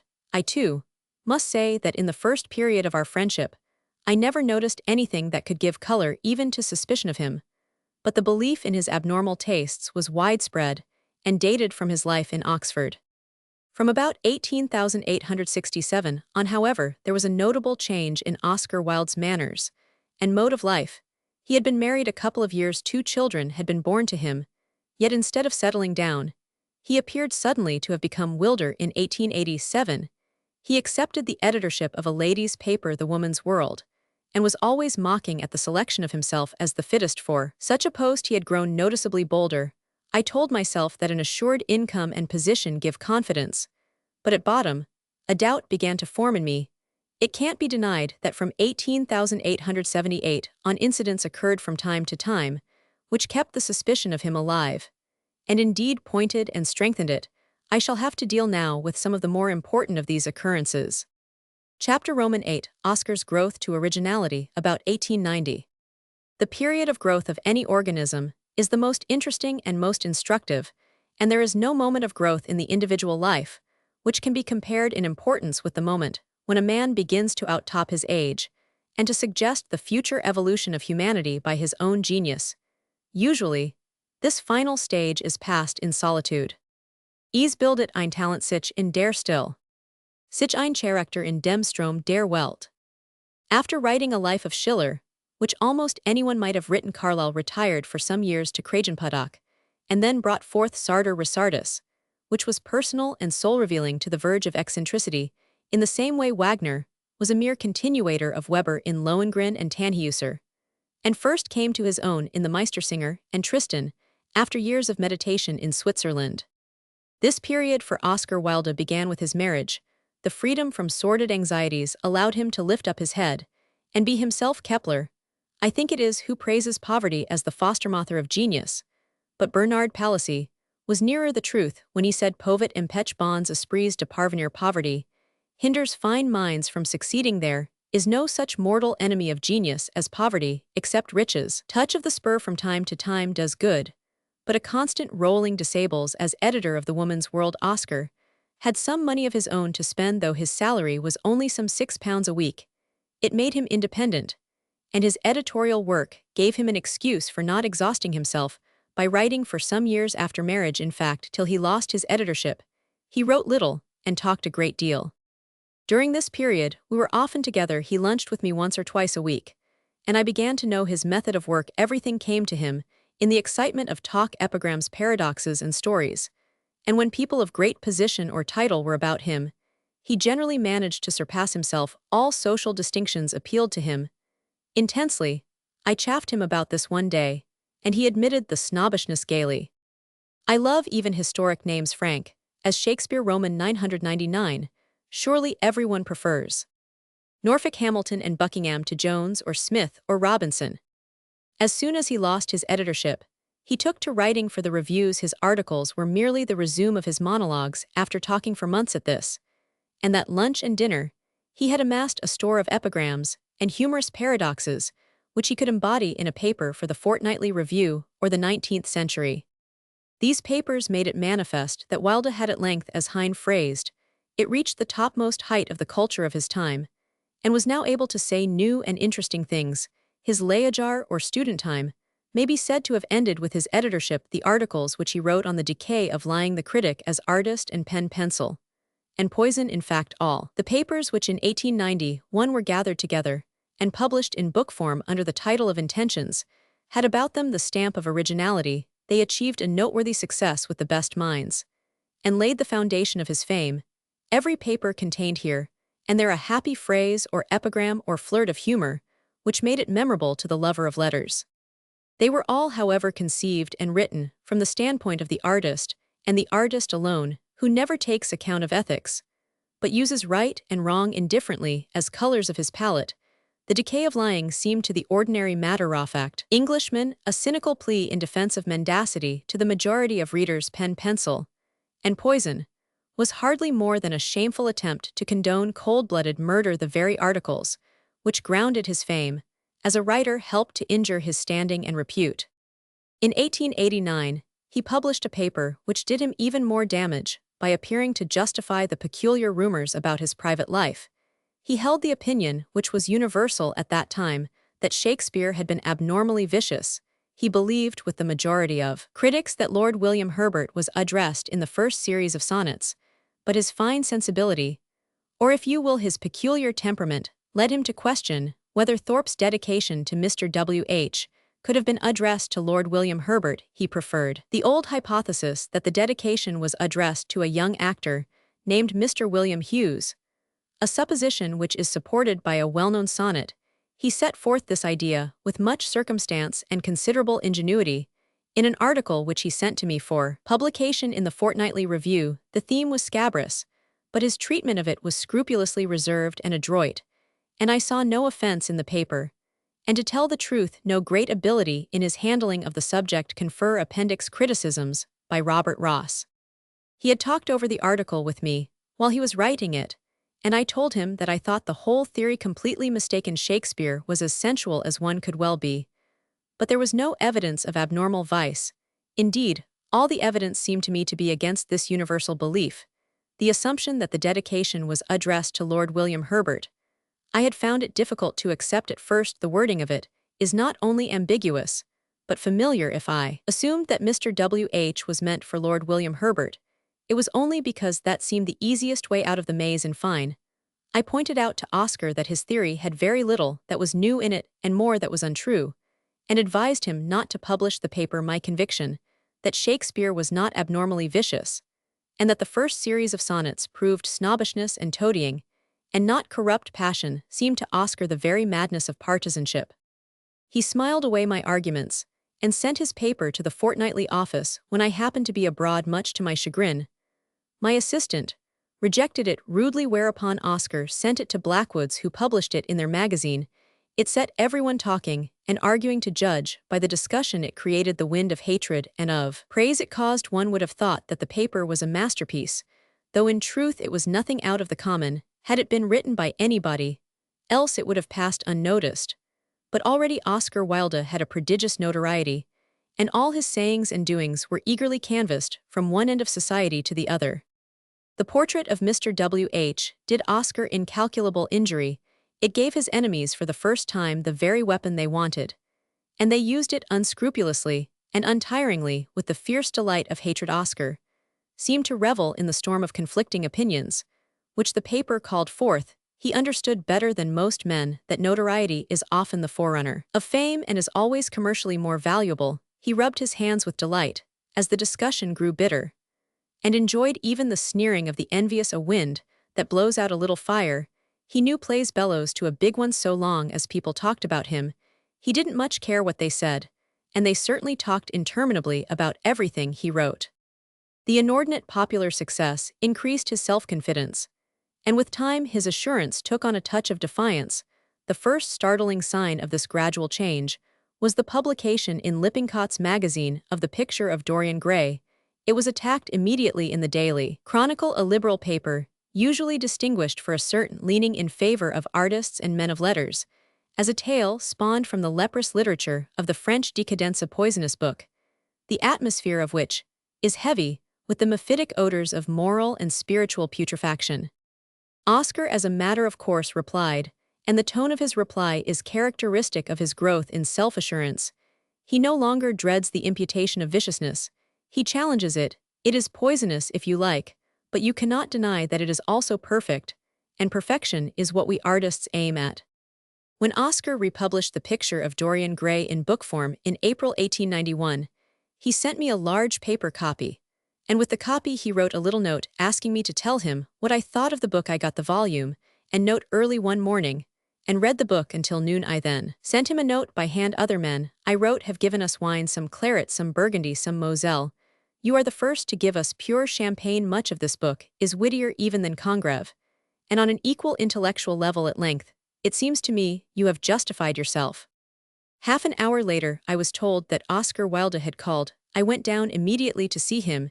He was bubbling over with content. How charming of you, Frank, he cried, to have written me such a divine letter. I have only read 100 pages of the book, I said, but they are delightful. No one now can deny you a place among the wittiest and most humorous writers in English. How wonderful of you, Frank. What do you like so much? Like all artists, he loved praise, and I was enthusiastic happy to have the opportunity of making up for some earlier doubting that now seemed unworthy. Whatever the envious may say, you're with Burke and Sheridan, among the very ablest Irishmen. Of course, I have heard most of the epigrams from you before, but you have put them even better in this book. Do you think so really? He asked, smiling with pleasure. It is worth notice that some of the epigrams in Dorian Gray were bettered again, before they appeared in his first play, for example in Dorian Gray, Lord Henry Wotton, who is peculiarly Oscar's mouthpiece, while telling how he had to bargain for a piece of old brocade in Wardour Street adds, "Nowadays people know the price of everything, and the value of nothing." In Lady Windermere's Fan, the same epigram is perfected. The cynic is one who knows the price of everything, and the value of nothing. Nearly all the literary productions of our time suffer from haste. One must produce a good deal, especially while one's reputation is in the making, in order to live by one's pen, yet great works take time to form, and fine creations are often disfigured by the stains of hurried parturition. Oscar Wilde contrived to minimize this disability by talking his works before writing them. The conversation of Lord Henry Wotton with his uncle, and again at lunch, when he wishes to fascinate Dorian Gray, is an excellent reproduction of Oscar's ordinary talk. The uncle wonders why Lord Dartmoor wants to marry an American, and grumbles about her people. Has she got any? Lord Henry shook his head. American girls are as clever at concealing their parents as English women are at concealing their past, he said, rising to go. They are porkpackers, I suppose.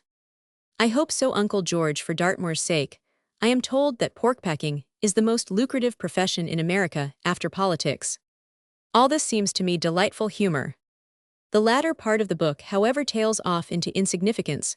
The first 100 pages held the result of months and months of Oscar's talk. The latter half was written offhand to complete the story. Dorian Gray was the first piece of work which proved that Oscar Wilde had at length found his true vein.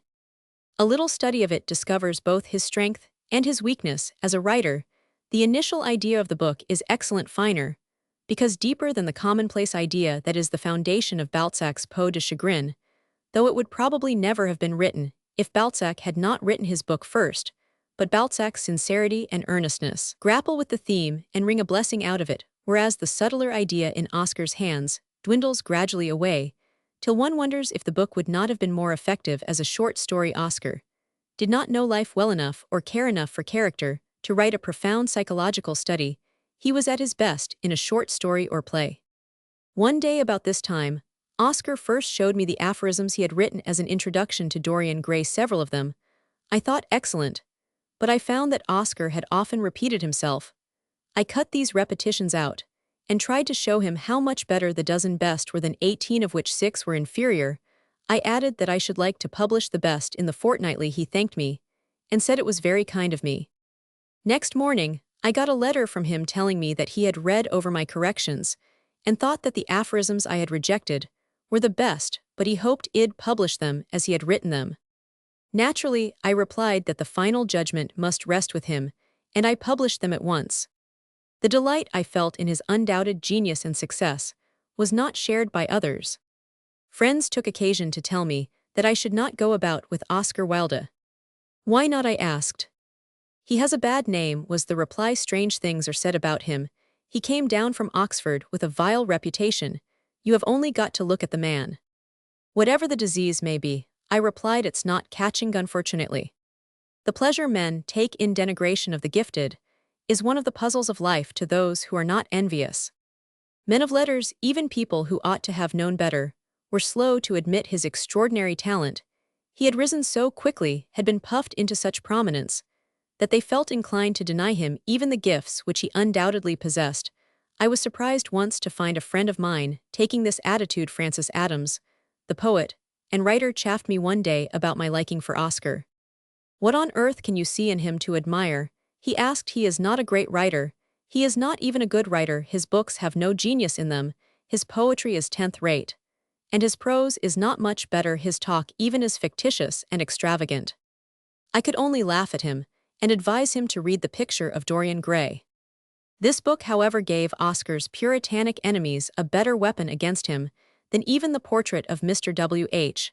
The subject, they declared, was the same as that of Mr. W.H., and the treatment was simply loathsome. More than one middle-class paper such as Today in the hands of Mr. Jerome K. Jerome condemned the book as corrupt and advised its suppression. Freedom of speech in England is more feared than license of action. A speck on the outside of the platter disgust your Puritan, and the inside is never peeped at, much less discussed. Walter Pater praised Dorian Gray in The Bookman, but thereby only did himself damage, without helping his friend. Oscar, meanwhile, went about boldly meeting criticism now with smiling contempt. One incident from this time will show how unfairly he was being judged, and how imprudent he was to front defamation with defiance. One day I met a handsome youth in his company named John Gray, and I could not wonder that Oscar found him interesting, for Gray had not only great personal distinction, but charming manners and a marked poetic gift. A much greater gift than Oscar possessed, he had besides an eager, curious mind, and of course found extraordinary stimulus in Oscar's talk. It seemed to me that intellectual sympathy and the natural admiration which a younger man feels for a brilliant senior formed the obvious bond between them. But no sooner did Oscar republish Dorian Gray than ill-informed and worse-minded persons went about saying that the eponymous hero of the book was John Gray, though Dorian Gray was written before Oscar had met or heard of John Gray. One cannot help admitting that this was partly Oscar's own fault in talk. He often alluded laughingly to John Gray as his hero Dorian. It is just an instance of the challenging contempt which he began to use about this time in answer to the inventions of hatred. Late in this year 1891, he published 4 stories completely void of offense, calling the collection A House of Pomegranates. He dedicated each of the tales to a lady of distinction, and the book made many friends, but it was handled contemptuously in the press and had no sale. By this time, people expected a certain sort of book from Oscar Wilde, and wanted nothing else. They hadn't to wait long. Early in 1892, we heard that Oscar had written a drama in French called Salome, and at once it was put about that Sarah Bernhardt was going to produce it in London. Then came dramatic surprise on surprise. While it was being rehearsed, the Lord Chamberlain refused to license it on the ground that it introduced biblical characters. Oscar protested in a brilliant interview against the action of the censor as odious and ridiculous. He pointed out that all the greatest artists, painters and sculptors, musicians, and writers had taken many of their best subjects from the Bible, and wanted to know why the dramatist should be prevented from treating the great soul tragedies most proper to his art. When informed that the interdict was to stand, he declared, in a pet, that he would settle in France and take out letters of naturalization. I am not English, I am Irish, which is quite another thing. Of course, the press made all the fun it could of his show of temper. Mr. Robert Ross considers Salome the most powerful and perfect of all Oscar's dramas. I find it almost impossible to explain, much less justify, its astonishing popularity. When it appeared, the press, both in France and in England, was critical and contemptuous, but by this time, Oscar had so captured the public that he could afford to disdain critics and calumny. The play was praised by his admirers as if it had been a masterpiece, and London discussed it the more because it was in French and not clapperclawed by the vulgar. The indescribable cold lewdness and cruelty of Salome quickened the prejudice and strengthened the dislike of the ordinary English reader for its author. And when the drama was translated into English and published with the drawings of Aubrey Beardsley, it was disparaged and condemned by all the leaders of literary opinion. The colossal popularity of the play, which Mr. Robert Ross proves so triumphantly, came from Germany and Russia, and is to be attributed in part to the contempt educated Germans and Russians feel for the hypocritical vagaries of English prudery. The illustrations of Aubrey Beardsley, too, it must be admitted, were an additional offense to the ordinary English reader, for they intensified the peculiar atmosphere of the drama. Oscar used to say that he invented Aubrey Beardsley, but the truth is it was Mr. Robert Ross who first introduced Aubrey to Oscar and persuaded him to commission the Salome drawings, which gave the English edition its singular value. Strange to say, Oscar always hated the illustrations and would not have the book in his house. His dislike even extended to the artist. And as Aubrey Beardsley was of easy and agreeable intercourse, the mutual repulsion deserves a word of explanation. Aubrey Beardsley's genius had taken London by storm at 17 or 18. This auburn-haired, blue-eyed, fragile-looking youth had reached maturity with his astounding talent, a talent which would have given him position and wealth in any other country. In perfection of line, his drawings were superior to anything we possess. But the curious thing about the boy was that he expressed the passions of pride and lust and cruelty more intensely even than Rops, sick more spontaneously than anyone who ever held pencil Beardsley's precocity was simply marvelous. He seemed to have an intuitive understanding not only of his own art, but of every art and craft, and it was some time before one realized that he attained this miraculous virtuosity by an absolute disdain for every other form of human endeavor. He knew nothing of the great general or millionaire or man of science, and he cared as little for them as for fishermen or bus drivers.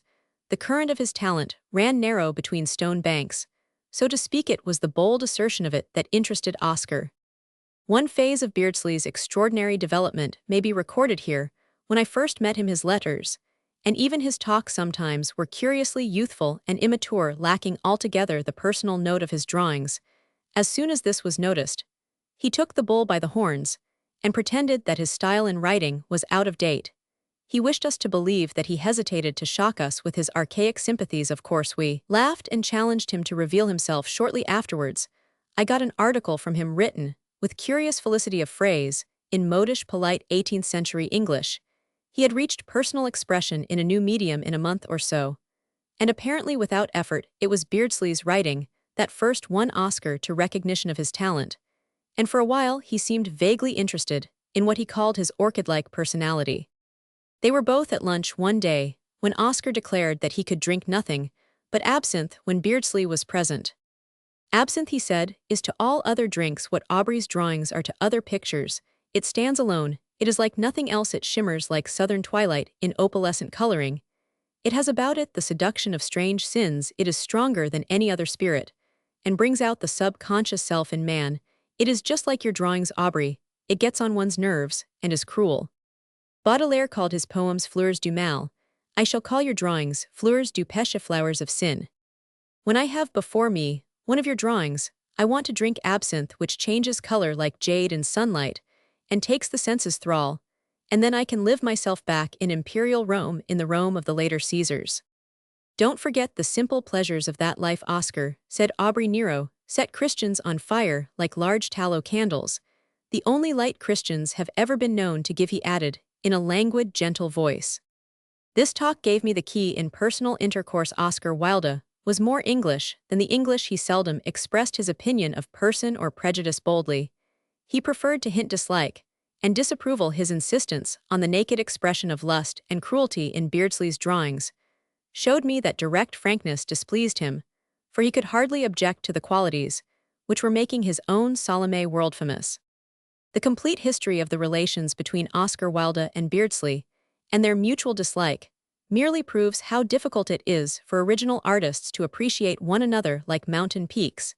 They stand alone. Oscar showed a touch of patronage, the superiority of the senior in his intercourse with Beardsley, and often praised him ineptly, whereas Beardsley to the last spoke of Oscar as a showman, and hoped dryly that he knew more about literature than he did about art. For a moment they worked in concert, and it is important to remember that it was Beardsley who influenced Oscar, and not Oscar who influenced Beardsley. Beardsley's contempt of critics, and the public, his artistic boldness and self-assertion, had a certain hardening influence on Oscar, as things turned out a most unfortunate influence. In spite of Mr. Robert Ross's opinion, I regard Salome as a student work, an outcome of Oscar's admiration for Flaubert and his Herodias on the one hand, and less sept princesses of Meteoric on the other.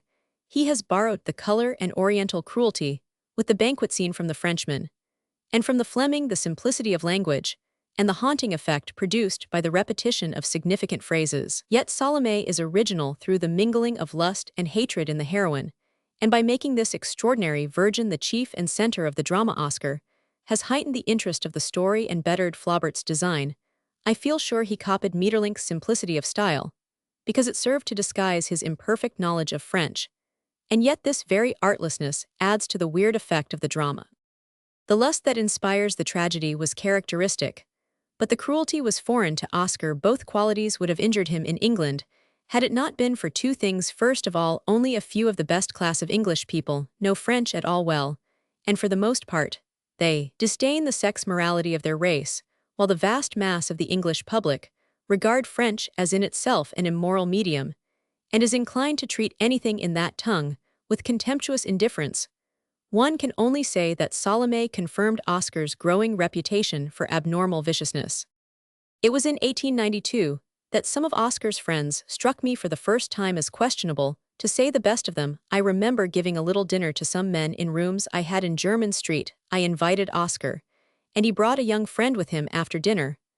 I noticed that the youth was angry with Oscar and would scarcely speak to him, and that Oscar was making up to him. I heard snatches of pleading from Oscar. I beg of you, it is not true, you have no cause, all the while Oscar was standing apart from the rest of us with an arm on the young man's shoulder.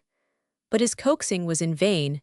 The youth turned away with petulant sullen ill temper. This is a mere snapshot which remained in my memory, and made me ask myself afterwards how I could have been so slow of understanding.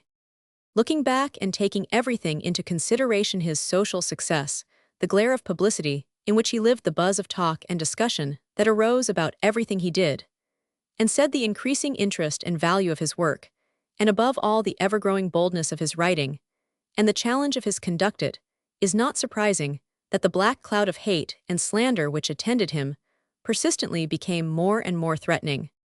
Chapter Roman 9. The Summer of Success, Oscar's first play. No season, it is said, is so beautiful as the brief northern summer. 3/4 of the year is cold and dark, and the icebound landscape is swept by snowstorm, and blizzard. Summer comes like a goddess. In a twinkling the snow vanishes, and nature puts on her robes of tenderest green. The birds arrive in flocks, flowers spring to life on all sides, and the sun shines by night, as by day. Such a summertide, so beautiful and so brief, was accorded to Oscar Wilde before the final desolation. I want to give a picture of him at the topmost height of happy hours, which will afford some proof of his magical talent of speech, besides my own appreciation of it. And fortunately, the incident has been given to me. Mr. Ernest Beckett, now Lord Grimthorpe, a lover of all superiorities who has known the ablest men of the time, takes pleasure in telling a story which shows Oscar Wilde's influence over men who were anything but literary in their tastes. Mr. Beckett had a party of Yorkshire squires, chiefly fox hunters and lovers of an outdoor life at Kirkstall Grange, when he heard that Oscar Wilde was in the neighboring town of Leeds. Immediately, he asked him to lunch at the Grange, chuckling to himself beforehand at the sensational novelty of the experiment. Next day Mr. Oscar Wilde was announced, and, as he came into the room, the sportsmen forthwith began hiding themselves behind newspapers, or moving together in groups in order to avoid seeing or being introduced to the notorious writer. Oscar shook hands with his host, as if he had noticed nothing, and began to talk. In 5 minutes, Grimthorpe declares, all the papers were put down, and everyone had gathered round him to listen and laugh. At the end of the meal, one Yorkshireman after the other begged the host to follow the lunch with a dinner, and invite them to meet the wonder again. When the party broke up in the small hours, they all went away delighted, with Oscar vowing that no man ever talked more brilliantly. Grimthorpe cannot remember a single word Oscar said. It was all delightful. He declares a play of genial humor over every topic that came up like sunshine dancing on waves. The extraordinary thing about Oscar's talent was that he did not monopolize the conversation. He took the ball of talk wherever it happened to be at the moment, and played with it so humorously that everyone was soon smiling delightedly. The famous talkers of the past, Coleridge, Macaulay, Carlyle, and the others, were all lecturers. Talk to them was a discourse on a favorite theme, and in ordinary life they were generally regarded as bores. But at his best Oscar Wilde never dropped the tone of good society. He could afford to give place to others. He was equipped at all points. No subject came amiss to him. He saw everything from a humorous angle, and dazzled one now with wordwit, now with the very stuff of merriment. Though he was the life and soul of every social gathering, and in constant demand, he still read omnivorously, and his mind naturally occupied itself with high themes. For some years the story of Jesus fascinated him, and tinged all his thought. We were talking about Renan's life one day, a wonderful book, he called it, one of the 3 great biographies of the world, Plato's Dialogues, with Socrates as hero and Boswell's Life of Johnson being the other 2. It was strange, he thought, that the greatest man had written the worst biography Plato made of Socrates, a mere phonograph into which he talked his own theories. Renan did better work, and Boswell, the humble, loving friend, the least talented of the 3, did better still. Though being English, he had to keep to the surface of things, and leave the depths to be divined. Oscar evidently expected Plato and Renan to have surpassed comparison. It seemed to me, however, that the illiterate Galilean fishermen had proved themselves still more consummate painters than Boswell, though they too left a great deal too much to the imagination. Love is the best of artists. The puddle of rain in the road can reflect a piece of sky marvelously. The gospel story had a personal interest for Oscar. He was always weaving little fables about himself as the master. In spite of my ignorance of Hebrew, the story of Jesus had always had the strongest attraction for me, and so we often talked about him though from opposite poles. Renan, I felt, had missed Jesus at his highest. He was far below the sincerity, the tenderness, and sweet-thoughted wisdom of that divine spirit Frenchman, like he stumbled over the miracles, and came to grief. Klaus Luter's head of Jesus in the Museum of Dijon is a finer portrait, and so is the imaginative picture of Fra Angelico. It seemed to me possible to do a sketch from the Gospels themselves, which should show the growth of the soul of Jesus, and so impose itself as a true portrait. Oscar's interest in the theme was different. He put himself frankly in the place of his model, and appeared to enjoy the jarring antinomy, which resulted. One or two of his stories were surprising in ironical suggestion. Surprising, too, because they showed his convinced paganism. Here is one which reveals his exact position. When Joseph of Arimathea came down in the evening from Mount Calvary, where Jesus had died, he saw on a white stone a young man seated weeping, and Joseph went near him, and said, I understand how great thy grief must be, for certainly that man was a just man. But the young man made answer, Oh, it is not for that I am weeping, because I too have wrought miracles.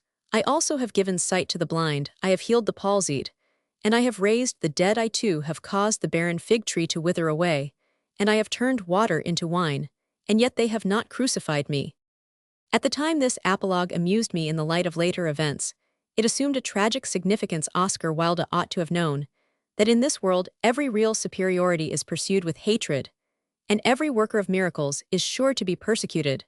But he had no inkling that the gospel story is symbolic lifestory of genius, for all time eternally true. He never looked outside himself, and as the fruits of success were now sweet in his mouth, a pursuing fate seemed to him the most mythical of myths. His childlike self-confidence was pathetic. The laws that govern human affairs had little interest for the man who was always a law unto himself. Yet by some extraordinary prescience, some inexplicable presentiment, the approaching catastrophe cast its shadow over his mind, and he felt vaguely that the life journey of genius would be incomplete and farcical without the final tragedy. Whoever lives for the highest must be crucified. It seems memorable to me that in this brief summer of his life Oscar Wilde should have concerned himself especially with the life story of the man of sorrows, who had sounded all the depths of suffering. Just when he himself was about to enter the dark valley, Jesus was often in his thoughts, and he always spoke of him with admiration. But after all, how could he help it? Even Decker saw as far as that. The best of men. That ear wore earth about him. This was the deeper strain in Oscar Wilde's nature, though he was always disinclined to show it habitually. He lived in humorous talk, in the epithets and epigrams. He struck out in the desire to please and astonish his hearers. One evening, I learned almost by chance that he was about to try a new experiment and break into a new field. He took up the word lose at the table, I remember. We lose our chances, he said, laughing. We lose our figures, we even lose our characters. But we must never lose our temper. That is our duty to our neighbor Frank. But sometimes we mislay it, don't we? Is that going in a book, Oscar? I asked, smiling. Or in an article you have written? Nothing lately. I have a play in my mind, he replied gravely. Tomorrow, I am going to shut myself up in my room and stay there until it is written. George Alexander has been bothering me to write a play for some time, and I've got an idea I rather like. I wonder, can I do it in a week? Or will it take 3? It ought not to take long to beat the Pinrose and the Joneses. It always annoyed Oscar when any other name but his came into men's mouths. His vanity was extraordinarily alert. Naturally enough, he minimized Mr. Alexander's initiative. The well-known actor had bothered Oscar by advancing him before the scenario was even outlined. A couple of months later, he told me that Alexander had accepted his comedy and was going to produce Lady Windermere's Fan. I thought the title excellent. Territorial names, Oscar explained gravely, have always a cachet of distinction. They fall on the ear, full-toned with secular dignity. That's how I get all the names of my personages. Frank. I take up a map of the English counties, and there they are. Our English villages have often exquisitely beautiful names, Windermere, for instance, or Hunstanton. and he rolled the syllables over his tongue with a soft, sensual pleasure. I had a box the first night, and thinking it might do Oscar some good, I took with me Arthur Walter of the Times. The first scene of the first act was as old as the hills, but the treatment gave charm to it, if not freshness. The delightful, unexpected humor set off the commonplace incident. But it was only the convention that Arthur Walter would see the play was poor, he thought, which brought me to wonder. After the first act, I went downstairs to the foyer, and found the critics in much the same mind. There was an enormous gentleman called Joseph Knight who cried out, "The humor is mechanical, unreal." Seeing that I did not respond, he challenged me. "What do you think of it?" "That is for you critics to answer," I replied. I might say he laughed in Oscar's own peculiar way, little promise, and less performance, ha ha ha. "That's the exact opposite to Oscar's way," I retorted. "It is the listeners who laugh at his humor." "Come now, really," cried Knight, "you cannot think much of the play." For the first time in my life, I began to realize that 9 critics out of 10 are incapable of judging original work. They seem to live in a sort of fog, waiting for someone to give them the lead, and accordingly, they love to discuss every new play right and left. "I have not seen the whole play," I answered. "I was not at any of the rehearsals. But so far, it is surely the best comedy in English, the most brilliant, isn't it?" The big man started back and stared at me, then burst out laughing. "That's good," he cried with a loud, unmirthful guffaw. "Lady Windermere's fan. Better than any comedy of Shakespeare, ha, ha, ha, more brilliant, ho, ho." "Yes," I persisted, angered by his disdain, "wittier, and more humorous than As You Like It, or Much Ado." Strange to say, too, it is on a higher intellectual level. I can only compare it to the best of Congreve. And I think it's better." With a grunt of disapproval or rage, the great man of the daily press turned away to exchange bleatings with one of his conferers. The audience was a picked audience of the best heads in London, far superior in brains, therefore, to the average journalist, and their judgment was that it was a most brilliant and interesting play. Though the humor was often prepared, the construction showed a rare mastery of stage effect. Oscar Wilde had at length come into his kingdom. At the end, the author was called for, and Oscar appeared before the curtain. The house rose at him, and cheered again. He was smiling with a cigarette between his fingers, wholly master of himself and his audience. "I am so glad, ladies and gentlemen, that you like my play, Confer Appendix Criticisms, by Robert Ross. I feel sure you estimate the merits of it almost as highly as I do myself." The house rocked with laughter. The play and its humor were a 7 days' wonder in London. People talked of nothing but Lady Windermere's fan. The witty words in it ran from lip to lip like a tidbit of scandal. Some clever Jewesses, and strange to say, one Scotchman, were the loudest in applause. Mr. Archer, the well-known critic of the World, was the first and only journalist to perceive that the play was a classic by virtue of genuine dramatic qualities. Mrs. Leverson turned the humorous sayings into current social coin in Punch, of all places in the world, and from a favorite Oscar, Wilde rapidly became the idol of smart London. The play was an intellectual triumph. This time Oscar had not only won success, but had won also the suffrages of the best. Nearly all the journalist critics were against him, and made themselves ridiculous by their brainless strictures. Truth and the Times, for example, were poisonously puritanic, but thinking people came over to his side in a body. The halo of fame was about him, and the incense of it in his nostrils made him more charming, more irresponsibly gay, more geniality than ever he was, as one set upon a pinnacle, with the sunshine playing about him, lighting up his radiant eyes. All the while, however, the foul mists from the underworld were wreathing about him, climbing higher and higher. Chapter Roman 10, The First Meeting with Lord Alfred Douglas. "Thou hast led me like an heathen sacrifice, with music, and with fatal pomp of flowers, to my eternal ruin." Webster's The White Devil. Lady Windermere's fan was a success in every sense of the word, and during its run London was at Oscar's feet. There were always a few doors closed to him, but he could afford now to treat his critics with laughter, call them fogies and old-fashioned, and explain that they had not a decalogue, but a millilogue of sins forbidden and persons tabooed, because it was easier to condemn than to understand. I remember a lunch once when he talked most brilliantly, and finished up by telling the story now published in his works as a Florentine tragedy. He told it superbly, making it appear far more effective than in its written form. A well-known actor, piqued at being compelled to play listener, made himself ridiculous by half turning his back on the narrator. But after lunch Willie Grenfell, now Lord Desborough, a model English athlete gifted with peculiar intellectual fairness, came round to me. Oscar Wilde is most surprising, most charming, a wonderful talker. At the same moment Mr. K.H. came over to us. He was a man who went everywhere and knew everyone. He had quiet, ingratiating manners, always spoke in a gentle, smiling way, and had a good word to say for everyone, especially for women. He was a bachelor too, and wholly unattached. He surprised me by taking up Grenfell's praise and breaking into a lyric. "The best talker who ever lived," he said, "most extraordinary. I am so infinitely obliged to you for asking me to meet him, a new delight. He brings a supernal air into life. I am in truth indebted to you." All this in an affected, purring tone. I noticed for the first time that there was a touch of rouge on his face. Grenfell turned away from us, rather abruptly, I thought. At this first roseate dawn of complete success and universal applause, new qualities came to view in Oscar. Praise gave him the fillip needed in order to make him surpass himself. His talk took on a sort of autumnal richness of color, and assumed a new width of range. He now used pathos as well as humor, and generally brought in a story or apologue to lend variety to the entertainment. His little weaknesses, too, began to show themselves, and they grew rankly in the sunshine.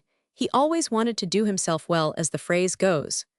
But now, he began to eat and drink more freely than before. His vanity became defiant. I noticed one day that he had signed himself Oscar O'Flaherty Wilde, I think under some verses which he had contributed years before to his college magazine.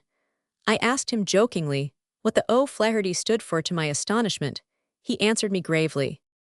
"The O'Flahertys were kings in Ireland, and I have a right to the name. I am descended from them." I could not help it. I burst out laughing. "What are you laughing at, Frank?" he asked, with a touch of annoyance. "It seems humorous to me." I explained that Oscar Wilde should want to be an O'Flaherty, and as I spoke a picture of the greatest of the O'Flahertys, with bushy head and dirty rags, warming enormous hairy legs before a smoking peat fire, flashed before me. I think something of the sort must have occurred to Oscar too, for in spite of his attempt to be grave, he could not help laughing. "It's unkind of you, Frank." He said the Irish were civilized, and Christians, when the English kept themselves warm with tattooings. He could not help telling one in familiar talk of Clumber or some other great house where he had been visiting. He was intoxicated with his own popularity, a little surprised perhaps, to find that he had won fame so easily, and on the primrose path, but one could forgive him everything, for he talked more delightfully than ever. It is almost inexplicable, but nevertheless true, that life tries all of us tests, every weak point to breaking, and sets off, and exaggerates our powers. Burns saw this when he wrote, "What is the utmost that he can will whiles do mair." And the obverse is true. Whoever yields to a weakness habitually, some day, goes further than he ever intended, and comes to worse grief than he deserved. The old prayer, "Lead us not into temptation," is perhaps a half-conscious recognition of this fact, but we moderns are inclined to walk heedlessly, no longer believing in pitfalls or in the danger of gratified desires, and Oscar Wilde was not only an unbeliever, but he had all the heedless confidence of the artist who has won worldwide popularity and has the halo of fame on his brow. With high heart and smiling eyes, he went to his fate unsuspecting. It was in the autumn of 1891 that he first met Lord Alfred Douglas. He was 36, and Lord Alfred Douglas, a handsome, slim youth of 21, with large blue eyes and golden fair hair. His mother, the Dowager Lady Queensberry, preserves a photograph of him, taken a few years before when he was still at Winchester, a boy of 16, with an expression which might well be called angelic. When I met him, he was still girlishly pretty, with the beauty of youth, coloring, and fair skin, though his features were merely ordinary. It was Lionel Johnson, the writer, a friend and intimate of Douglas at Winchester, who brought him to tea at Oscar's house in Tite Street. Their mutual attraction had countless hooks. Oscar was drawn by the lad's personal beauty, and enormously affected besides by Lord Alfred Douglas' name and position. He was a snob, as only an English artist can be a snob. He loved titular distinctions, and Douglas is one of the few great names in British history with the gilding of romance about it. No doubt Oscar talked better than his best, because he was talking to Lord Alfred Douglas. To the last, the mere name rolled on his tongue gave him extraordinary pleasure. Besides, the boy admired him, hung upon his lips with his soul in his eyes, showed too rare intelligence in his appreciation, confessed that he himself wrote verses, and loved letters passionately. Could more be desired than perfection perfected? And Alfred Douglas on his side was almost as powerfully attracted. He had inherited from his mother all her literary tastes and more. He was already a master poet with a singing faculty worthy to be compared with the greatest. What wonder if he took this magical talker, with the luminous eyes and charming voice, and a range and play of thought beyond his imagining for a world's miracle, one of the immortals. Before he had listened long, I have been told, the youth declared his admiration passionately. They were an extraordinary pair, and were complementary in 100 ways, not only in mind, but in character.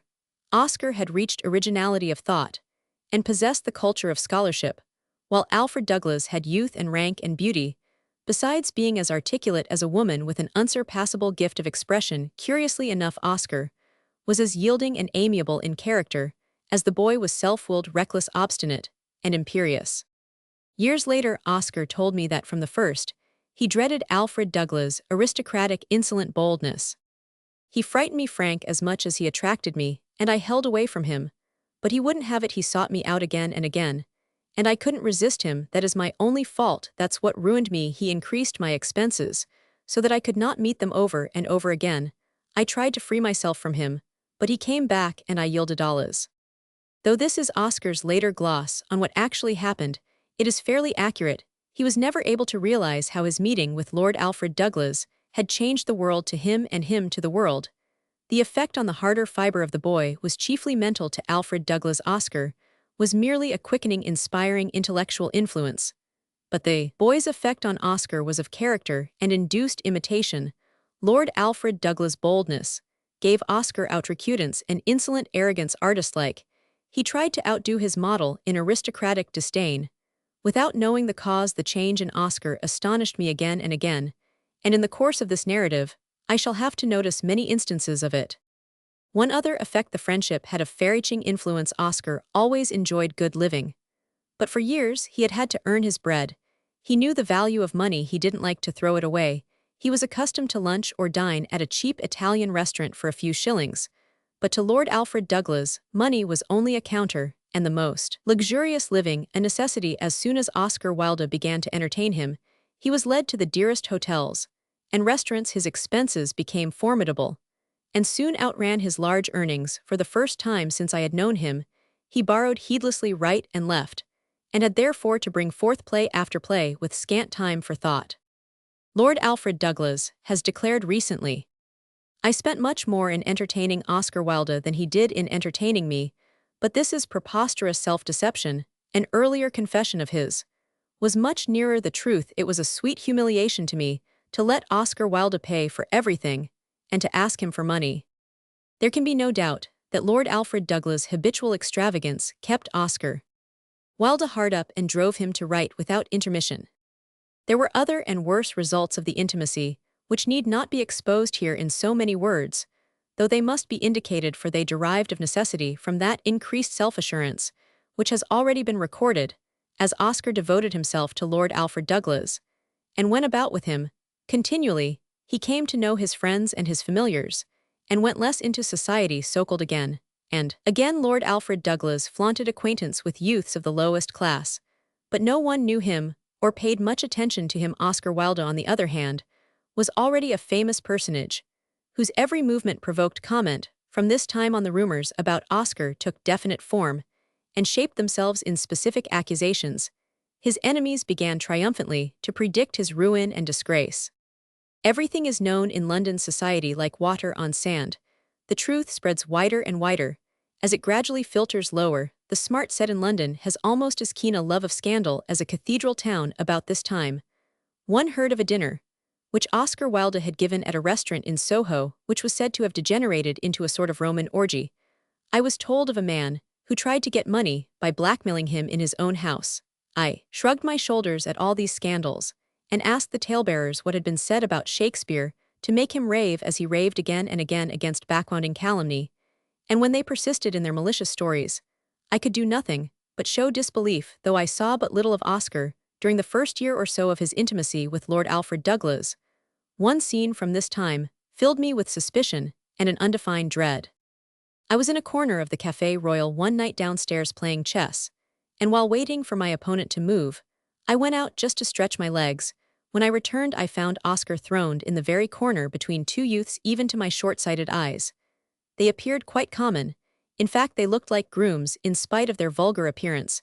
However, one was nice-looking in a fresh, boyish way, the other seemed merely depraved. Oscar greeted me, as usual, though he seemed slightly embarrassed. I resumed my seat, which was almost opposite him, and pretended to be absorbed in the game. To my astonishment, he was talking as well as if he had had a picked audience, talking, if you please, about the Olympic Games, telling how the youths wrestled, and were scraped with striguli and threw the discus, and ran races, and won the meteoric. His impassioned eloquence brought the sun-bathed palestra before one with a magic of representment.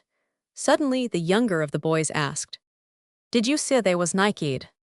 "Of course," Oscar replied, "nude, clothed only in sunshine and beauty."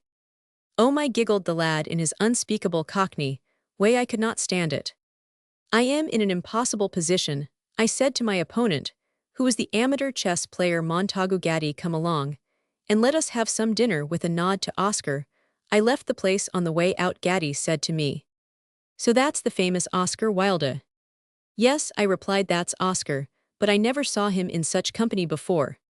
"Didn't you?" remarked Gaddy quietly. "He was well known at Oxford. I was at the varsity with him. His reputation was always rather high, shall we call it." I wanted to forget the scene and blot it out of my memory and remember my friend as I knew him at his best. But that Cockney boy would not be banned. He leered there with rosy cheeks, hair plastered down in a lovelock on his forehead, and low, cunning eyes. I felt uncomfortable. I would not think of it.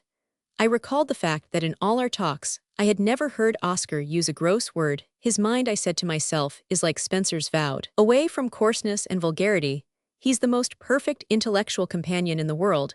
He may have wanted to talk to the boys, just to see what effect his talk would have on them. His vanity is greedy enough to desire even such applause as theirs. Of course, that was the explanation. Vanity. My affection for him, tormented by doubt, had found at length a satisfactory solution. It was the artist in him, I said to myself, that wanted a model. But why not boys of his own class? The answer suggested itself. Boys of his own class could teach him nothing. His own boyhood would supply him with all the necessary information about well-bred youth. But if he wanted a gutter snipe in one of his plays, he would have to find a gutter lad and paint him from life. That was probably the truth, I concluded. So satisfied was I with my discovery that I developed it to Gaddy, but he would not hear of it. Gaddy has nothing of the artist in him, I decided, and therefore cannot understand. And I went on arguing if Gaddy were right, why two boys? It seemed evident to me that my reading of the riddle was the only plausible one. Besides, it left my affection unaffected and free. Still, the giggle, the plastered oily hair, and the venal leering eyes came back to me again and again, in spite of myself. Chapter Roman 11. The threatening cloud draws nearer. There is a secret apprehension in man counseling sobriety and moderation, a fear born of expediency distinct from conscience, which is ethical, though it seems to be closely connected with conscience, acting, as it does, by warnings and prohibitions. The story of Polycrates and his ring is a symbol of the instinctive feeling that extraordinary good fortune is perilous and cannot endure. A year or so after the first meeting between Oscar Wilde and Lord Alfred Douglas, I heard that they were being pestered on account of some amorous letters which had been stolen from them. There was talk of blackmail and hints of an interesting exposure. Towards the end of the year, it was announced that Lord Alfred Douglas had gone to Egypt, but this flight into Egypt, as it was wittily called, was gilded by the fact that a little later he was appointed an honorary attaché to Lord Cromer. I regarded his absence as a piece of good fortune, for when he was in London, Oscar had no time to himself, and was seen in public with associates. He would have done better to avoid. Time and again, he had praised Lord Alfred Douglas to me as a charming person, a poet, and had grown lyrical about his violet eyes and honey-colored hair. I knew nothing of Lord Alfred Douglas, and had no inkling of his poetic talent. I did not like several of Oscar's particular friends, and I had a special dislike for the father of Lord Alfred Douglas. I knew Queensberry rather well. I was a member of the old Pelican Club, and I used to go there frequently for a talk with Tom, Dick, or Harry about athletics, or for a game of chess with George Edwards. Queensberry was there almost every night, and someone introduced me to him. I was eager to know him, because he had surprised me at some play.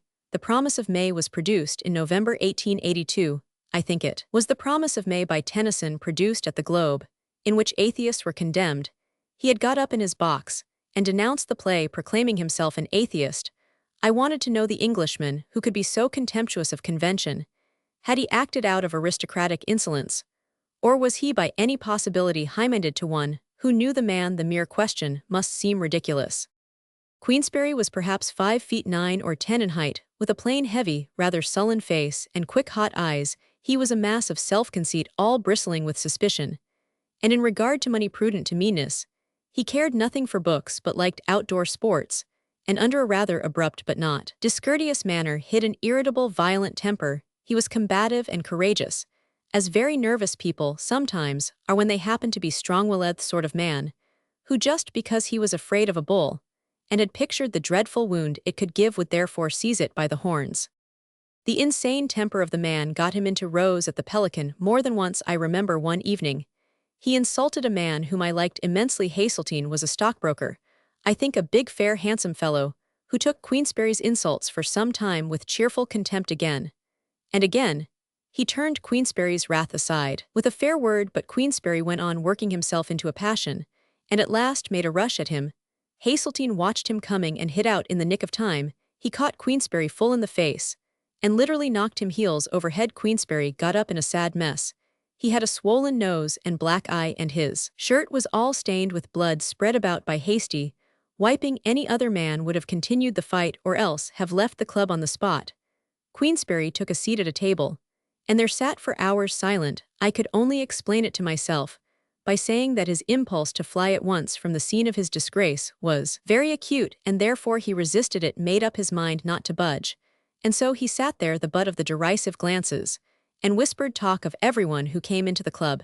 In the next 2 or 3 hours, he was just the sort of person a wise man would avoid, and a clever one would use a dangerous, sharp, ill-handled tool.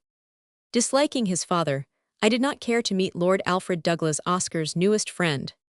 I saw Oscar less frequently after the success of his first play. He no longer needed my editorial services, and was besides busily engaged. But I have one good trait to record of him. Some time before I had lent him L. So long as he was hard up, I said nothing about it. But after the success of his second play, I wrote to him, saying that the L would be useful to me if he could spare it. He sent me a check at once with a charming letter. He was now continually about again with Lord Alfred Douglas, who it appeared had had a disagreement with Lord Cromer, and returned to London. Almost immediately scandalous stories came into circulation concerning them. Have you heard the latest about Lord Alfred and Oscar? I am told they're being watched by the police and so forth, and so on interminably. One day, a story came to me with such wealth of weird detail that it was manifestly at least founded on fact. Oscar was said to have written extraordinary letters to Lord Alfred Douglas. A youth called Alfred Wood had stolen the letters from Lord Alfred Douglas' rooms in Oxford, and had tried to blackmail Oscar with them. The facts were so peculiar and so precise that I asked Oscar about it. He met the accusation at once, and very fairly I thought, and told me the whole story. It puts the triumphant power and address of the man in a strong light. And so I will tell it as he told it to me. When I was rehearsing A Woman of No Importance at the Haymarket, he began Beerbohm Tree, showed me a letter I had written a year or so before to Alfred Douglas. He seemed to think it dangerous, but I laughed at him and read the letter with him, and of course he came to understand it properly a little. Later a man called Wood told me he had found some letters which I had written to Lord Alfred Douglas, in a suit of clothes which Lord Alfred had given to him. He gave me back some of the letters, and I gave him a little money, but the letter, a copy of which had been sent to Beerbohm Tree, was not amongst them. Some time afterwards, a man named Allen called upon me one night in Tite Street, and said he had got a letter of mine which I ought to have. The man's manner told me that he was the real enemy. I suppose you mean that beautiful letter of mine to Lord Alfred Douglas. I said, if you had not been so foolish as to send a copy of it to Mr. Beerbohm Tree, I should have been glad to have paid you a large sum for it, as I think it is one of the best I ever wrote. Allen looked at me with sulky, cunning eyes and said, a curious construction could be put upon that letter. No doubt, I replied lightly. Art is not intelligible to the criminal classes. He looked me in the face defiantly and said, a man has offered me L for it. You should take the offer, I said gravely. L is a great price. I myself have never received such a large sum for any prose work of that length. But I am glad to find that there is someone in England who will pay such a large sum for a letter of mine. I don't know why you come to me, I added, rising. You should sell the letter at once. Of course, Frank, as I spoke, my body seemed empty with fear. The letter could be misunderstood, and I have so many envious enemies. But I felt that there was nothing else for it but bluff. As I went to the door, Alan rose too, and said that the man who had offered him the money was out of town. I turned to him and said, "He will no doubt return, and I don't care for the letter at all."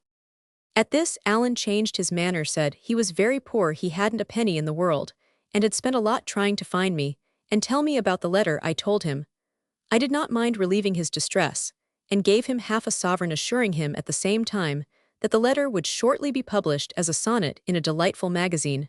I went to the door with him, and he walked away. I closed the door but didn't shut it at once, for suddenly I heard a policeman's step coming softly towards my housepad. A dreadful moment. Then he passed by. I went into the room again, all shaken, wondering whether I had done right, whether Alan would hawk the letter, about 1,000 vague apprehensions. Suddenly a knock at the street door. My heart was in my mouth. Still I went and opened it. A man named Cliburn was there. "I have come to you with a letter of Alan's." "I cannot be bothered any more," I cried, "about that letter. I don't care tuppence about it. Let him do what he likes with it." To my astonishment, Cliburn said, "Alan has asked me to give it back to you," and he produced it. "Why does he give it back to me?" I asked carelessly. "He says you were kind to him, and that it is no use trying to rent you. You only laugh at us." I looked at the letter. It was very dirty, and I said, "I think it is unpardonable that better care should not have been taken of a manuscript of mine." He said he was sorry, but it had been in many hands. I took the letter up casually. "Well, I will accept the letter back. You can thank Mr. Allen for me." I gave Cliburn half a sovereign for his trouble, and said to him, "I am afraid you are leading a desperately wicked life." "There's good and bad in every one of us," he replied. I said something about his being a philosopher, and he went away. That's the whole story, Frank. "But the letter?" I questioned. "The letter is nothing," Oscar replied, "a prose poem. I will give you a copy of it. Here is the letter. My own Boyer sonnet is quite lovely, and it is a marvel that those red rose-leaf lips of yours should be made no less for the madness of music and song than for the madness of kissing. Your slim-gilt soul walks between passion and poetry. No hyacinthus followed love so madly as you in Greek days. Why are you alone in London? And when do you go to Salisbury? Do go there, and cool your hands in the grey twilight of Gothic things. Come here whenever you like. It is a lovely place, and only lacks you. Do go to Salisbury first, always with undying love. Yours, Oscar. This letter startled me. Slimgilt and the madness of kissing were calculated to give one pause. But after all, I thought it may be merely an artist's letter, half pose, half passionate admiration. Another thought struck me. But how did such a letter, I cried, ever get into the hands of a blackmailer? "I don't know," he replied, shrugging his shoulders. "Lord Alfred Douglas is very careless and inconceivably bold. You should know him, Frank. He's a delightful poet." "But how did he come to know a creature like Wood?" I persisted. "How can I tell, Frank?" he answered a little shortly, and I let the matter drop, though it left in me a certain doubt and uncomfortable suspicion. The scandal grew from hour to hour, and the tide of hatred rose in surges. One day I was lunching at the Savoy, and while talking to the head waiter, Cesare, who afterwards managed the Élysée Palace Hotel in Paris, I thought I saw Oscar and Douglas go out together. Being a little short-sighted, I asked, "Isn't that Mr. Oscar Wilde?" "Yes," said Cesare, "and Lord Alfred Douglas. We wish they would not come here. It does us a lot of harm." "How do you mean?" I asked sharply. "Some people don't like them," the quick Italian answered immediately. "Oscar Wilde," I remarked casually, "is a great friend of mine," but the super-subtle Italian was already warned. "A clever writer, I believe," he said, smiling in bland acquiescence. This incident gave me warning, strengthened again in me the exact apprehension and suspicion which the Douglas letter had bred. Oscar, I knew, was too self-centered, went about too continually with admirers to have any understanding of popular feeling. He would be the last man to realize how fiercely hate, malice, and envy were raging against him. I wanted to warn him, but hardly knew how to do it effectively, and without offense, I made up my mind to keep my eyes open and watch an opportunity. A little later I gave a dinner at the Savoy, and asked him to come. He was delightful, his vivacious gaiety as exhilarating as wine. but he was more like a Roman emperor than ever. He had grown fat. He ate, and drank too much, not that he was intoxicated, but he became flushed, and in spite of his gay and genial talk he affected me a little unpleasantly. He was gross and puffed up. But he gave one or two splendid snapshots of actors, and their egregious vanity. It seemed to him a great pity that actors should be taught to read, and write. They should learn their pieces from the lips of the poet. Just as work is the curse of the drinking classes of this country, he said laughing, so education is the curse of the acting classes. Yet even when making fun of the mummers, there was a new tone in him of arrogance and disdain. He used always to be genial and kindly even to those he laughed at now. He was openly contemptuous. The truth is that his extraordinarily receptive mind went with an even more abnormal receptivity of character. Unlike most men of marked ability, he took color from his associates in this, as in love of courtesies and dislike of coarse words. He was curiously feminine. Intercourse with Beardsley, for example, had backed his humorous gentleness with a sort of challenging courage. His new intimacy with Lord Alfred Douglas, coming on the top of his triumph as a playwright, was lending him aggressive self-confidence. There was in him that hubris, insolent self-assurance, which the Greek feared, the pride which goeth before destruction. I regretted the change in him, and was nervously apprehensive. After dinner, we all went out by the door which gives on the embankment, for it was after 12. One of the party proposed that we should walk for a minute or two at least as far as the Strand before driving home. Oscar objected. He hated walking. It was a form of penal servitude to the animal in man, he declared. But he consented nevertheless under protest, laughing. When we were going up the steps to the Strand, he again objected, and quoted Dante's famous lines. Tu proverai si cum sadi sale. Lo pain altri e kami duro cal. Lo sender e el salir per l'altri scale. The impression made by Oscar that evening was not only of self-indulgence, but of overconfidence. I could not imagine what had given him this insolent self-complacence. I wanted to get by myself, and think prosperity was certainly doing him no good. All the while the opposition to him, I felt, was growing in force. How could I verify this impression? I asked myself, so as to warn him effectually. I decided to give a lunch to him, and on purpose I put on the invitations to meet Mr. Oscar Wilde, and hear a new story. Out of a dozen invitations sent out to men, 7 or 8 were refused, 3 or 4 telling me in all kindness that they would rather not meet Oscar Wilde. This confirmed my worst fears. When Englishmen speak out in this way, the dislike must be near revolt. I gave the lunch and saw plainly enough that my forebodings were justified. Oscar was more self-confident than ever, but his talk did not suffer. Indeed, it seemed to improve at this lunch. He told the charming fable of Narcissus, which is certainly one of his most characteristic short stories. When Narcissus died, the flowers of the field were plunged in grief, and asked the river for drops of water, that they might mourn for him.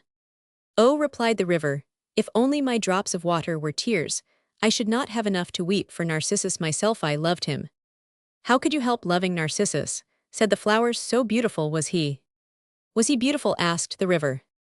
Who should know that better than you? Said the flowers, for every day lying on your bank, he would mirror his beauty in your waters. Oscar paused here and then went on. If I loved him, replied the river, it is because when he hung over me, I saw the reflection of my own loveliness in his eyes. After lunch, I took him aside and tried to warn him, told him that unpleasant stories were being put about against him, but he paid no heed to me. All envy, frank and malice.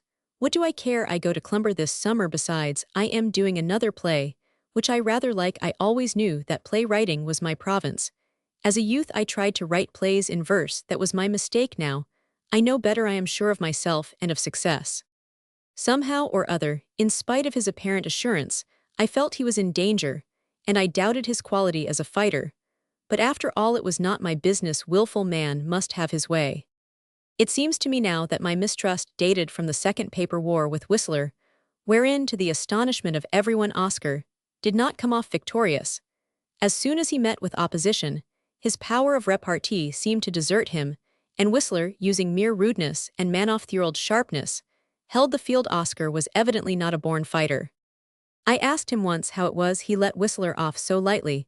He shrugged his shoulders and showed some irritation. What could I say? Frank, why should I belabor the beaten? The man is a wasp, and delights in using his sting. I have done more perhaps than anyone to make him famous. I had no wish to hurt him. Was it magnanimity or weakness?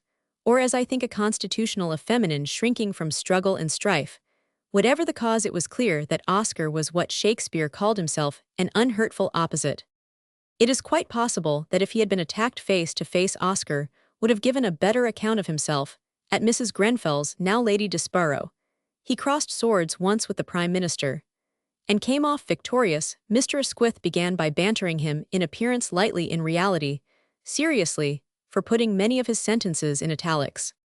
The man who uses italics, said the politician, is like the man who raises his voice in conversation and talks loudly in order to make himself heard. It was the well-known objection which Emerson had taken to Carlyle's overwrought style, pointed probably by dislike of the way Oscar monopolized conversation. Oscar met the stereotyped attack with smiling good humor. "How delightful of you, Mr. Asquith, to have noticed that the brilliant phrase, like good wine, needs no bush." But just as the orator marks his good things by a dramatic pause, or by raising or lowering his voice, or by gesture, so the writer marks his epigrams with italics, setting the little gem, so to speak, like a jeweler, in excusable love of one's art, not all mere vanity. I like to think all this with the most pleasant smile and manner. In measure as I distrusted Oscar's fighting power, and admired his sweetness of nature, I took sides with him, and wanted to help him. One day, I heard some talk at the Pelican Club which filled me with fear for him, and quickened my resolve to put him on his guard. I was going in just as Queensberry was coming out with 2 or 3 of his special cronies. "I'll do it," I heard him cry. "I'll teach the fellow to leave my son alone. I'll not have their names coupled together." I caught a glimpse of the thrust-out combative face and the hot gray eyes. "What's it all about?" I asked. "Only Queensberry," said someone, swearing. "Hell, stop Oscar Wilde going about with that son of his, Alfred Douglas." Suddenly my fears took form, as in a flash I saw Oscar, heedless and smiling, walking along with his head in the air, and that violent, combative, insane creature pouncing on him. I sat down at once, and wrote begging Oscar to lunch with me the next day alone, as I had something important to say to him. He turned up in Park Lane, manifestly anxious, a little frightened, I think. "What is it, Frank?" I told him very seriously what I had heard, and gave besides my impression of Queensberry's character and his insane pugnacity. "What can I do, Frank?" said Oscar, showing distress and apprehension. "It's all Bosie." "Who is Bosie?" I asked. "That is Lord Alfred Douglas, pet name. It's all Bosie's fault. He has quarreled with his father, or rather his father has quarreled with him. He quarrels with everyone, with Lady Queensberry, with Percy Douglas, with Bosie, everyone. He's impossible. What can I do?" "Avoid him," I said. "Don't go about with Lord Alfred Douglas. Give Queensberry his triumph. You could make a friend of him as easily as possible. If you wished, write him a conciliatory letter. But hell want me to drop Bosie and stop seeing Lady Queensberry, and I like them all. They are charming to me. Why should I cringe to this madman?" "Because he is a madman." "Oh, Frank, I can't," he cried. "Bosie wouldn't let me."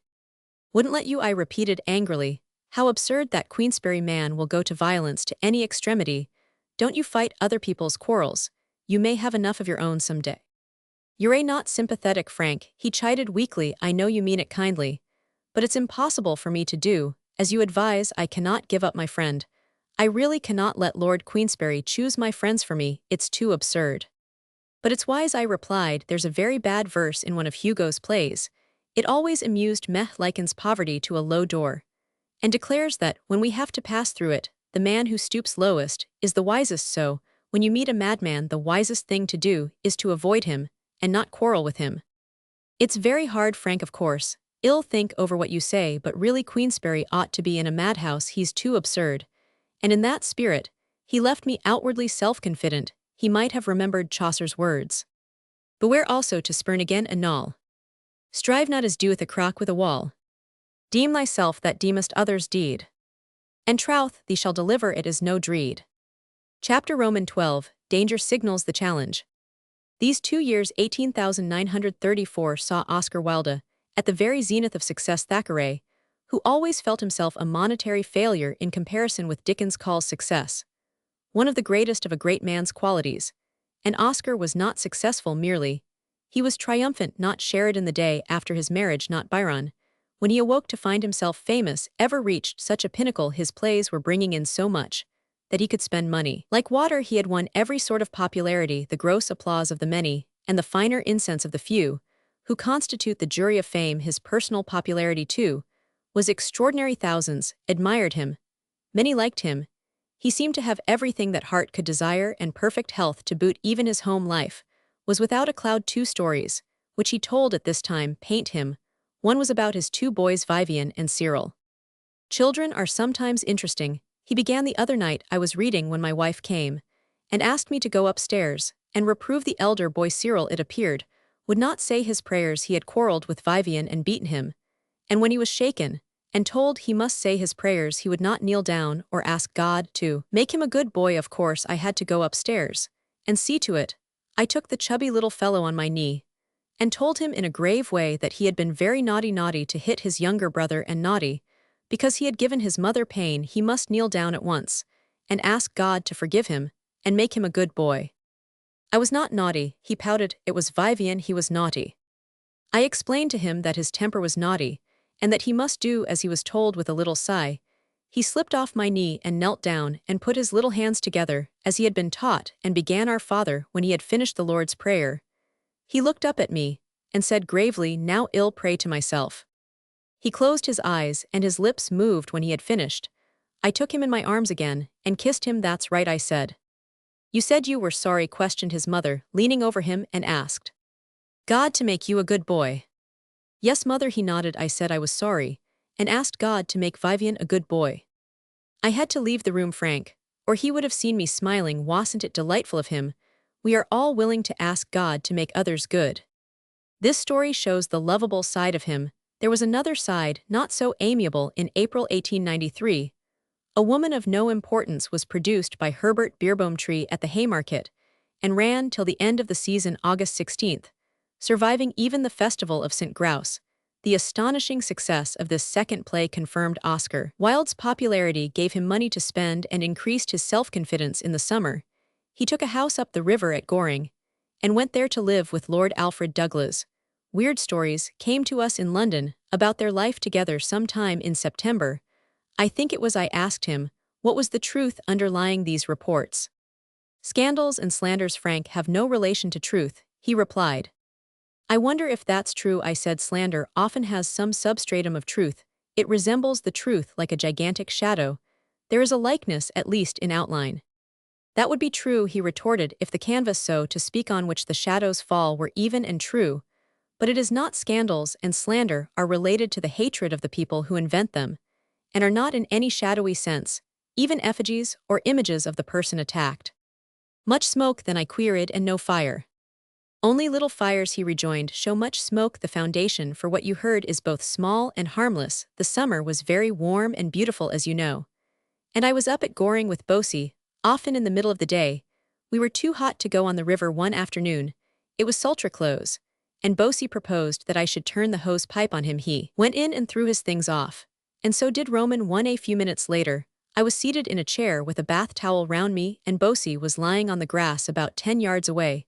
When the vicar came to pay us a call, the servant told him that we were in the garden, and he came and found us there. Frank, you have no idea the sort of face he pulled. What could I say?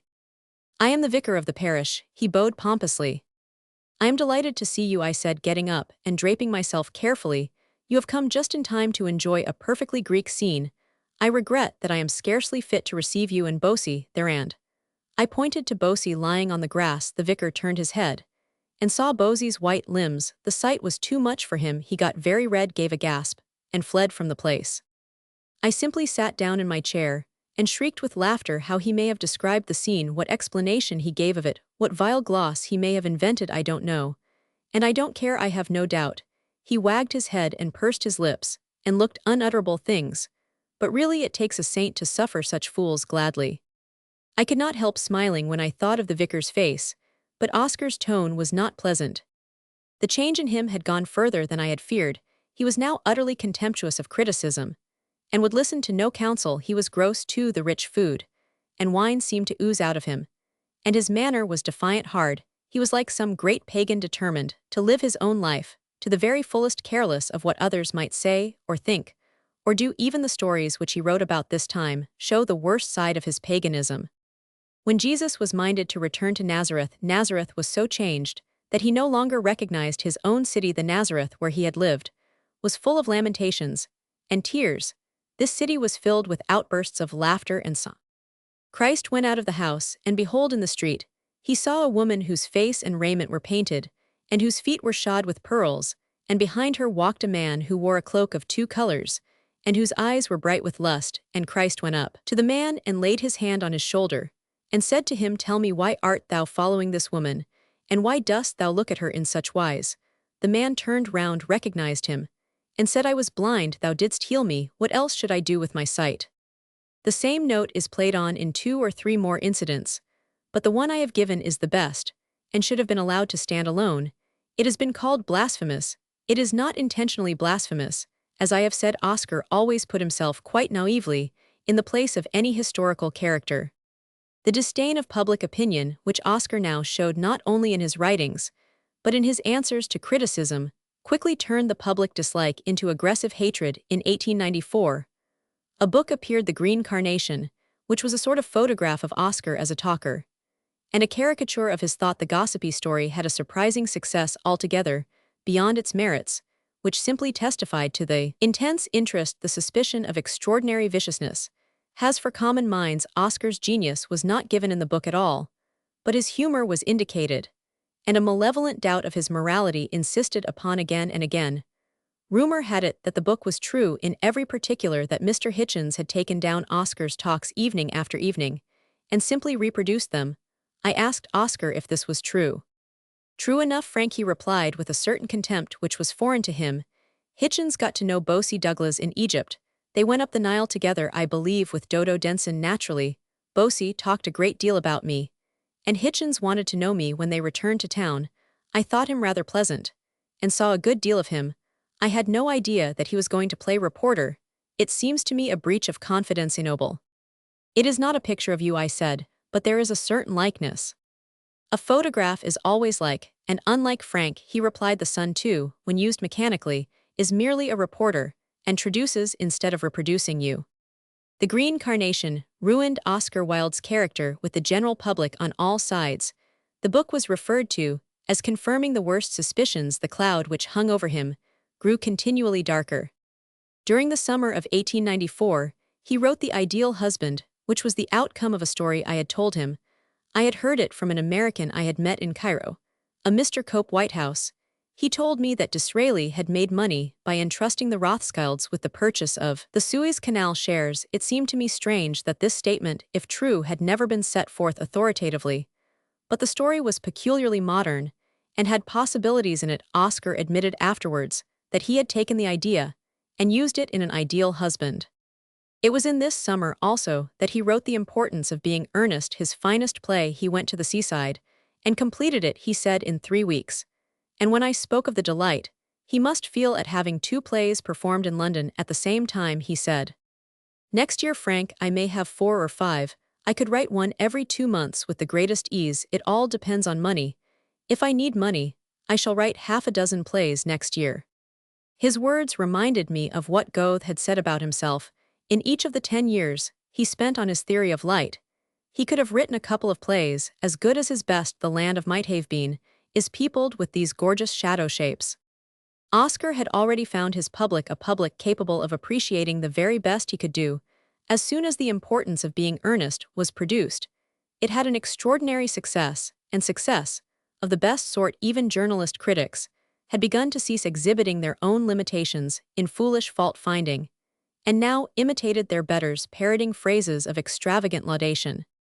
Oscar took the praise as he had taken the scandal and slander with complacent superiority. He had changed greatly, and for the worse. He was growing coarser and harder. Every year, all his friends noticed this. Even Roman 1000 André Gide, who was a great admirer, and wrote shortly after his death the best account of him that appeared, was compelled to deplore his deterioration. He says, One felt that there was less tenderness in his looks, that there was something harsh in his laughter, and a wild madness in his joy. He seemed at the same time to be sure of pleasing, and less ambitious to succeed therein. He had grown reckless, hardened, and conceited. Strangely enough, he no longer spoke in fables. His brother Willie made a similar complaint to Sir Edward Sullivan. Sir Edward writes, William Wilde told me, when Oscar was in prison, that the only trouble between him and his brother was caused by Oscar's inordinate vanity in the period, before his conviction, he had surrounded himself, William said, with a gang of parasites, who praised him all day long, and to whom he used to give his cigarette cases, breast pins, etc., in return for their sickening flattery. No one, not even I his brother, dared offer any criticism on his works without offending him. If proof were needed both of his reckless contempt for public opinion and the malignancy with which he was misjudged, it could be found in an incident which took place towards the end of 1894. A journal, entitled The Chameleon, was produced by some Oxford undergraduates. Oscar wrote for it a handful of sayings which he called phrases and philosophies for the use of the young. His epigrams were harmless enough, but in the same number there appeared a story entitled The Priest and the Acolyte, which could hardly be defended. The mere fact that his work was printed in the same journal called forth a storm of condemnation, though he had never seen the story before it was published, nor had he anything to do with its insertion. Nemesis was following hard after him late in this year. He spoke to me of his own accord about Lord Queensberry. He wanted my advice. Lord Queensberry is annoying me, he said. I did my best to reconcile him and Bosie one day at the Café Royal. While Bosie and I were lunching there, Queensberry came in, and I made Bosie go over and fetch his father and bring him to lunch with us. He was half friendly with me, till quite recently, though he wrote a shameful letter to Bosie about us. What am I to do? I asked him what Lord Queensberry objected to. He objects to my friendship with Bosie. Then why not cease to see Bosie? I asked. It is impossible, frank and ridiculous. Why should I give up my friends for Queensberry? I should like to see Queensberry's letter, I said. Is it possible? I'll bring it to you, Frank, but there's nothing in it. A day or two later he showed me the letter, and after I had read it, he produced a copy of the telegram which Lord Alfred Douglas had sent to his father. In reply, here they both are. They speak for themselves loudly enough. Alfred, it is extremely painful for me to have to write to you in the strain I must, but please understand that I decline to receive any answers from you in writing in return after your recent hysterical impertinent ones. I refuse to be annoyed with such, and I decline to read any more letters. If you have anything to say, do come here and say it in person. Firstly, am I to understand that having left Oxford as you did with discredit to yourself, the reasons of which were fully explained to me by your tutor, you now intend to loaf and loll about, and do nothing all the time you were wasting at Oxford? I was put off with an assurance that you were eventually to go into the civil service, or to the Foreign Office, and then I was put off with an assurance that you were going to the bar. It appears to me that you intend to do nothing. I utterly decline, however, to just supply you with sufficient funds to enable you to loaf about. You are preparing a wretched future for yourself, and it would be most cruel and wrong for me to encourage you in this. Secondly, I come to the more painful part of this letter, your intimacy with this man Wilde. It must either cease or I will disown you and stop all money supplies. I am not going to try and analyze this intimacy, and I make no charge, but to my mind to pose as a thing is as bad as to be it. With my own eyes I saw you both in the most loathsome and disgusting relationship, as expressed by your manner and expression. Never in my experience have I ever seen such a sight as that in your horrible features. No wonder people are talking as they are. Also, I now hear on good authority, but this may be false, that his wife is petitioning to divorce him for sodomy and other crimes. Is this true, or do you not know of it? If I thought the actual thing was true, and it became public property, I should be quite justified in shooting him at sight. These Christian English cowards, and men as they call themselves, want waking up. Your disgusted so-called father, Queensberry. In reply to this letter, Lord Alfred Douglas telegraphed, "What a funny little man you are, Alfred Douglas." This telegram was excellently calculated to drive Queensberry frantic with rage. There was feminine cunning in its wound to vanity.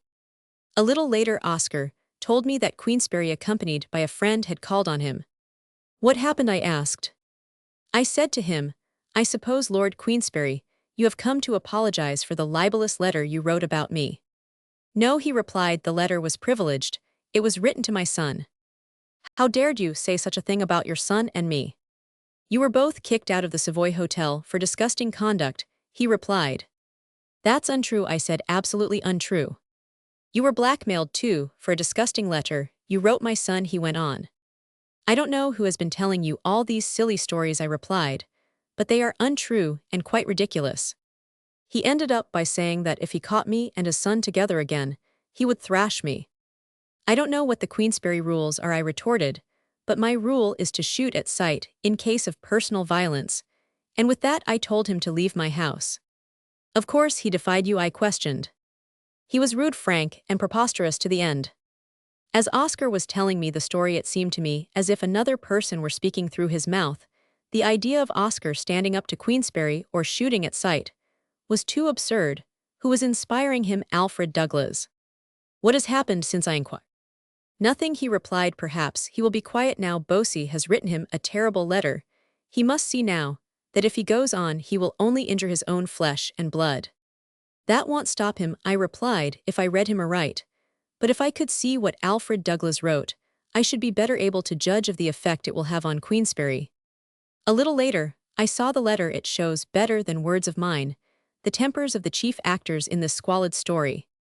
As you return my letters unopened, I am obliged to write on a postcard. I write to inform you that I treat your absurd threats with absolute indifference. Ever since your exhibition at OWS House, I have made a point of appearing with him at many public restaurants, such as the Berkeley Willis Rooms, the Café Royal, etc., and I shall continue to go to any of these places whenever I choose, and with whom I choose. I am of age and my own master. You have disowned me at least a dozen times, and have very meanly deprived me of money. You have therefore no right over me, either legal or moral. If OW was to prosecute you in the Central Criminal Court for libel, you would get 7 years penal servitude for your outrageous libels. Much as I detest you, I am anxious to avoid this for the sake of the family.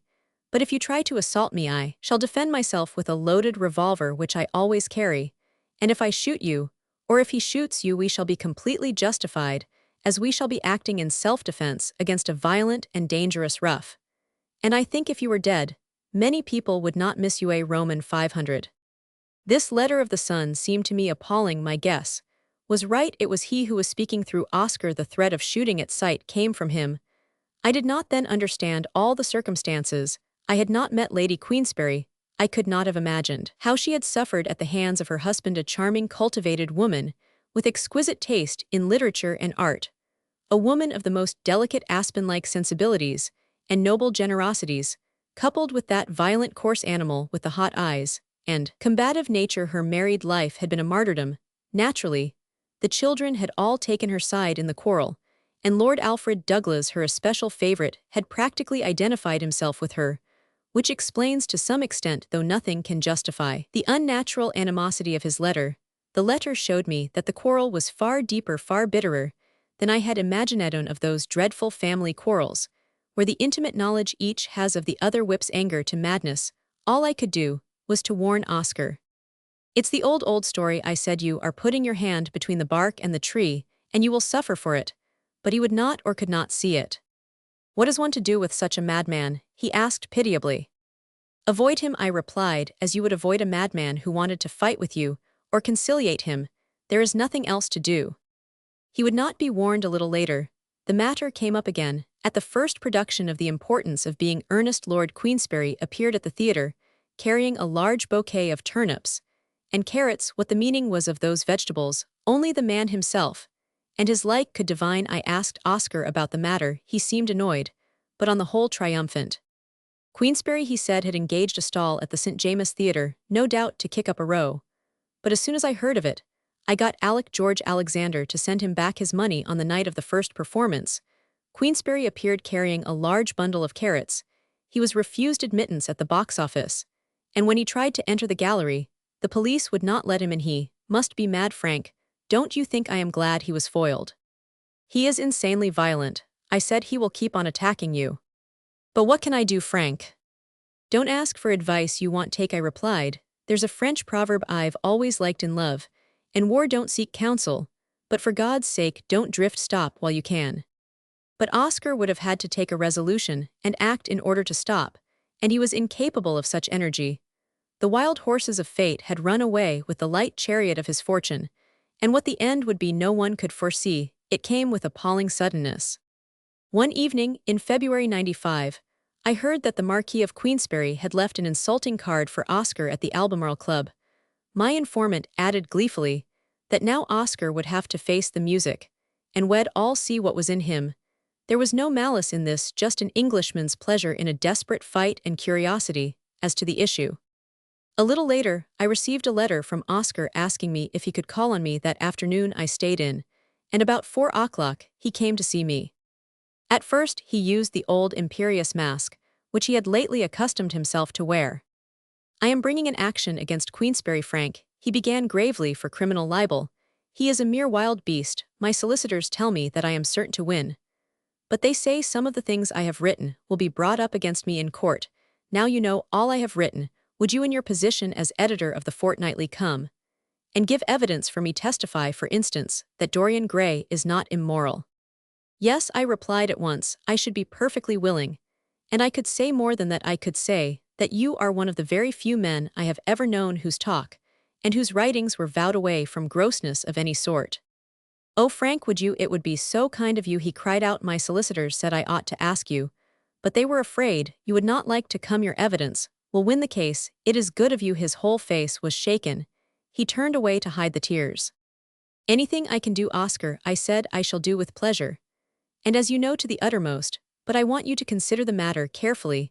An English court of law gives me no assurance of a fair trial, or rather I am certain that in matters of art or morality an English court is about the worst tribunal in the civilized world." He shook his head impatiently. "I cannot help it, I cannot alter it," he said. "You must listen to me," I insisted. "You remember the Whistler and Ruskin action. You know that Whistler ought to have won. You know that Ruskin was shamelessly in fault. But the British jury and the so-called British artists treated Whistler and his superb work with contempt. Take a different case altogether, the Belt case, where all the academicians went into the witness box and asserted honestly enough that Belt was an impostor, yet the jury gave him a verdict of L, though a year later he was sent to penal servitude for the very frauds which the jury in the first trial had declared by their verdict he had not committed. An English law court is all very well for two average men who are fighting an ordinary business dispute. That's what it's made for. But to judge Whistler or the ability or the immorality of an artist is to ask the court to do what it is wholly unfit to do. There is not a judge on the bench whose opinion on such a matter is worth a moment's consideration, and the jury are 1,000 years behind the judge." "That may be true, Frank, but I cannot help it. Don't forget," I persisted, "all British prejudices will be against you. Here is a father, the fools will say, trying to protect his young son. If he has made a mistake, it is only through excess of laudable zeal. You would have to prove yourself a religious maniac in order to have any chance against him in England." "How terrible you are, Frank. You know it is Bosie Douglas who wants me to fight, and my solicitors tell me I shall win." Solicitors live on quarrels, of course. They want a case that will bring hundreds if not thousands of pounds into their pockets. Besides, they like the fight. They will have all the kudos of it, and the fun. And you will pay the piper. For God's sake, don't be led into it that way. Madness lies. "But Frank," he objected weakly, "how can I sit down under such an insult? I must do something."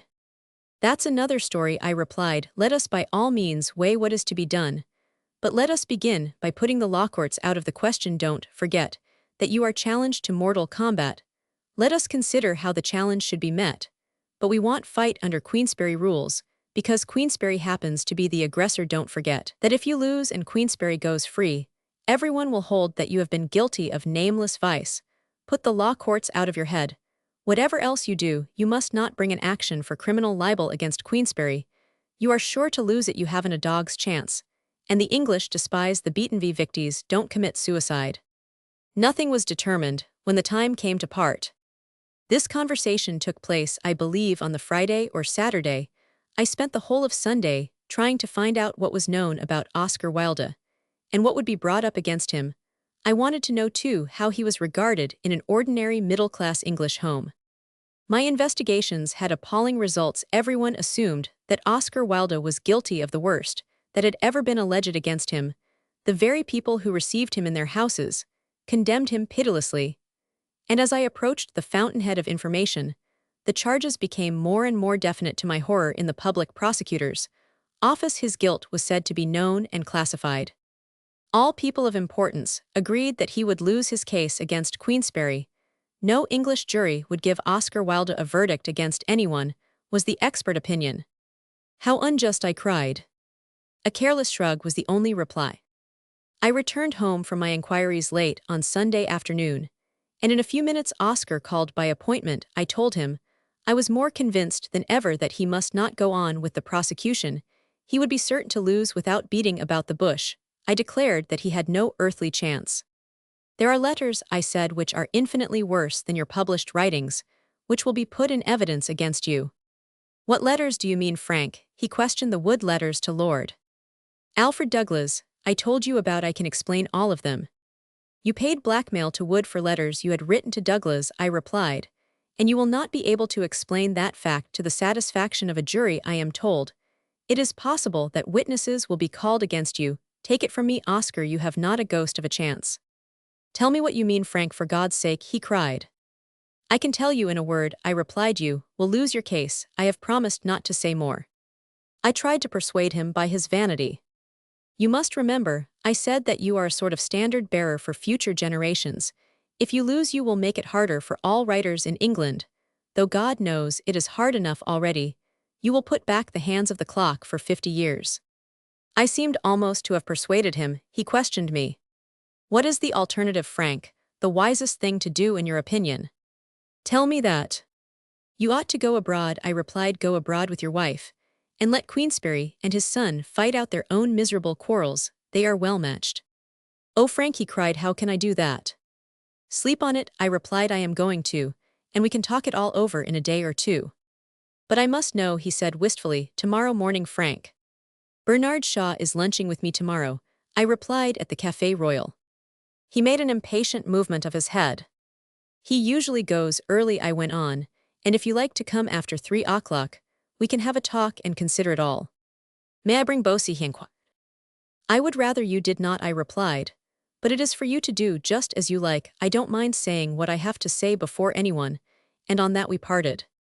Somehow or other, next day at lunch, both Shaw and I got interested in our talk, and we were both at the table when Oscar came in. I introduced them, but they had met before Shaw stood up and proposed to go at once, but Oscar, with his usual courtesy, assured him that he would be glad if he stayed.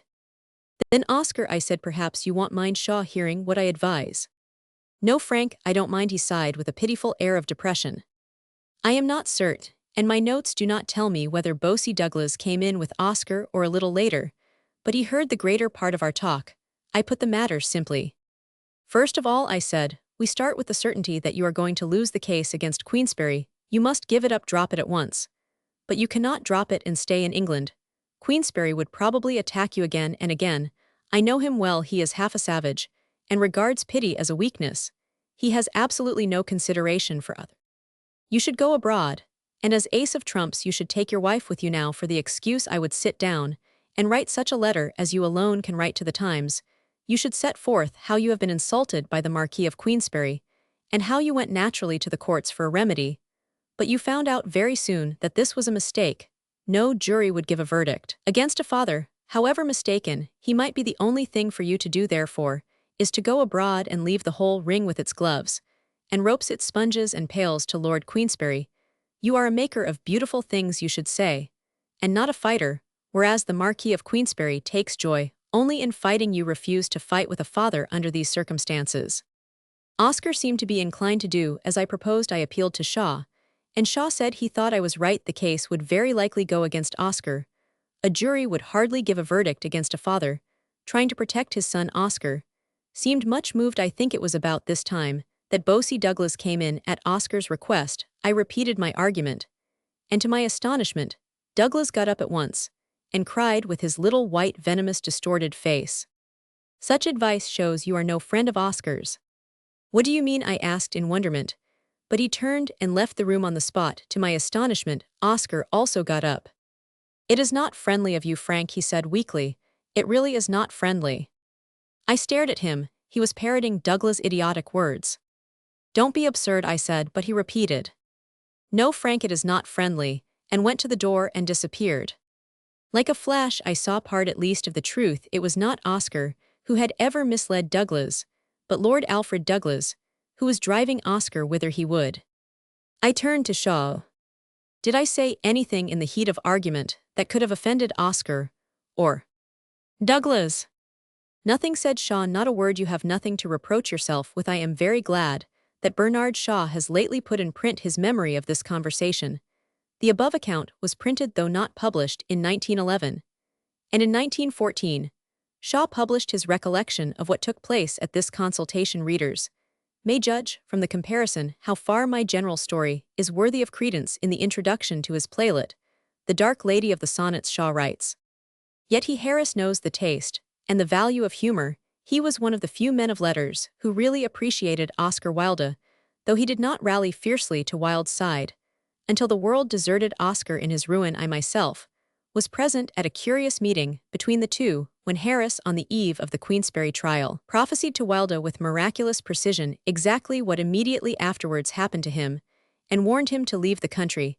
It was the first time within my knowledge that such a forecast proved true. Wilde, though under no illusion as to the folly of the quite unselfish Sudet law he had been persuaded to begin, nevertheless so miscalculated the force of the social vengeance he was unloosing on himself that he fancied it could be stayed by putting up the editor of the Saturday Review, as Mr. Harris then was, to declare that he considered Dorian Gray a highly moral book, which it certainly is. When Harris foretold him the truth, Wilde denounced him as a faint-hearted friend who was failing him in his hour of need, and left the room in anger. Harris' idiosyncratic power of pity saved him from feeling or showing the smallest resentment, and events presently proved to Wilde how insanely he had been advised in taking the action, and how accurately Harris had gauged the situation. Left to myself, I was at a loss to imagine what Lord Alfred Douglas proposed to himself by hounding Oscar on to attack his father. I was still more surprised by his white, bitter face. I could not get rid of the impression it left on me while groping among these reflections. I was suddenly struck by a sort of likeness, a similarity of expression and of temper between Lord Alfred Douglas and his unhappy father. I could not get it out of my head. That little face blanched with rage, and the wild, hating eyes. The shrill voice, too, was Queensberry's. Chapter Roman 13. Oscar attacks Queensberry and is worsted. It was weakness in Oscar, and not strength, that allowed him to be driven to the conflict by Lord Alfred Douglas. It was his weakness again which prevented him from abandoning the prosecution. Once it was begun, such a resolution would have involved a breaking away from his associates and from his friends, a personal assertion of will of which he was incapable. Again and again he answered my urging with, "I can't, Frank, I can't." When I pointed out to him that the defense was growing bolder, it was announced one morning in the newspapers that Lord Queensberry, instead of pleading paternal privilege and minimizing his accusation, was determined to justify the libel and declare that it was true in every particular. Oscar could only say weakly, "I can't help it, Frank. I can't do anything. You only distress me by predicting disaster." The fibers of resolution, never strong in him, had been destroyed by years of self-indulgence, while the influence whipping him was stronger than I guessed. He was hurried like a sheep to the slaughter. Although everyone who cared to think knew that Queensberry would win the case, many persons believed that Oscar would make a brilliant intellectual fight and carry off the honors if not the verdict. The trial took place at the Central Criminal Court on April 3, 1895. Mr. Justice Collins was the judge, and the case was conducted at first with the outward seemliness and propriety which are so peculiarly English. An hour before the opening of the case, the court was crowded, not a seat to be had for love or money. Even standing room was at a premium. The counsel were the best at the bar: Sir Edward Clarke Curoman 100, Mr. Charles Matthews, and Mr. Travers Humphreys; for the prosecution, Mr. Carson Curoman 100, Mr. G. Roman 100 Gill, and Mr. A. Gill; for the defense, Mr. Besley Curoman 100 and Mr. Monckton watched the case, it was said, for the brothers Lord Douglas of Hawick and Lord Alfred Douglas. While waiting for the judge, the buzz of talk in the court grew loud. Everybody agreed that the presence of Sir Edward Clarke gave Oscar an advantage. Mr. Carson was not so well known then as he has since become. He was regarded as a sharp-witted Irishman who had still his spurs to win some new. He had been at school with Oscar, and at Trinity College was as high in the second class as Oscar was in the first. It was said he envied Oscar his reputation for brilliance. Suddenly, the loud voice of the clerk called for silence. As the judge appeared, everyone stood up, and in complete stillness, Sir Edward Clarke opened for the prosecution. The bleak face, long upper lip, and severe side whiskers made the little man look exactly like a nonconformist parson of the old days. But his tone and manner were modern, quiet, and conversational. The charge, he said, was that the defendant had published a false and malicious libel against Mr. Oscar Wilde. The libel was in the form of a card which Lord Queensberry had left at a club to which Mr. Oscar Wilde belonged. It could not be justified unless the statements written on the card were true. It would, however, have been possible to have excused the card by a strong feeling, a mistaken feeling on the part of a father. But the plea which the defendant had brought before the court raised graver issues. He said that the statement was true and was made for the public benefit. There were besides a series of accusations in the plea. Everyone held his breath mentioning names of persons, and it was said with regard to these persons that Mr. Wilde had solicited them to commit a grave offense, and that he had been guilty with each and all of them of indecent practices. My heart seemed to stop. My worst forebodings were more than justified. Vaguely, I heard Clark's voice, grave, responsibility serious, allegations, credible witnesses. Mr. Oscar Wilde was the son of Sir William Wilde, the voice droned on, and I awoke to feverish clearness of brain. Queensberry had turned the defense into a prosecution. Why had he taken the risk? Who had given him the new and precise information? I felt that there was nothing before Oscar but ruin absolute. Could anything be done? Even now he could go abroad of, and now I resolved once more to try and induce him to fly. My interest turned from these passionate imaginings to the actual. Would Sir Edward Clark fight the case as it should be fought? He had begun to tell of the friendship between Oscar Wilde and Lord Alfred Douglas, the friendship, too, between Oscar Wilde and Lady Queensberry, who on her own petition had been divorced from the Marquis. Would he go on to paint the terrible ill feeling that existed between Lord Alfred Douglas and his father, and show how Oscar had been dragged into the bitter family squabble? To the legal mind, this had but little to do with the case. We got instead a dry relation of the facts which have already been set forth in this history.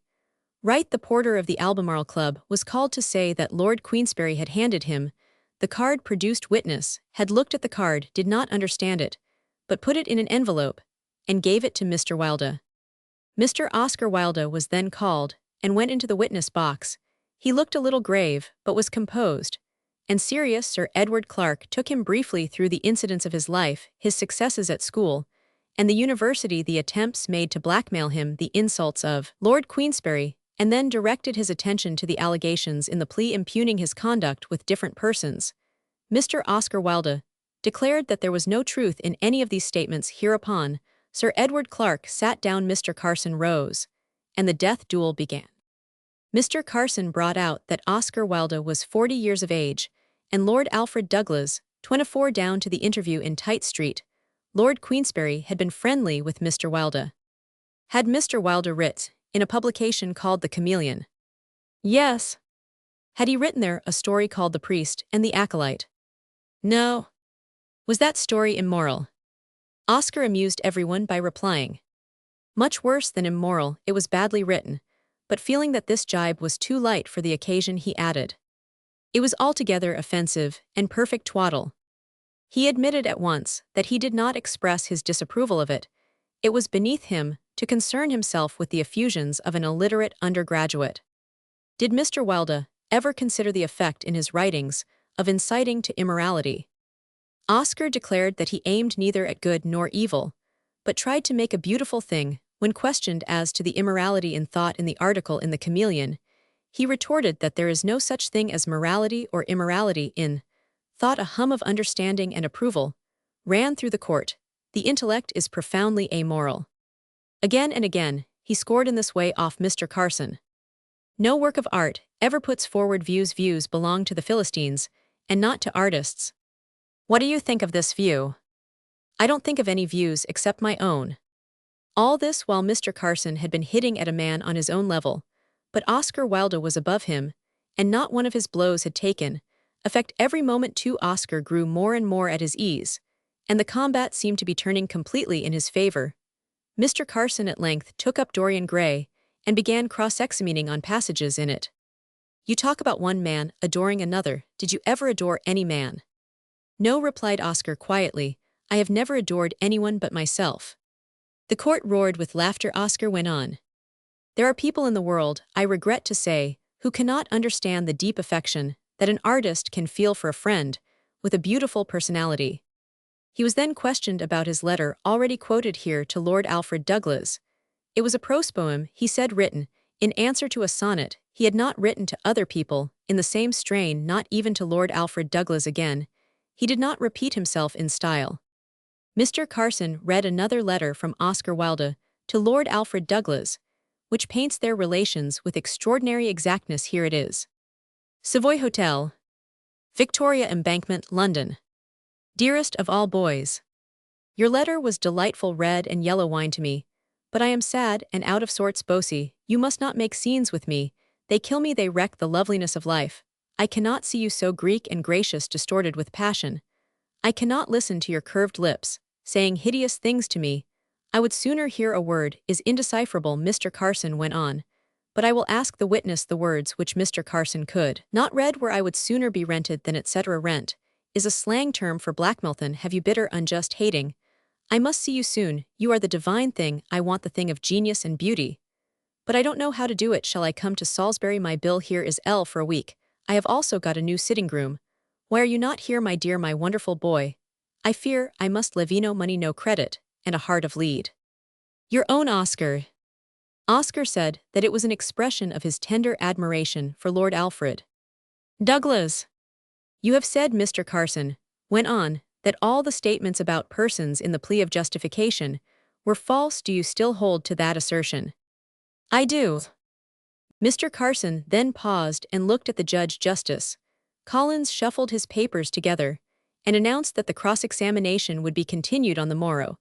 As the judge went out, all the tongues in the court broke loose. Oscar was surrounded by friends congratulating him and rejoicing.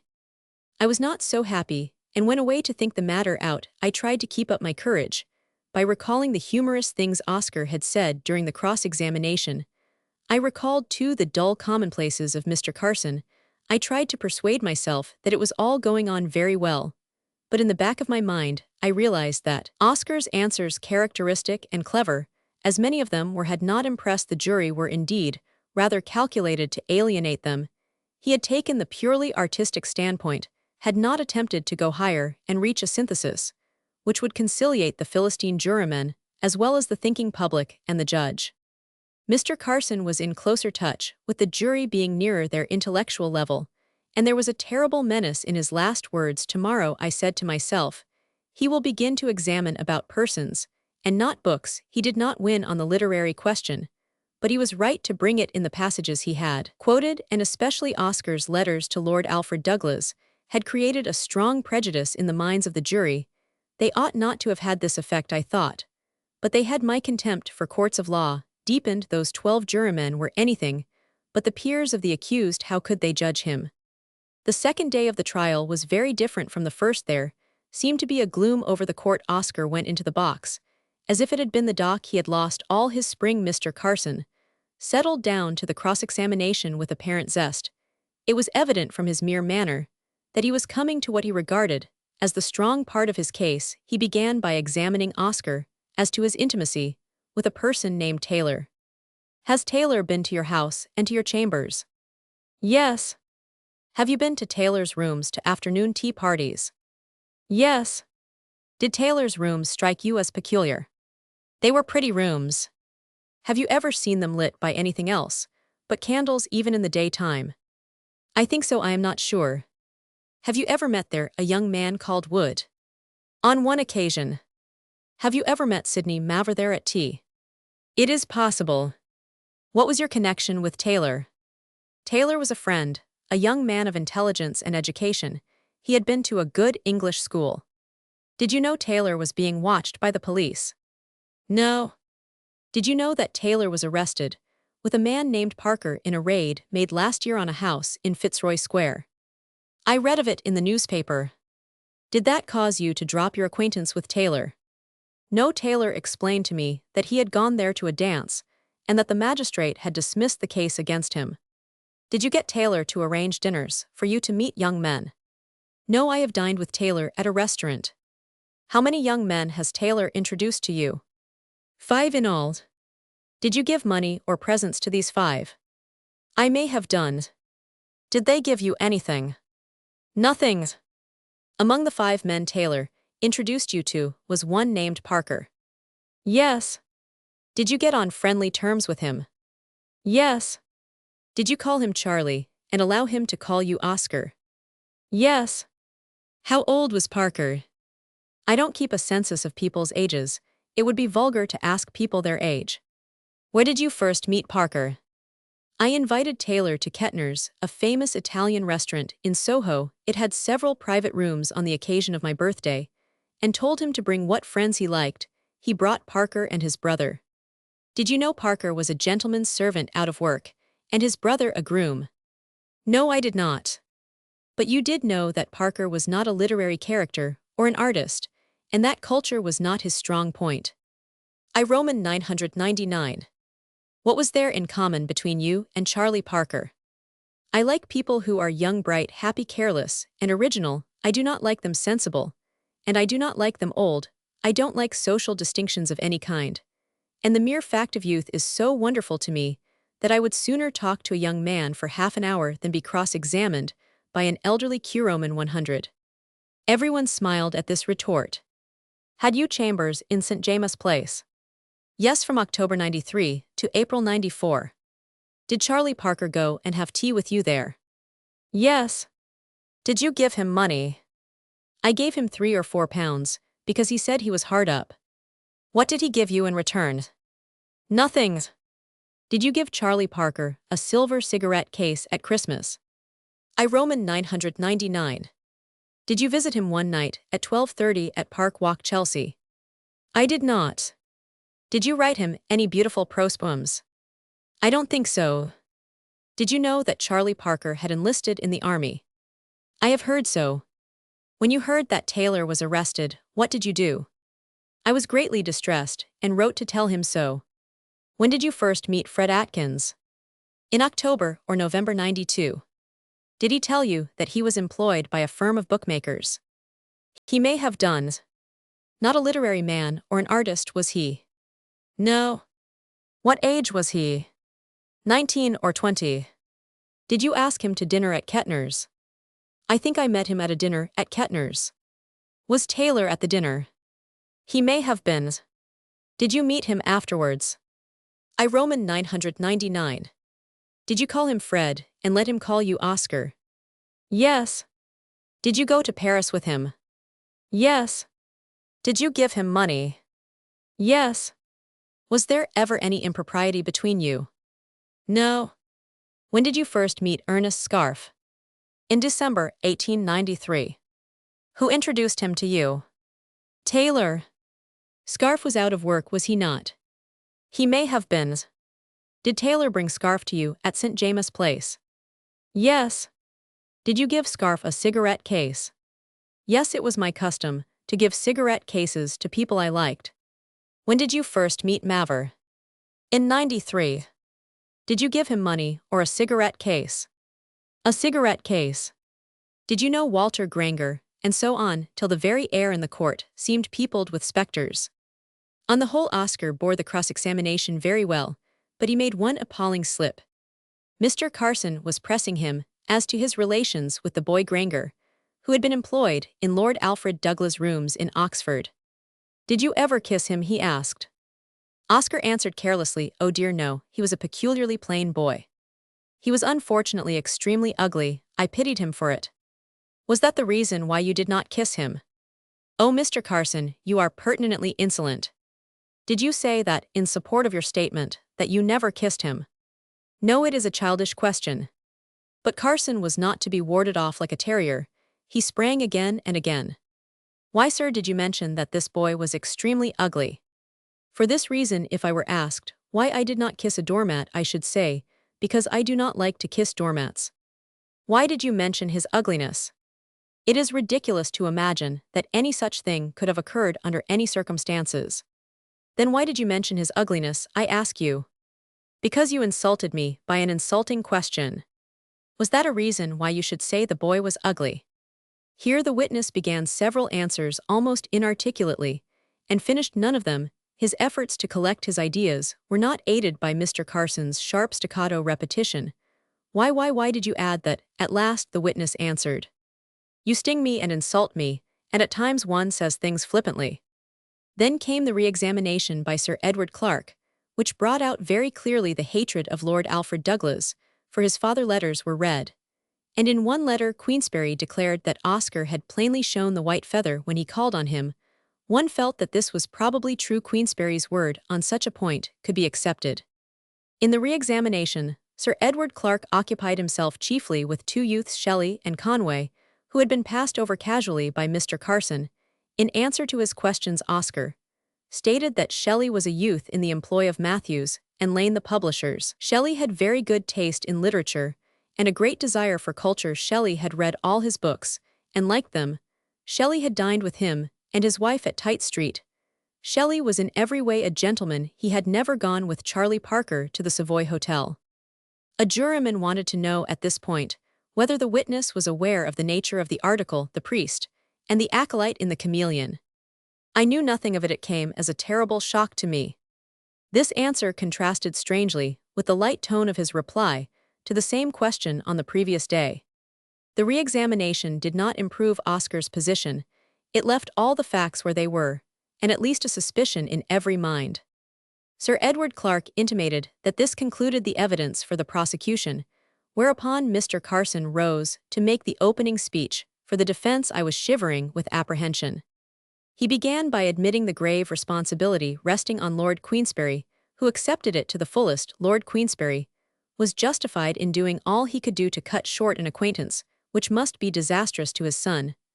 Mr. Carson wished to draw the attention of the jury to the fact that all these men with whom Mr. Wilde went about were discharged servants and grooms, and that they were all about the same age. He asked the jury also to note that Taylor, who was the pivot of the whole case, had not yet been put in the box. Why not? He pointed out to the jury that the very same idea that was set forth in The Priest and the Acolyte was contained in Oscar Wilde's letters to Lord Alfred Douglas, and the same idea was to be found in Lord Alfred Douglas' poem, The Two Loves. This early poem of Lord Alfred Douglas is reproduced in the appendix at the end of this book, together with another poem by the same author which was also mentioned in the course of the trial, which was published in the Chameleon. He went on to say that, when in the story of The Priest and the Acolyte the boy was discovered in the priest's bed, Mr. Carson here made a mistake. There is no such incident in the story. The error merely shows how prejudiced his mind was. The priest made the same defense as Mr. Wilde had made, that the world does not understand the beauty of this love. The same idea was found again in Dorian Gray, and he read 2 or 3 passages from the book. In support of this statement, Mr. Wilde had described his letter to Lord Alfred Douglas as a prose sonnet. He would read it again to the court, and he read both the letters. Mr. Wilde says they are beautiful. He went on, I call them an abominable piece of disgusting immorality. At this, the judge again shuffled his papers together and whispered in a quiet voice that the court would sit on the morrow, and left the room. The honors of the day had all been with Mr. Carson. Oscar left the box in a depressed way. 1 or 2 friends came towards him, but the majority held aloof, and in almost unbroken silence, everyone slipped out of the court. Strange to say, in my mind, there was just a ray of hope. Mr. Carson was still laying stress on the article in the Chameleon, and scattered passages in Dorian Gray, on Oscar's letters to Lord Alfred Douglas, and Lord Alfred Douglas' poems in the Chameleon. He must see, I thought, that all this was extremely weak. Sir Edward Clarke could be trusted to tear all such arguments founded on literary work to shreds. There was room for more than reasonable doubt about all such things. Why had not Mr. Carson put some of the young men he spoke of in the box? Would he be able to do that? He talked of Taylor as the pivot of the case, and jibed at the prosecution for not putting Taylor in the box. Would he put Taylor in the box? And why, if he had such witnesses at his beck and call, should he lay stress on the flimsy, weak evidence to be drawn from passages in books and poems and letters? One thing was clear: if he was able to put any of the young men in the box about whom he had examined Oscar, Oscar was ruined. Even if he rested his defense on the letters and poems, he'd win, and Oscar would be discredited for already. It was clear that no jury would give Oscar Wilde a verdict against a father trying to protect his son. The issue had narrowed down to terrible straits. Would it be utter ruin to Oscar, or merely loss of the case and reputation? We had only 16 hours to wait. They seemed to me to hold the last hope. I drove to Tite Street hoping to see Oscar. I was convinced that Carson had important witnesses at his command, and that the outcome of the case would be disastrous. Why should not Oscar even now, this very evening, cross to Calais, leaving a letter for his counsel, and the court abandoning the idiotic prosecution? The house at Tite Street seemed deserted for some time. No one answered my knocking and ringing. And then a manservant simply told me that Mr. Wilde was not in. He did not know whether Mr. Wilde was expected back or not. Did not think he was coming back. I turned and went home. I thought Oscar would probably say to me again, "I can do nothing, Frank, nothing." The feeling in the court next morning was good-tempered, even jaunty. The benches were filled with young barristers, all of whom had made up their minds that the testimony would be what one of them called nifty. Everyone treated the case as practically over. "But will Carson call witnesses?" I asked. "Of course he will," they said. "But in any case, Wilde does not stand a ghost of a chance of getting a verdict against Queensberry. He was a bally fool to bring such an action." "The question is," said someone, "will Wilde face the music?" My heart leapt. Perhaps he had fled already to France to avoid this dreadful, useless torture. I could see the hounds with open mouths, dripping white fangs, and greedy eyes, all closing in on the defenseless quarry. Would the huntsman give the word? We were not left long in doubt. Mr. Carson continued his statement for the defense. He had sufficiently demonstrated to the jury, he thought, that so far as Lord Queensberry was concerned, he was absolutely justified in bringing to a climax in the way. He had the connection between Mr. Oscar Wilde and his son. A dramatic pause. A moment later, the clever advocate resumed. Unfortunately, he had a more painful part of the case to approach. It would be his painful duty to bring before them, one after the other, the young men he had examined Mr. Wilde about, and allow them to tell their tales. In no one of these cases were these young men on an equality in any way with Mr. Wilde. Mr. Wilde had told them that there was something beautiful and charming about youth, which led him to make these acquaintances. That was a travesty of the facts. Mr. Wilde preferred to know nothing of these young men and their antecedents. He knew nothing about Wood, he knew nothing about Parker, he knew nothing about Scarfe, nothing about Conway, and not much about Taylor. The truth was, Taylor was the procurer for Mr. Wilde, and the jury would hear from this young man Parker, who would have to tell his unfortunate story to them, that he was poor, out of a place, had no money, and unfortunately fell a victim to Mr. Wilde. Sir Edward Clarke here left the court. On the first evening, they met. Mr. Wilde called Parker Charlie, and Parker called Mr. Wilde Oscar. It may be a very noble instinct in some people to wish to break down social barriers, but Mr. Wilde's conduct was not ordered by generous instincts. Luxurious dinners and champagne were not the way to assist a poor man. Parker would tell them that after this first dinner Mr. Wilde invited him to drive with him to the Savoy Hotel. Mr. Wilde had not told them why he had that suite of rooms at the Savoy Hotel. Parker would tell them what happened on arriving there. This was the scandal Lord Queensberry had referred to in his letter as far back as June or July last year. The jury would wonder not at the reports having reached Lord Queensberry's ears, but that Oscar Wilde had been tolerated in London society as long as he had been. Parker had since enlisted in the army and bore a good character. Mr. Wilde himself had said that Parker was respectable. Parker would reluctantly present himself to tell his story to the jury. All this time, the court was hushed with awe and wonder. Everyone was asking what on earth had induced Wilde to begin the prosecution, what madness had driven him, and why had he listened to the insane advice to bring the action when he must have known the sort of evidence which could be brought against him. After promising to produce Parker and the others, Mr. Carson stopped speaking and began looking through his papers. When he began again, everyone held his breath. What was coming now? He proceeded in the same matter-of-fact and serious way to deal with the case of the youth Conway. Conway, it appeared, had known Mr. Wilde and his family at Worthing. Conway was 16 years of age at this moment. Sir Edward Clarke returned with Mr. Charles Matthews and asked permission of the judge to have a word or two with Mr. Carson. At the close of a few minutes' talk between the counsel, Sir Edward Clarke rose and told the judge that after communicating with Mr. Oscar Wilde, he thought it better to withdraw the prosecution and submit to a verdict of not guilty. He minimized the defeat. He declared that in respect to matters connected with literature and the letters, he could not resist the verdict of not guilty, having regard to the fact that Lord Queensberry had not used a direct accusation, but the words posing as etc. Besides, he wished to spare the jury the necessity of investigating in detail matter of the most appalling character. He wished to make an end of the case, and he sat down. Why on earth did Sir Edward Clarke not advise Oscar in this way weeks before? Why did he not tell him his case could not possibly be won?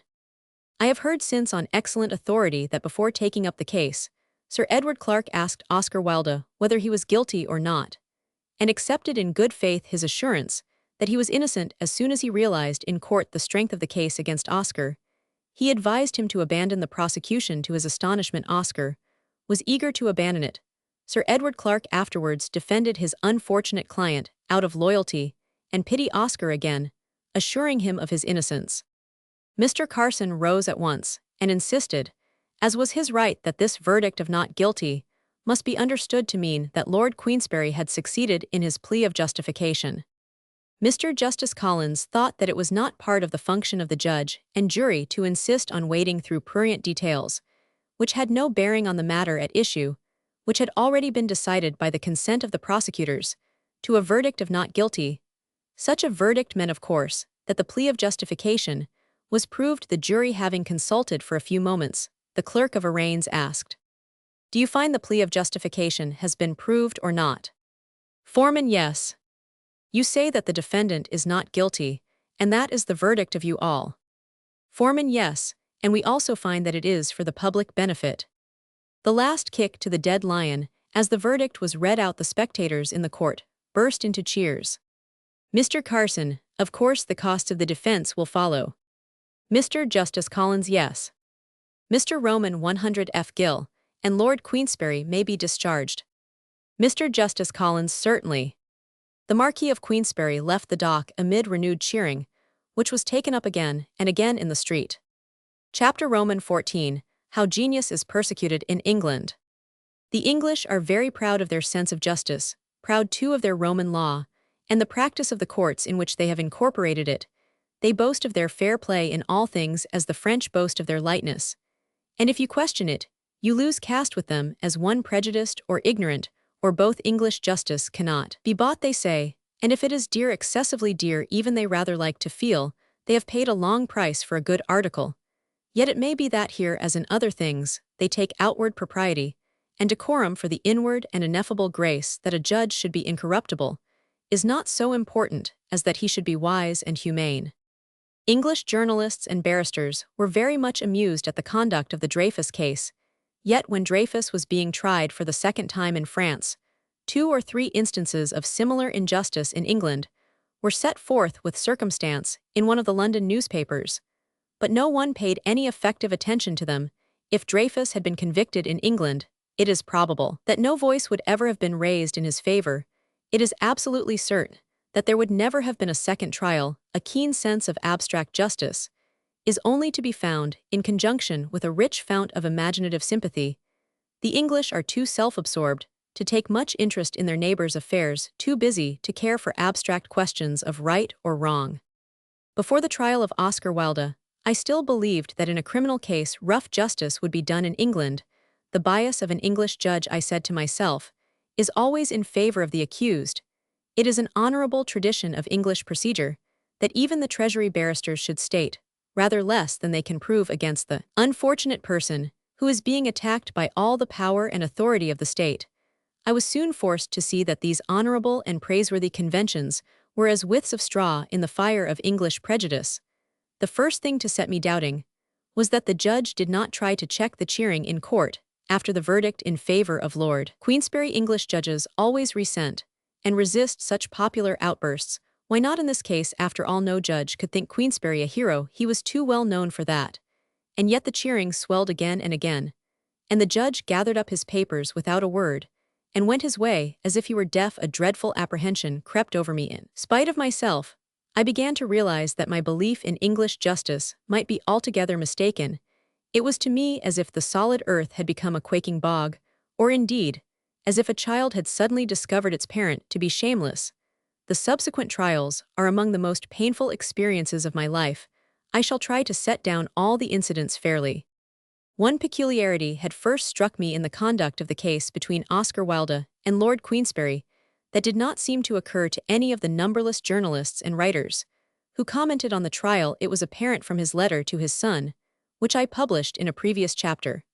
And from the fact that he called at Oscar Wilde's house that Lord Queensberry at the beginning did not believe in the truth of his accusations, he set them forth as a violent man, sets forth hearsay and suspicion, knowing that as a father he could do this with impunity.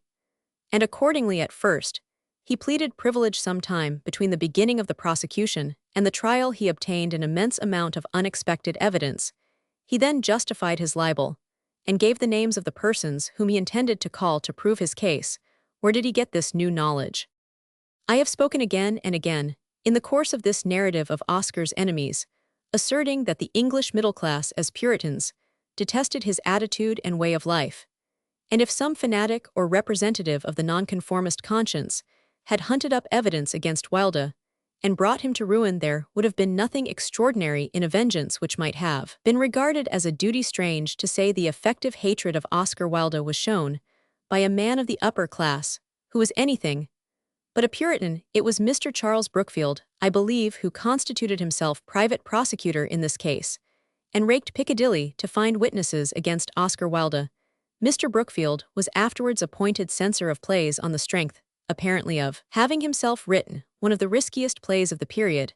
As I do not know Mr. Brookfield, I will not judge him, but his appointment always seemed to me, even before I knew that he had acted against Wilde, curiously characteristic of English life, and of the casual contemptuous way Englishmen of the governing class regard letters in the same spirit. Lord Salisbury, as Minister, made a journalist poet laureate simply because he had puffed him for years in the columns of the Standard. Lord Salisbury probably neither knew nor cared that Alfred Austin had never written a line that could live. One thing, Mr. Brookfield's witnesses established every offense alleged against Oscar Wilde dated from 1892 or latter, after his first meeting with Lord Alfred Douglas.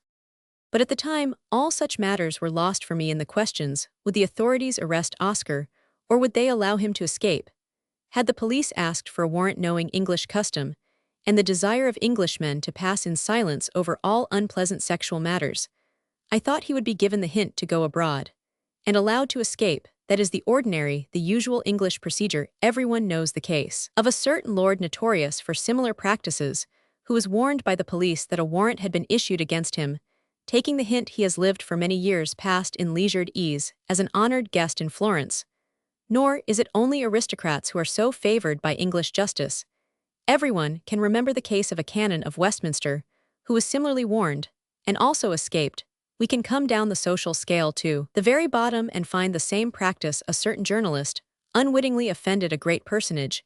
Immediately, he was warned by the police that a warrant issued against him in India 17 years before would at once be acted upon if he did not make himself scarce for some time. He lived in peaceful retirement, in Belgium moreover. In all these cases, the warrants had been issued on the sworn complaints of the parties damnified or of their parents and guardians. No one had complained of Oscar Wilde. Naturally, I thought the dislike of publicity, which dictated such lenience to the lord and the canon and the journalist, would be even more operative in the case of a man of genius like Oscar Wilde. In certain ways, he had a greater position than even the son of a duke. The shocking details of his trial would have an appalling, a worldwide publicity.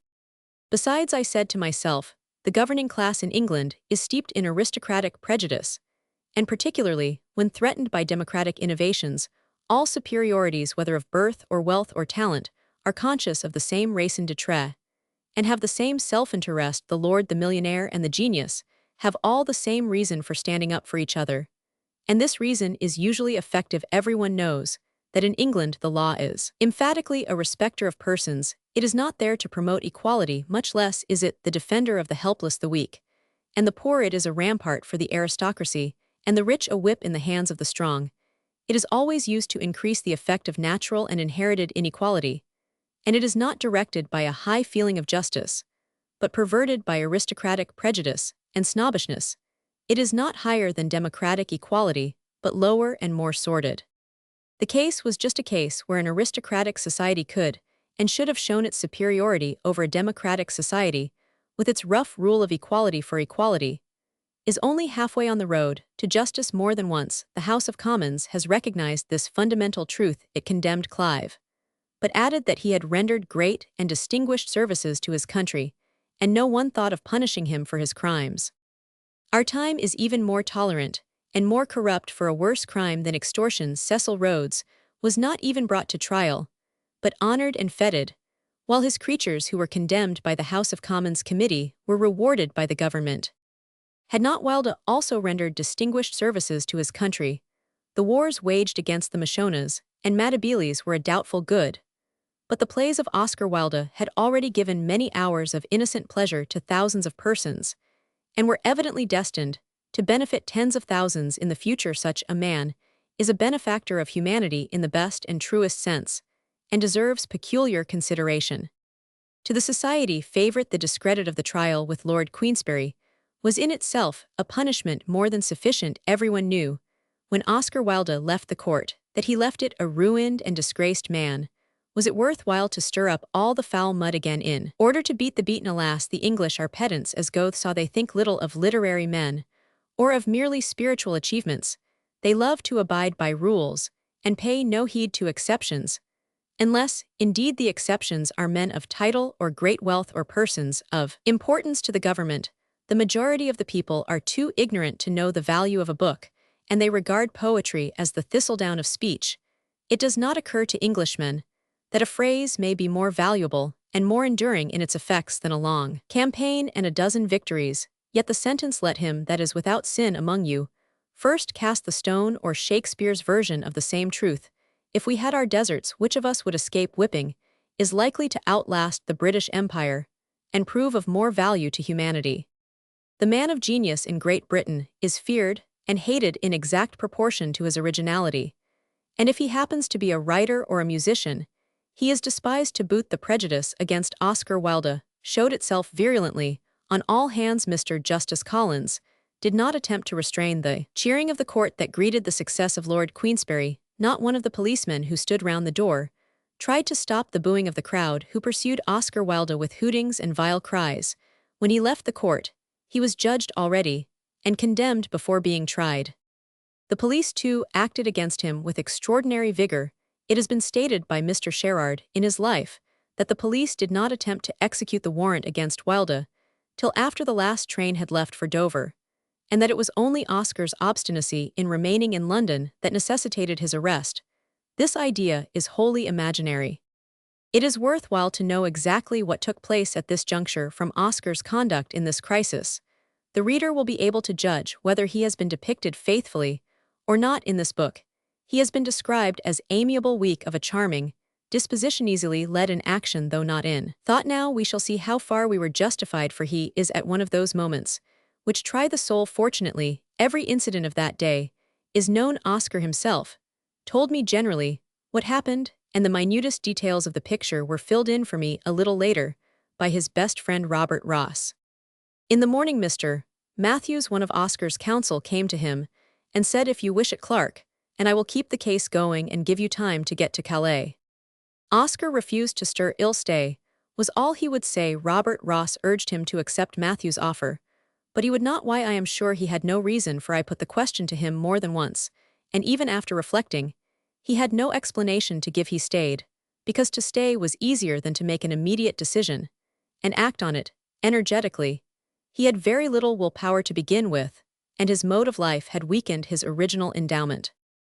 After the judgment had been given in favor of Queensberry, Oscar drove off in a brougham accompanied by Alfred Douglas to consult with his solicitor, Humphreys. At the same time, he gave Ross a check on his bank in St. James Street. At that moment, he intended to fly. Ross noticed that he was followed by a detective. He drew about L from the bank and raced off to meet Oscar at the Cadogan Hotel in Sloane Street, where Lord Alfred Douglas had been staying for the past 4 or 5 weeks. Ross reached the Cadogan Hotel about 1 and found Oscar there, with Reggie Turner. Both of them advised Oscar to go at once to Dover and try to get to France, but he would only say, "The train has gone, it is too late." He had again lapsed into inaction. He asked Ross to go to see his wife and tell her what had occurred. Ross did this and had a very painful scene. Mrs. Wilde wept and said, "I hope Oscar is going away abroad." Ross returned to the Cadogan Hotel and told Oscar what his wife had said, but even this didn't move him to action. He sat as if glued to his chair and drank hock and seltzer steadily, in almost unbroken silence. About 4 o'clock, George Wyndham came to see his cousin Alfred Douglas. Not finding him, He wanted to see Oscar, but Oscar, fearing reproaches, sent Ross instead. Wyndham said it was a pity that Bosie Douglas should be with Oscar, and Ross immediately told him that Wilde's friends for years past had been trying to separate them, and that if Wyndham would keep his cousin away, he would be doing Oscar the very greatest kindness. At this, Wyndham grew more civil, though still frightfully agitated, and begged Ross to get Oscar to leave the country at once to avoid scandal. Ross replied that he and Turner had been trying to bring that about for hours. In the middle of the conversation, Bosie, having returned, burst into the room with "I want to see my cousin," and Ross rejoined Oscar. In a quarter of an hour, Bosie followed him to say that he was going out with Wyndham to see someone of importance. About 5 o'clock, a reporter of the Star newspaper came to see Oscar, a Mr. Marlowe, who is now editor of the Daily Mail. But again, Oscar refused to see him and sent Ross. Mr. Marlowe was sympathetic and quite understood the position. He informed Ross that a tape message had come through to the paper saying that a warrant for Oscar Wilde had already been issued. Ross immediately went into the other room and told Oscar, who said nothing, but went very gray in the face.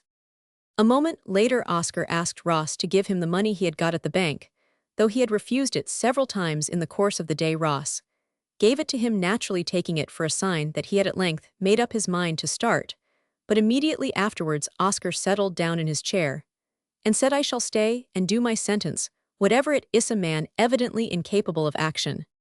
For the next hour, the trio sat waiting for the blow to fall once or twice. Oscar asked querulously where Bosie was, but no one could tell him. At 6:10, the waiter knocked at the door, and Ross answered it. There were 2 detectives. The elder entered and said, "We have a warrant here, Mr. Wilde, for your arrest on a charge of committing indecent acts." Wilde wanted to know whether he would be given bail. The detective replied, "That is a question for the magistrate." Oscar then rose and asked, "Where shall I be taken?" "To Bow Street," was the reply.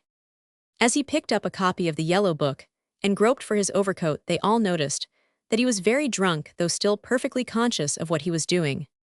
He asked Ross to go to Tite Street and get him a change of clothes and bring them to Bow Street.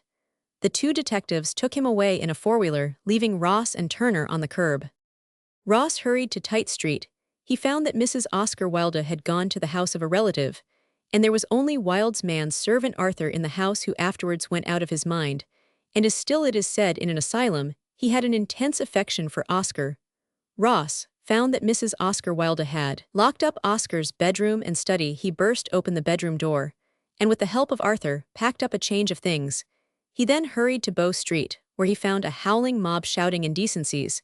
He was informed by an inspector that it was impossible to see Wilde, or to leave any clothes for him. Ross returned at once to Tite Street, forced open the library door, and removed a certain number of letters and manuscripts of Wilde's.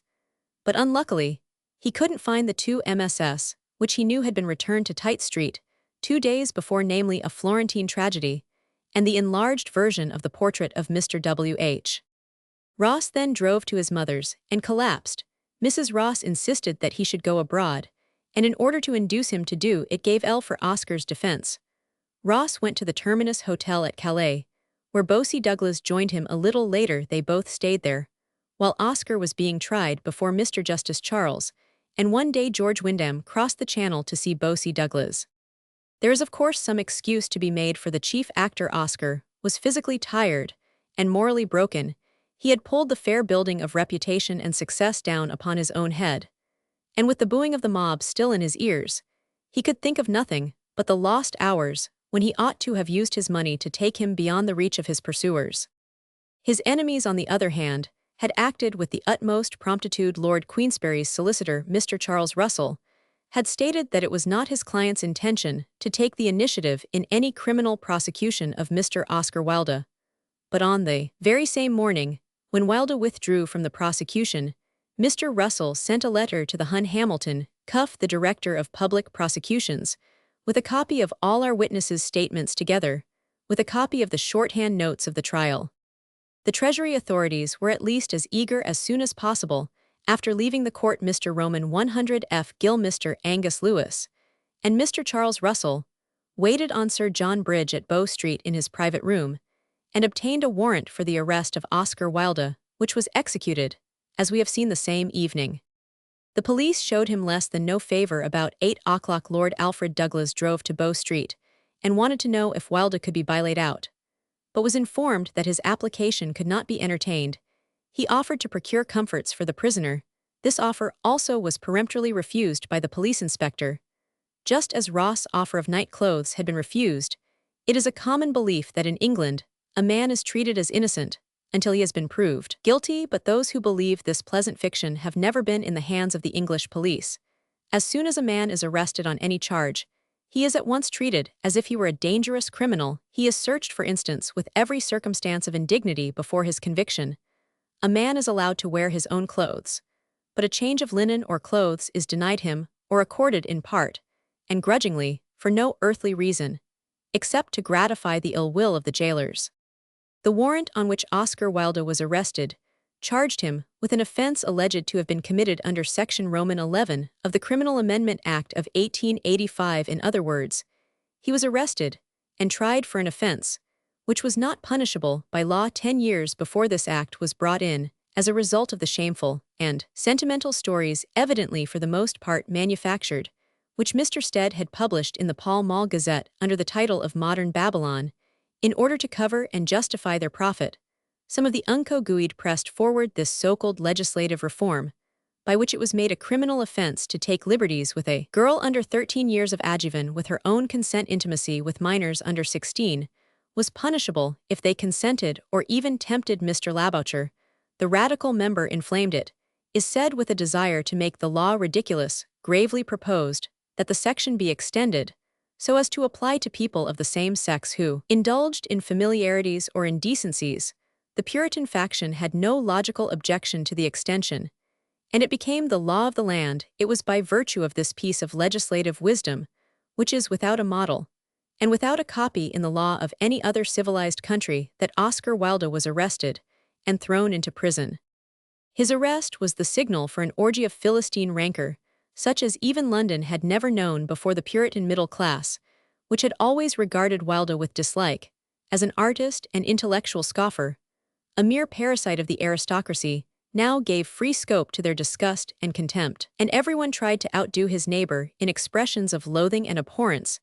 This middle-class condemnation swept the lower class away in its train to do them justice. The common people, too, felt a natural loathing for the peculiar vice attributed to Wilde. Most men condemn the sins they have no mind to, but their dislike was rather contemptuous than profound, and with customary humor, they soon turned the whole case into a bestial obscene joke. Oscar took the place of their favorite word as a term of contempt, and they shouted it at each other on all sides, bus drivers, cabbies, and paper sellers using it in and out of season with the keenest relish. For the moment, the upper classes lay mum chance, and let the storm blow over. Some of them, of course, agreed with the condemnation of the Puritans, and many of them felt that Oscar and his associates had been too bold and ought to be pulled up. The English journals, which are nothing but middle-class shops, took the side of their patrons, without a single exception. They outdid themselves in condemnation of the man, and all his works. You might have thought to read their bitter diatribes that they themselves lived saintly lives, and were shocked at sensual sin. One rubbed one's eyes in amazement. The Strand and Fleet Street, which practically belong to this class, and have been fashioned by them, are the haunt of as vile a prostitution as can be found in Europe. The public houses, which these men frequent, are low drinking dens, yet they all lashed Oscar Wilde with every variety of insult, as if they themselves had been above reproach. The whole of London seemed to have broken loose in a rage of contempt and loathing, which was whipped up and justified each morning by the hypocritical articles of the unco-Guide in the Daily This and the Weekly. That in the streets one heard everywhere the loud jests of the vulgar, decked out with filthy anecdotes, and punctuated by obscene laughter as from the mouth of the pit. In spite of the hatred of the journalists, pandering to the prejudice of their paymasters, one could hope still that the magistrate would show some regard for fair play. The expectation, reasonable or unreasonable, was doomed to disappointment on Saturday morning. The sixth Oscar Wilde, described as a gentleman, the papers said in derision, was brought before Sir John Bridge. Mr. Roman 100 F. Gill, who had been employed in the Queensberry trial, was instructed by Mr. Angus Lewis of the Treasury, and conducted the prosecution. Alfred Taylor was placed in the dock charged with conspiracy with Oscar Wilde. The witnesses have already been described. In connection with the Queensberry case, Charles Parker, William Parker, Alfred Wood, Sidney Maver, and Shelley all gave evidence. After lasting all day, the case was adjourned till the following Thursday. Mr. Travers Humphreys applied for bail for Mr. Wilde, on the ground that he knew the warrant against him was being applied for on Friday afternoon. But he made no attempt to leave London. Sir John Bridge refused bail. On Thursday the 11th, the case was continued before Sir John Bridge, and in the end both the accused were committed for trial. Again Mr. Humphreys applied for bail, and again the magistrate refused to accept bail. Now, to refuse bail in cases of serious crime may be defended, but in the case of indecent conduct, it is usually granted. To run away is regarded as a confession of guilt, and what could one wish for more than the perpetual banishment of the corrupt liver? Consequently, there is no reason to refuse bail. But in this case, though bail was offered to any amount, it was refused peremptorily, in spite of the fact that every consideration should have been shown to an accused person who had already had a good opportunity to leave the country and had refused to budge. Moreover, Oscar Wilde had already been criticized and condemned in 100 papers. There was widespread prejudice against him, no risk to the public in accepting bail, and considerable injury done to the accused in refusing it. His affairs were certain to be thrown into confusion. He was known not to be rich, and yet he was deprived of the power to get money together and to collect evidence just when the power which freedom confers was most needed by him. The magistrate was as prejudiced as the public. He had no more idea of standing for justice and fair play than Pilate probably. Indeed, he never gave himself the trouble to think of fairness in the matter. A large salary is paid to magistrates in London a year, but it is rare indeed that any of them rises above the vulgarest prejudice. Sir John Bridge not only refused bail, but he was careful to give his reasons for refusing it. He had not the slightest scruple about prejudicing the case, even before he had heard a word of the defense.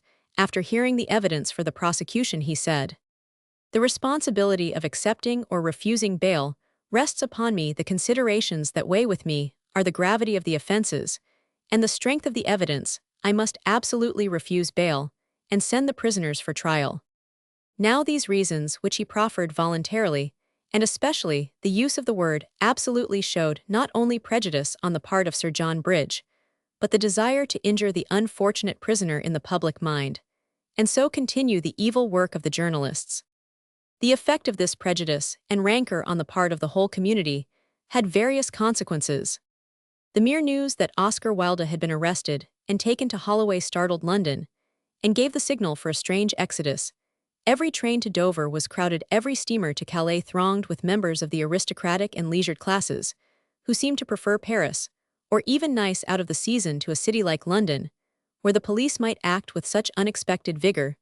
The truth was that the cultured aesthetes, whom I have already described, had been thunderstruck by the facts which the Queensberry trial had laid bare. For the first time they learned that such houses as Taylor's were under police supervision, and that creatures like Wood and Parker were classified and watched. They had imagined that in the home of liberty such practices passed unnoticed.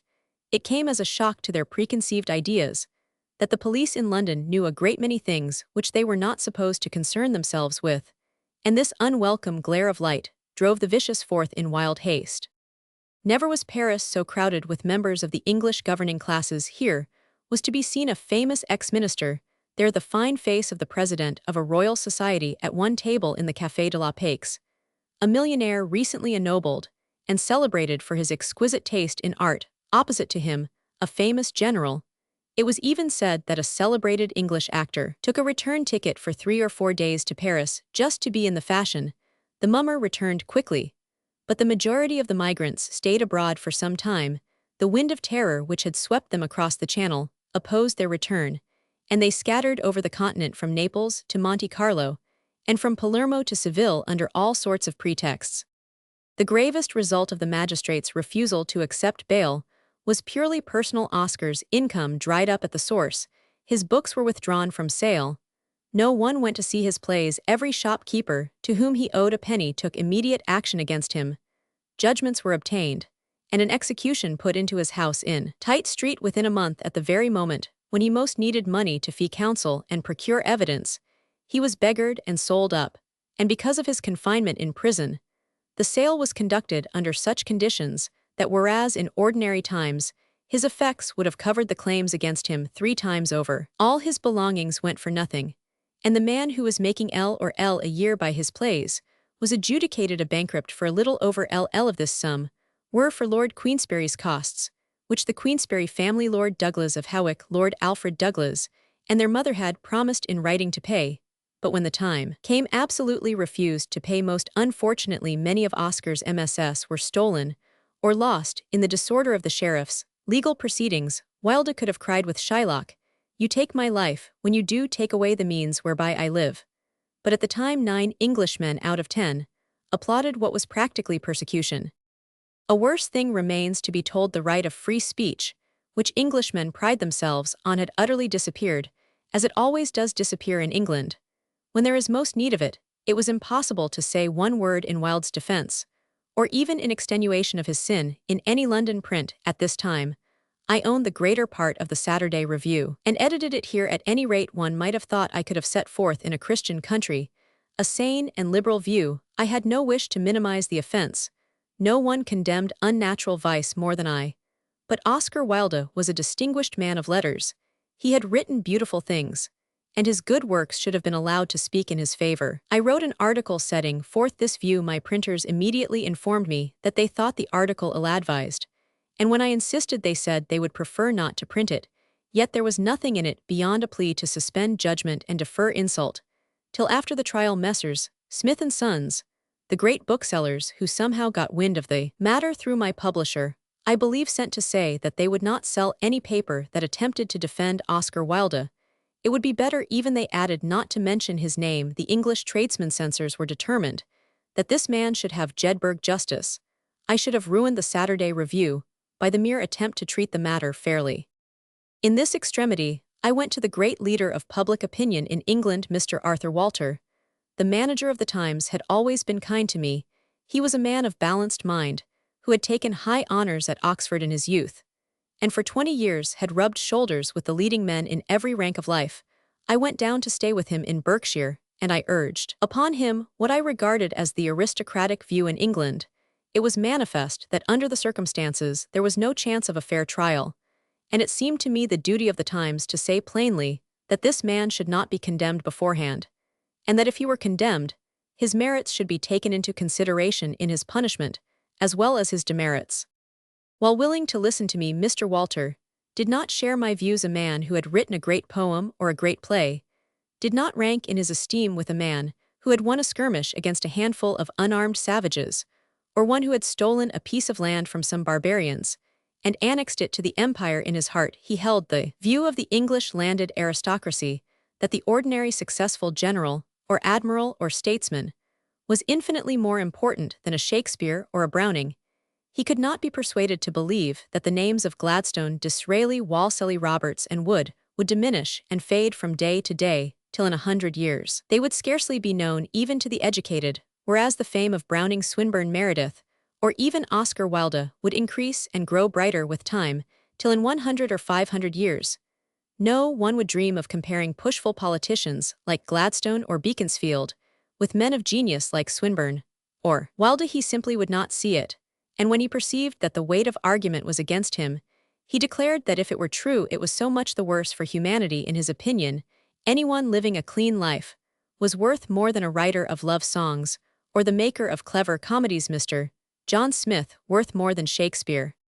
He was as deaf as only Englishmen can be deaf to the plea for abstract justice. "You don't even say Wilde's innocent," he threw at me more than once. "I believe him to be innocent," I declared truthfully, "but it is better that 100 guilty men go free than that one man should not have a fair trial. And how can this man have a fair trial now, when the papers for weeks past have been filled with violent diatribes against him and his works?" One point peculiarly English he used again and again. "So long as substantial justice is done," he said, "it is all we care about." "Substantial justice will never be done," I cried. "So long as that is your ideal, your arrow can never go quite so high as it is aimed." But I got no further. If Oscar Wilde had been a general or a so-called empire builder, the Times might have affronted public opinion and called attention to his virtues, and argued that they should be taken in extenuation of his offenses. But as he was only a writer, no one seemed to owe him anything or to care what became of him. Mr. Walter was fair-minded in comparison with most men of his class. There was staying with him at this very time an Irish gentleman, who listened to my pleading for Wilde with ill-concealed indignation. Excited by Arthur Walter's obstinacy to find fresh arguments, I pointed out that Wilde's offense was pathological and not criminal, and would not be punished in a properly constituted state.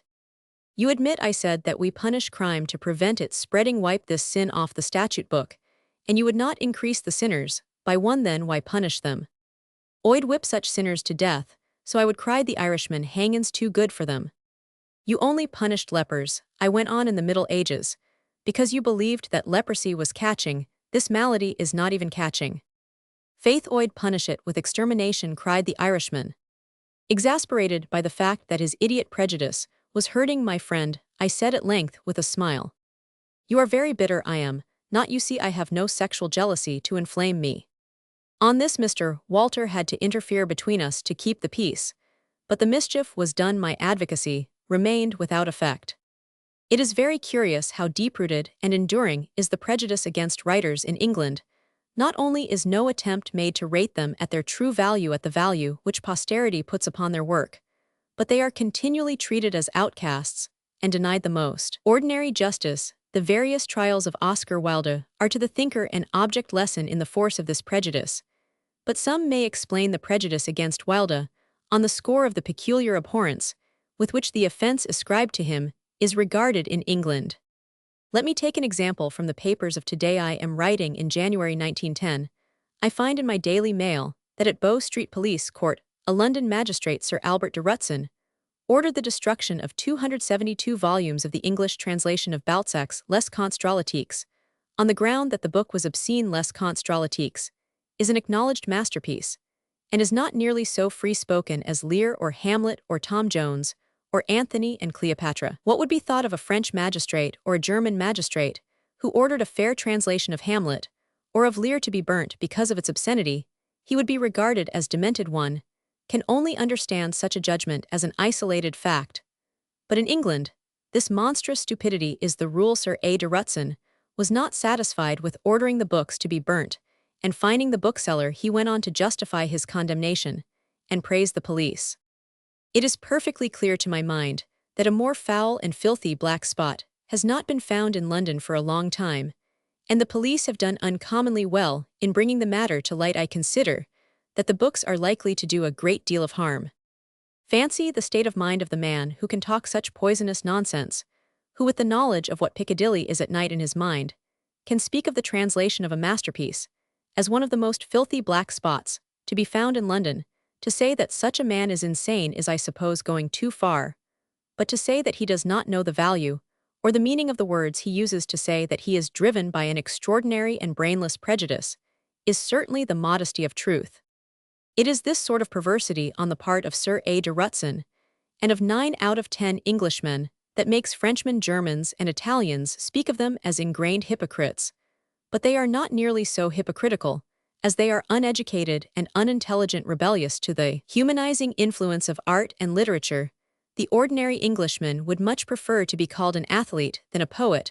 The Puritan Commonwealth Parliament ordered the pictures of Charles Roman I to be sold, but such of them as were indecent to be burnt. Accordingly, 6 Titians were solemnly burnt, and the nucleus of a great national gallery destroyed. One can see Sir A. de Rutzen solemnly assisting at this holocaust, and devoutly deciding that all the masterpieces which showed temptingly a woman's beautiful breasts were foul and filthy black spots, and must be burnt as harmful. Or rather, one can see that Sir A. de Rutzen has in 2.5 centuries managed to get a little beyond this primitive Puritan standpoint. He might allow a pictorial masterpiece today to pass unburnt, but a written masterpiece is still to him anathema. A part of this prejudice comes from the fact that the English have a special dislike for every form of sexual indulgence. It is not consistent with their ideal of manhood, and like the poor foolish magistrate, they have not yet grasped the truth, which one might have thought the example of the Japanese would have made plain by now to the dullest, that a nation may be extraordinarily brave, vigorous, and self-sacrificing, and at the same time intensely sensuous and sensitive to every refinement of passion.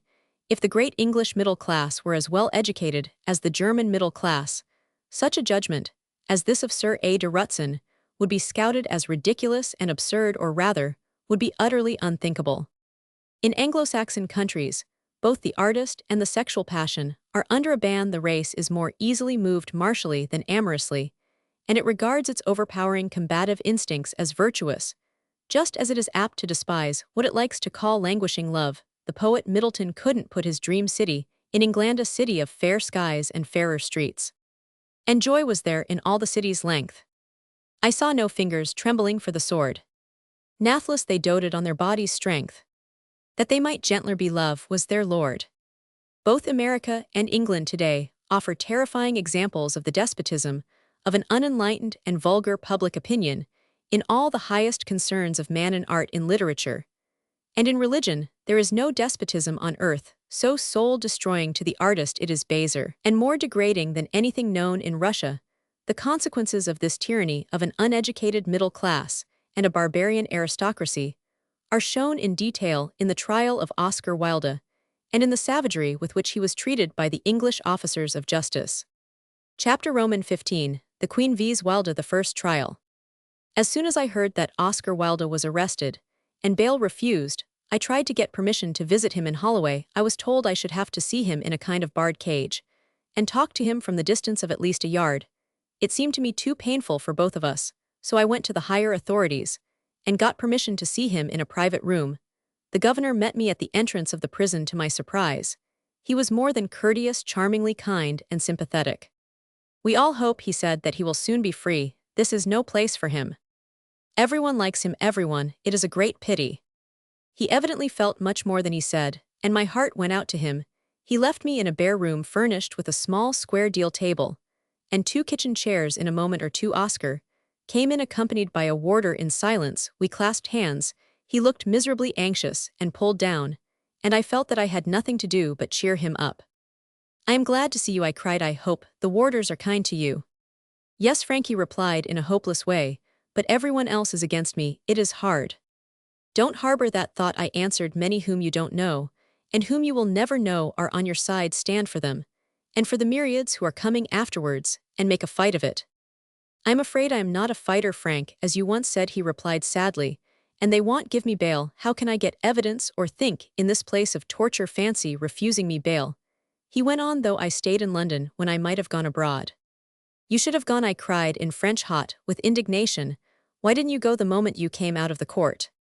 "I couldn't think at first," he answered in the same tongue. "I couldn't think at all. I was numbed." "Your friends should have thought of it," I insisted, not knowing then that they had done their best. At this moment, the warder, who had turned away towards the door, came back. "You are not allowed, sir, to talk in a foreign language," he said quietly. "You will understand we have to obey the rules. Besides, the prisoner must not speak of this prison as a place of torture. I ought to report that I am sorry." The misery of it all brought tears to my eyes. His jailers even felt sorry for him. I thanked the warder and turned again to Oscar. "Don't let yourself fear at all," I exclaimed. "You will have your chance again, and must take it. Only don't lose heart, and don't be witty next time in court. The jury hate it. They regard it as intellectual superiority and impudence. Treat all things seriously, and with grave dignity. Defend yourself as David would have defended his love for Jonathan. Make them all listen to you. I would undertake to get free with half your talent, even if I were guilty. A resolution not to be beaten is always half the battle. Make your trial memorable from your entrance into the court to the decision of the jury. Use every opportunity, and give your real character a chance to fight for you." I spoke with tears in my eyes and rage in my heart.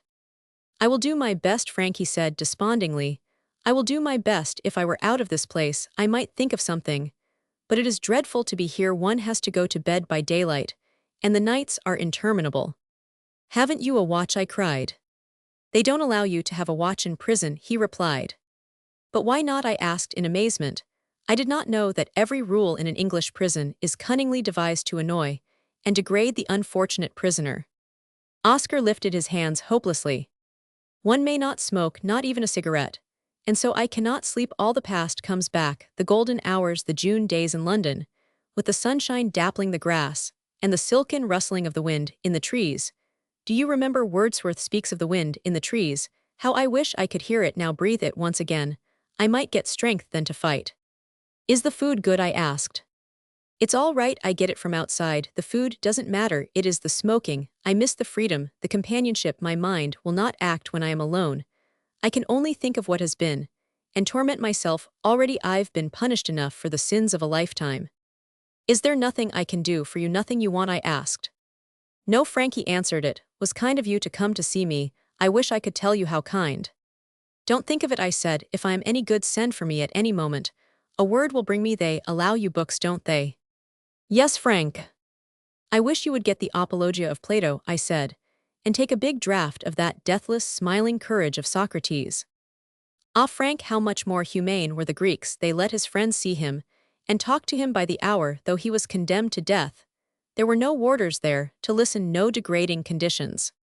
Quite true, I cried, suddenly realizing how much better Oscar Wilde would have been treated in Athens 2,000 years ago. Our progress is mainly change. We don't shed our cruelty. Even Christ has not been able to humanize us. He nodded his head at first. He seemed greatly distressed, but I managed to encourage him a little, for at the close of the talk he questioned me. Do you really think I may win, Frank? Of course you'll win, I replied. You must win. You must not think of being beaten. Take it that they will not want to convict you. Say it to yourself in the court. Don't let yourself fear for a moment. Your enemies are merely stupid, unhappy creatures, crawling about for a few miserable years between earth and sun, fated to die and leave no trace, no memory. Remember, you are fighting for all of us, for every artist and thinker who is to be born into the English world. It is better to win like Galileo than to be burnt like Giordano Bruno. Don't let them make another martyr. Use all your brains and eloquence and charm. Don't be afraid. They will not condemn you if they know you. I have been trying to think, he said, trying to make up my mind to bear one whole year of this life. It's dreadful, Frank. I had no idea that prison was so dreadful. The warder again drew down his brows. I hastened to change the subject. That's why you must resolve not to have any more of it, I said. I wish I had seen you when you came out of court. But I really thought you didn't want me. You turned away from me. Oh, Frank, how could I? He cried. I should have been so grateful to you. I am very short-sighted, I rejoined, and I thought you Roman 999. It is our foolish little vanities which prevent us acting as we should. But let me know if I can do anything for you. If you want me ill, come at any moment. I said this because the warder had already given me a sign. He now said, Time is up. Once again we clasped hands. You must win, I said. Don't think of defeat. Even your enemies are human. Convert them. You can do it, believe me. And I went with dread in my heart, and pity and indignation. Be still, my soul. It is but for a season. Let us endure an hour, and see injustice done. The governor met me almost at the door. It is terrible, I exclaimed. This is no place for him, he answered. He has nothing to do with us here. Everyone likes him, and pities him. The warders, everyone. Anything I can do to make his stay tolerable shall be done. We shook hands. I think there were tears in both our eyes. As we parted, this humane governor had taught me that Oscar's gentleness and kindness, his sweetness of nature, would win all hearts if it had time to make itself known. Yet there he was in prison. His face and figure came before me again and again, the unshaven face, the frightened sad air, the hopeless toneless voice, the cleanliness even of the bare hard room, was ugly. The English are foolish enough to degrade those they punish. Revolt was blazing in me. As I went away, I looked up at the medieval castellated gateway of the place, and thought how perfectly the architecture suited the spirit of the institution. The whole thing belongs to the Middle Ages, and not to our modern life. Fancy having both prison and hospital side by side. Indeed, a hospital. Even in the prison, torture and loving kindness, punishment and pity under the same roof. What a blank contradiction and stupidity! Will civilization never reach humane ideals? Will men always punish most severely the sins they do not understand, and which hold for them no temptation? Did Jesus suffer in vain? Oscar Wilde was committed on the 19th of April. A true bill was found against him by the grand jury on the 24th, and as the case was put down for trial at the Old Bailey, almost immediately, a postponement was asked for till the May sessions, on the ground, first, that the defense had not had time to prepare their case, and further, that in the state of popular feeling at the moment Mr. Wilde would not get a fair and impartial trial. Mr. Justice Charles, who was to try the case, heard the application, and refused it peremptorily. Any suggestion that the defendant would not have a fair trial was groundless, he declared. Yet he knew better. In his summing up of the case on May 1st, he stated that for weeks it had been impossible to open a newspaper without reading some reference to the case, and when he asked the jury not to allow preconceived opinions to weigh with them, he was admitting the truth that every newspaper reference was charged with dislike and contempt of Oscar Wilde, a fair trial indeed. The trial took place at the Old Bailey 3 days later, April 27, 1895, before Mr. Justice Charles Mr. Roman 100 F. Gill, and a Gill with Mr. Horace Avery, appeared for the public prosecutor. Mr. Wilde was again defended by Sir Edward Clarke, Mr. Charles Matthews, and Mr. Travers Humphreys, while Mr. J. P. Grain and Mr. Paul Taylor were counsel for the other prisoner. The trial began on a Saturday, and the whole of the day was taken up with a legal argument. I am not going to give the details of the case, I shall only note the chief features of it, and the unfairness which characterized it. Sir Edward Clarke pointed out that there was one set of charges under the Criminal Law Amendment Act, and another set of charges of conspiracy. He urged that the charges of conspiracy should be dropped under the counts alleging conspiracy. The defendants could not be called on as witnesses, which put the defense at a disadvantage in the end. The judge decided that there were inconveniences, but he would not accede to Sir Edward Clarke's request. Later in the trial, however, Mr. Gill himself withdrew the charges of conspiracy, and the judge admitted explicitly in his summing up that if he had known the evidence which was to be offered, he would not have allowed these charges of conspiracy to be made. By this confession, he apparently cleared his conscience, just as Pilate washed his hands. But the wrong had already been done. Not only did this charge of conspiracy embarrass the defense, but if it had never been made as it should never have been made, then Sir Edward Clarke would have insisted, and could have insisted properly, that the two men should be tried separately, and Wilde would not have been discredited by being coupled with Taylor, whose character was notorious, and who had already been in the hands of the police on a similar charge. This was not the only instance of unfairness in the conduct of the prosecution. The Treasury put a youth called Atkins in the box, thus declaring him to be at least a credible witness. But Atkins was proved by Sir Edward Clarke to have perjured himself in the court in the most barefaced way. In fact, the Treasury witnesses against Wilde were all blackmailers and people of the lowest character, with two exceptions. The exceptions were a boy named Maver and a youth named Shelley. With regard to Maver, the judge admitted that no evidence had been offered that he could place before the jury, but, in his summing up, he was greatly affected by the evidence of Shelley. Shelley was a young man who seemed to be afflicted with a species of religious mania. Mr. Justice Charles gave great weight to his testimony. He invited the jury to say that, although there was in his correspondence which had been read evidence of excitability, to talk of him as a young man who did not know what he was saying was to exaggerate the effect of his letters. He went on to ask with much solemnity, why should this young man have invented a tale, which must have been unpleasant to him, to present from the witness box?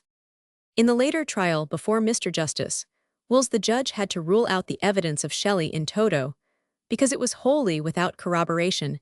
If the case before Mr. Justice Charles had not been confused with the charges of conspiracy, there is no doubt that he too would have ruled out the evidence of Shelley, and then his summing up must have been entirely in favor of Wilde. The singular malevolence of the prosecution also can be estimated by their use of the so-called literary argument Wilde had written in a magazine called The Chameleon. The Chameleon contained an immoral story with which Wilde had nothing to do, and which he had repudiated as offensive, yet the prosecution tried to make him responsible in some way for the immorality of a writing which he knew nothing about. Wilde had said 2 poems of Lord Alfred Douglas were beautiful. The prosecution declared that these poems were in essence a defense of the vilest immorality. But is it not possible for the most passionate poem, even the most vicious, to be beautiful? Nothing was ever written more passionate than one of the poems of Sappho, yet a fragment has been selected out and preserved by the admiration of 100 generations of men. The prosecution was in the position all the time of one who declared that a man who praised a nude picture must necessarily be immoral. Such a contention would be inconceivable in any other civilized country. Even the judge was on much the same intellectual level. It would not be fair, he admitted, to condemn a poet or dramatic writer by his works. And he went on. It is unfortunately true that while some of our greatest writers have passed long years in writing nothing but the most wholesome literature of the highest genius, and which anybody can read, such as the literature of Sir Walter Scott and Charles Dickens, it is also true that there were other great writers, more especially in the 18th century, perfectly noble-minded men themselves, who somehow or other have permitted themselves to pen volumes, which it is painful for persons of ordinary modesty and decency to read. It would have been more honest and more liberal to have brushed away the nonsensical indictment. In a sentence would the Treasury have put Shakespeare on trial for Hamlet or Lear, or would they have condemned the writer of the Song of Solomon for immorality, or sent St. Paul to prison for his epistle to the Corinthians?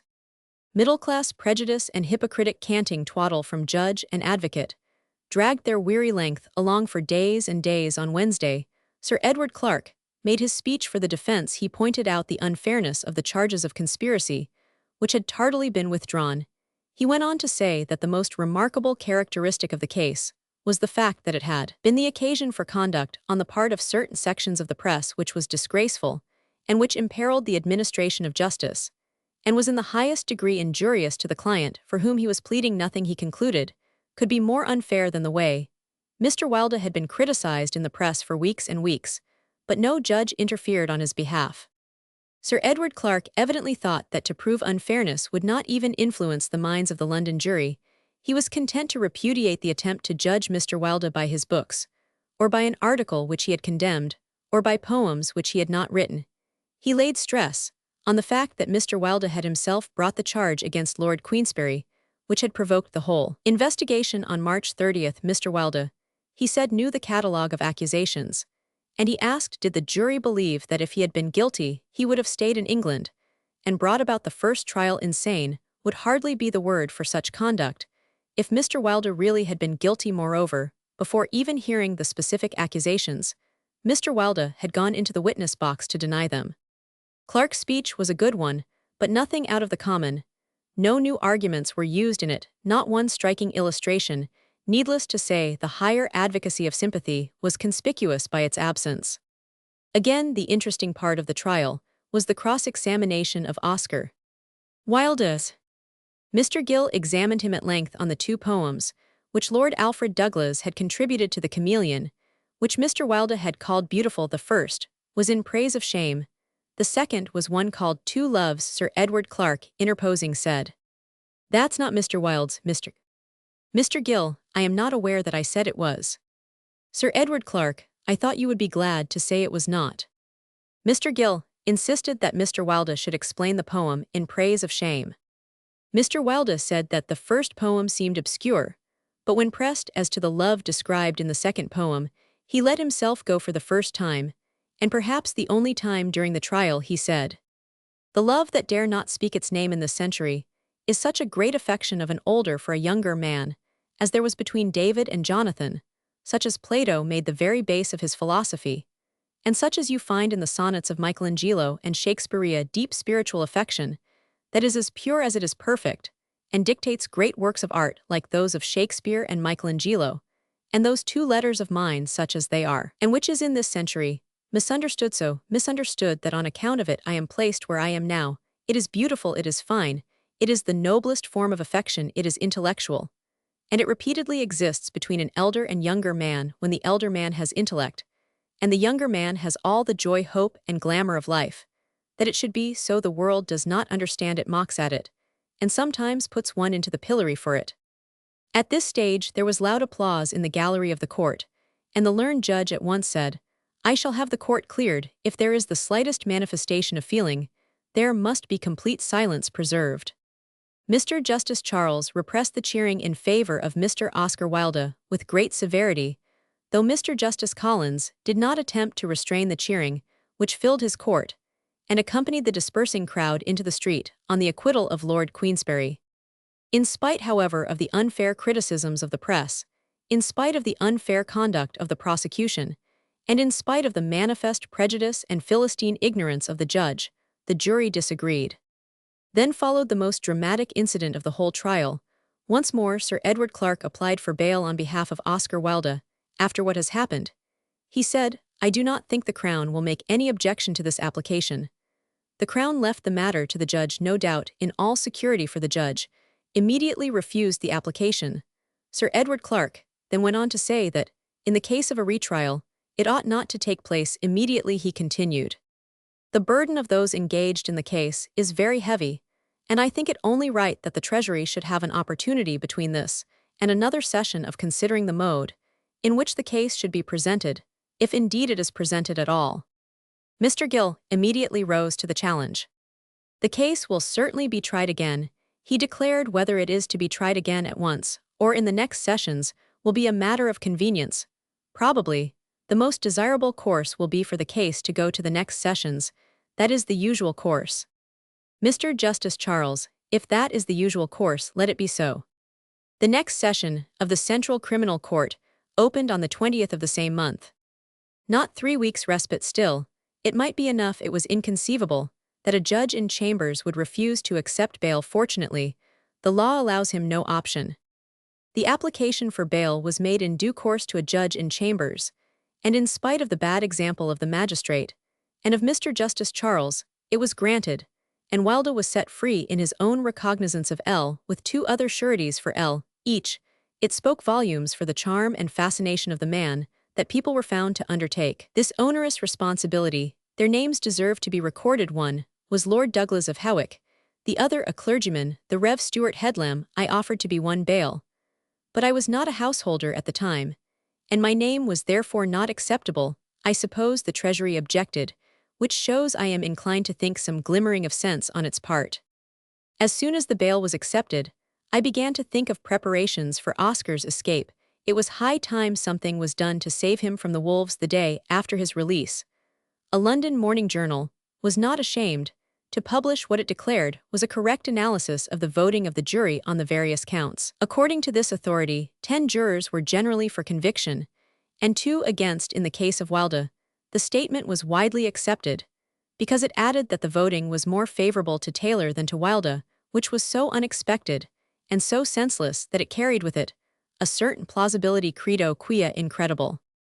I had seen enough of English justice and English judges and English journals to convince me that Oscar Wilde had no more chance of a fair trial than if he had been an Irish invincible. Everyone had made up his mind and would not even listen to reason. He was practically certain to be convicted, and if convicted, perfectly certain to be punished with savage ferocity. The judge would probably think he was showing impartiality by punishing him for his qualities of charm and high intelligence. For the first time in my life, I understood the full significance of Montaigne's confession, that if he were accused of stealing the towers of Notre Dame, he would fly the kingdom rather than risk a trial, and Montaigne was a lawyer. I set to work at once to complete my preparations.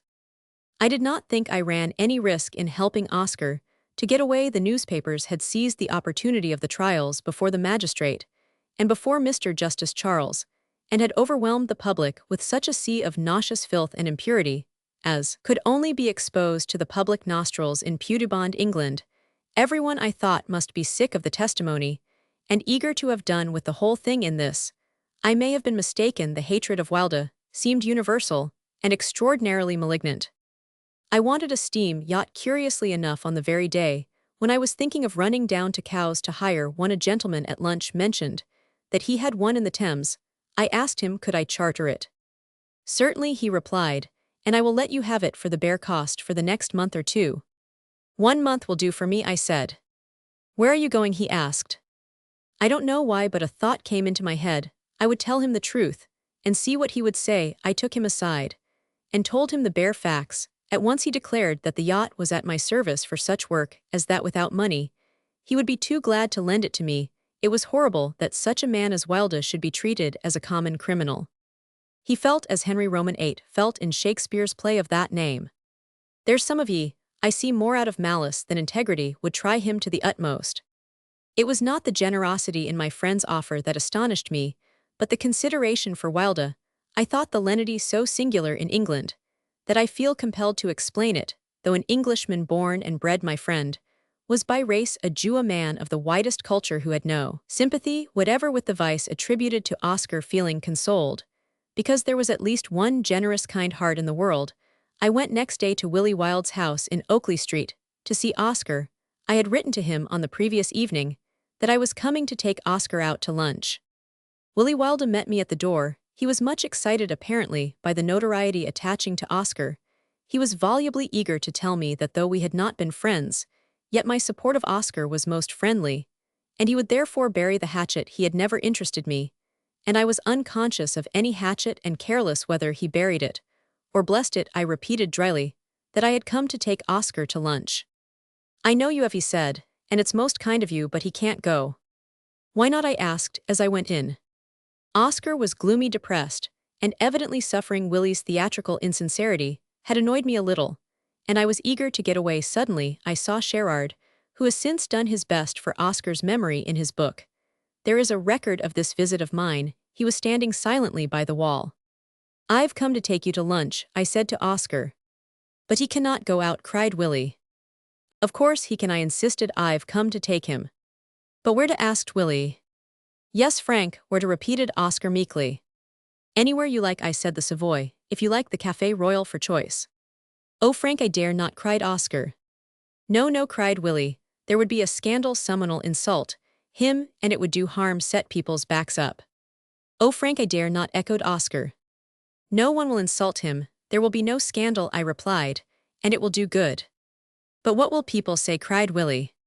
No one ever knows what people will say, I retorted, and people always speak best of those who don't care a damn what they do say.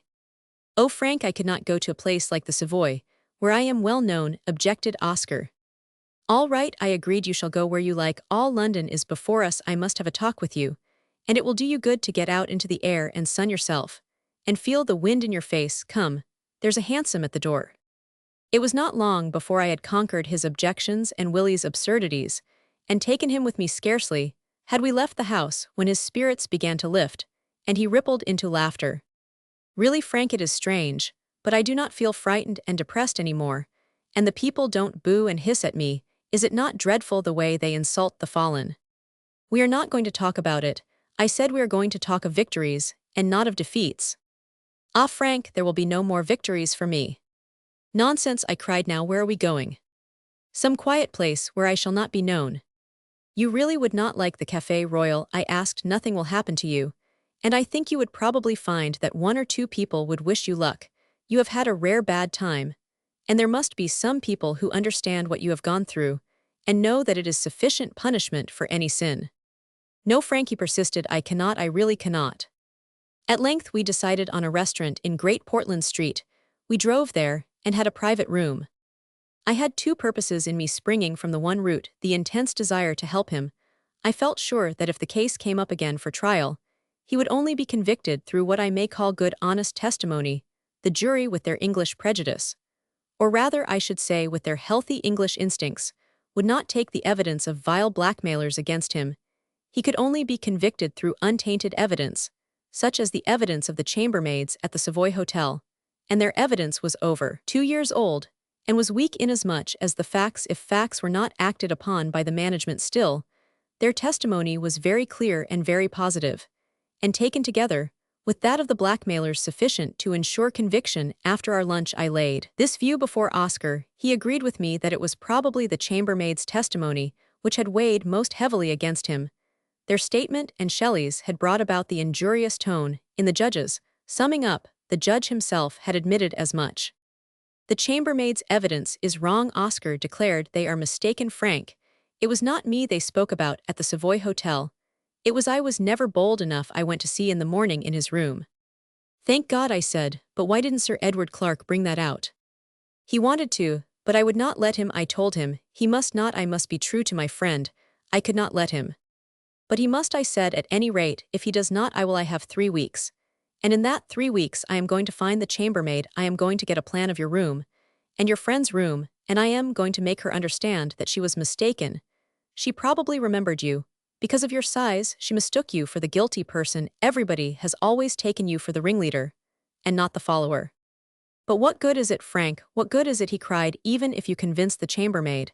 And she retracted. There would still be Shelley. And the judge laid stress on Shelley's evidence as untainted. Shelley is an accomplice, I cried. His testimony needs corroboration. You don't understand these legal quibbles, but there was not a particle of corroboration. Sir Edward Clarke should have had his testimony ruled out. 'Twas that conspiracy charge, I cried, which complicated the matter. Shelley's evidence, too, will be ruled out at the next trial. You'll see. Oh, Frank, he said, you talk with passion and conviction, as if I were innocent. But you are innocent, I cried in amaze, aren't you? No, Frank, he said, I thought you knew that all along. I stared at him, stupidly. No, I said dully. I did not know, I did not believe the accusation, I did not believe it for a moment. I suppose the difference in my tone and manner struck him, for he said timidly, putting out his hand. This will make a great difference to you, Frank. No, I said, pulling myself together and taking his hand. And after a pause, I went on, no, curiously enough, it has made no difference to me at all. I do not know why. I suppose I have got more sympathy than morality in me. It has surprised me, dumbfounded me. The thing has always seemed fantastic and incredible to me. And now you make it exist for me. But it has no effect on my friendship, none upon my resolve to help you. But I see that the battle is going to be infinitely harder than I imagined. In fact, now, I don't think we have a chance of winning a verdict. I came here hoping against fear that it could be won, though I always felt that it would be better in the present state of English feeling to go abroad and avoid the risk of a trial now. There is no question you would be insane, as Clark said, to stay in England. But why on earth did Alfred Douglas, knowing the truth, ever wish you to attack Queensberry? He's very bold and obstinate, Frank said Oscar weakly. Well, now, I must play Credo, I resumed, smiling, and take you away before the ship comes from Delos. Oh, Frank, that would be wonderful, but it's impossible, quite impossible. I should be arrested before I left London, and shamed again in public. They would boo at me and shout insults. Oh, it is impossible, I could not risk it. Nonsense, I replied. I believe the authorities would be only too glad if you went. I think Clark's challenge to Gill was curiously ill-advised. He should have let sleeping dogs lie. Combative Gill was certain to take up the gauntlet if Clark had lain low. There might have been no second trial. But that can't be helped now. Don't believe that it's even difficult to get away. It's easy. I don't propose to go by Folkestone or Dover. But Frank, what about the people who have stood bail for me? I couldn't leave them to suffer. They would lose their thousands. I shan't let them lose, I replied. I am quite willing to take half on my own shoulders at once. And you can pay the other 1,000 or so within a very short time. By writing a couple of plays, American papers would be only too glad to pay you for an interview. The story of your escape would be worth £1,000. They would give you almost any price for it. Leave everything to me. But in the meantime, I want you to get out in the air as much as possible. You are not looking well. You are not yourself. That house is depressing. Frank, Willie makes such a merit of giving me shelter. He means well, I suppose. But it is all dreadful.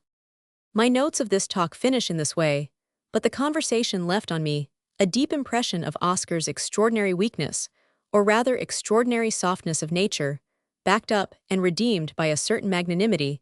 He would not leave the friends in the lurch who had gone bail for him. He would not give his friend away even to save himself, but neither would he exert himself greatly to win free. He was like a woman, I said to myself in wonder, and my pity for him grew keener. He seemed mentally stunned by the sudden fall by the discovery of how violently men can hate. He had never seen the wolf in man before, the vile brute instinct that preys upon the fallen. He had not believed that such exultant savagery existed. It had never come within his ken now. It appalled him, and so he stood there waiting for what might happen without courage to do anything but suffer. My heart ached with pity for him. And yet, I felt a little impatient with him, as well. Why give up like that the eternal quarrel of the combative nature with those who can't or won't fight? Before getting into the carriage to drive back to his brother's, I ascertained that he did not need any money. He told me that he had sufficient even for the expenses of a second trial. This surprised me greatly, for he was very careless about money. But I found out from him later that a very noble and cultured woman, a friend of both of us, Miss S., a Jewess by race though not by religion, had written to him asking if she could help him financially, as she had been distressed by hearing of his bankruptcy, and feared that he might be in need. If that were the case, she begged him to let her be his banker in order that he might be properly defended.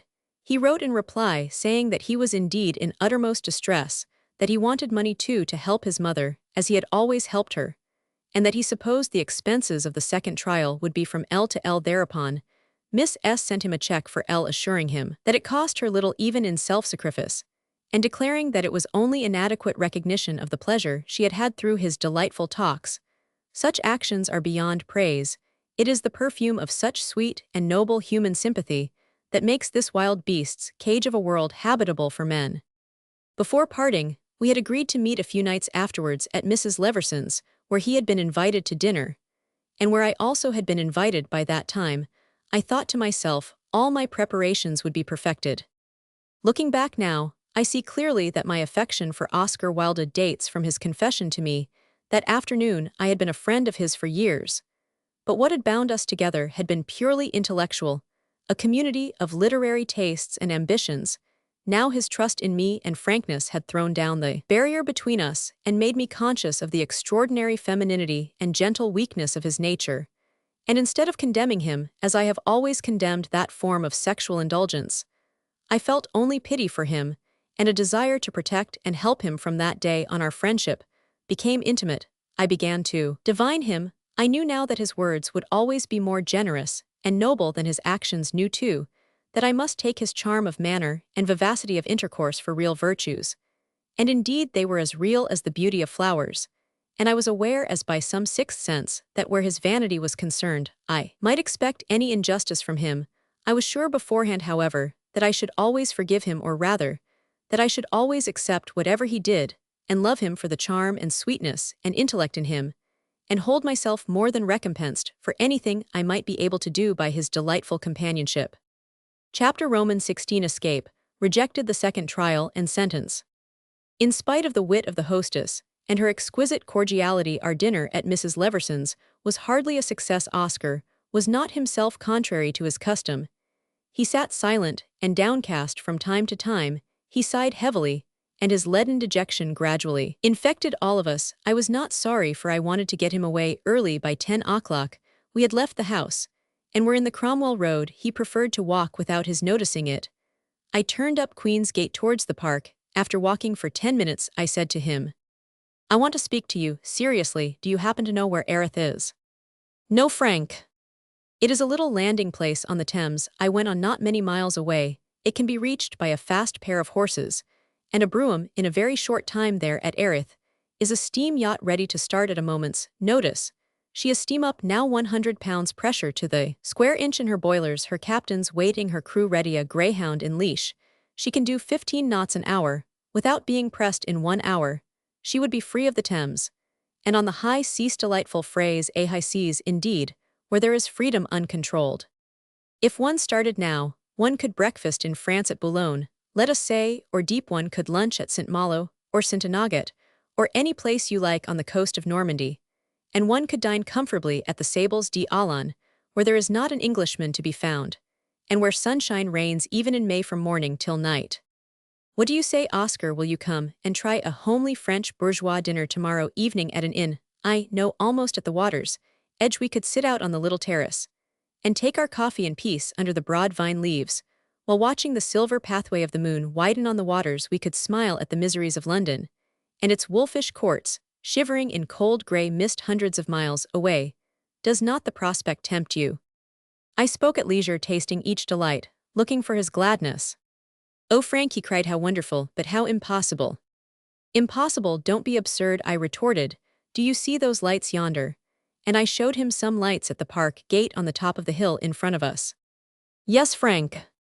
That's a brougham," I said, "with a pair of fast horses. It will take us for a midnight visit to the steam yacht in double quick time. There's a little library on board of French books, an English. I've ordered supper in the cabin, lobster, a l'américaine, and a bottle of Pommery. You've never seen the mouth of the Thames at night, have you? It's a scene from Wonderland. Houses like blobs of indigo fencing you in, ships drifting past like black ghosts in the misty air, and the purple sky above never so dark as the river, with its shifting lights of ruby and emerald and topaz, like an oily opaque serpent, gliding with a weird life of its own. Come, you must visit the yacht." I turned to him, but he was no longer by my side. I gasped what had happened. The mist must have hidden him. I ran back 10 yards. And there he was, leaning against the railing, hung up with his head on his arm, shaking. "What's the matter, Oscar?" I cried. "What on earth's the matter?" "Oh, Frank, I can't go," he cried. "I can't. It would be too wonderful. But it's impossible. I should be seized by the police." "You don't know the police." "Nonsense," I cried. "The police can't stop you, and not a man of them will see you from start to finish. Besides, I have loose money for any I do meet, and none of them can resist a tip. You will simply get out of the brougham and walk 50 yards, and you will be on the yacht and free. In fact, if you like, you shall not come out of the brougham until the sailors surround you as a guard of honor on board the yacht. No one will touch you. No warrant runs there. Come on, man." "Oh, Frank," he groaned, "it's impossible." "What's impossible?" I insisted. "Let's consider everything anew at breakfast tomorrow morning, in France. If you want to come back, there's nothing to prevent you. The yacht will take you back in 24 hours.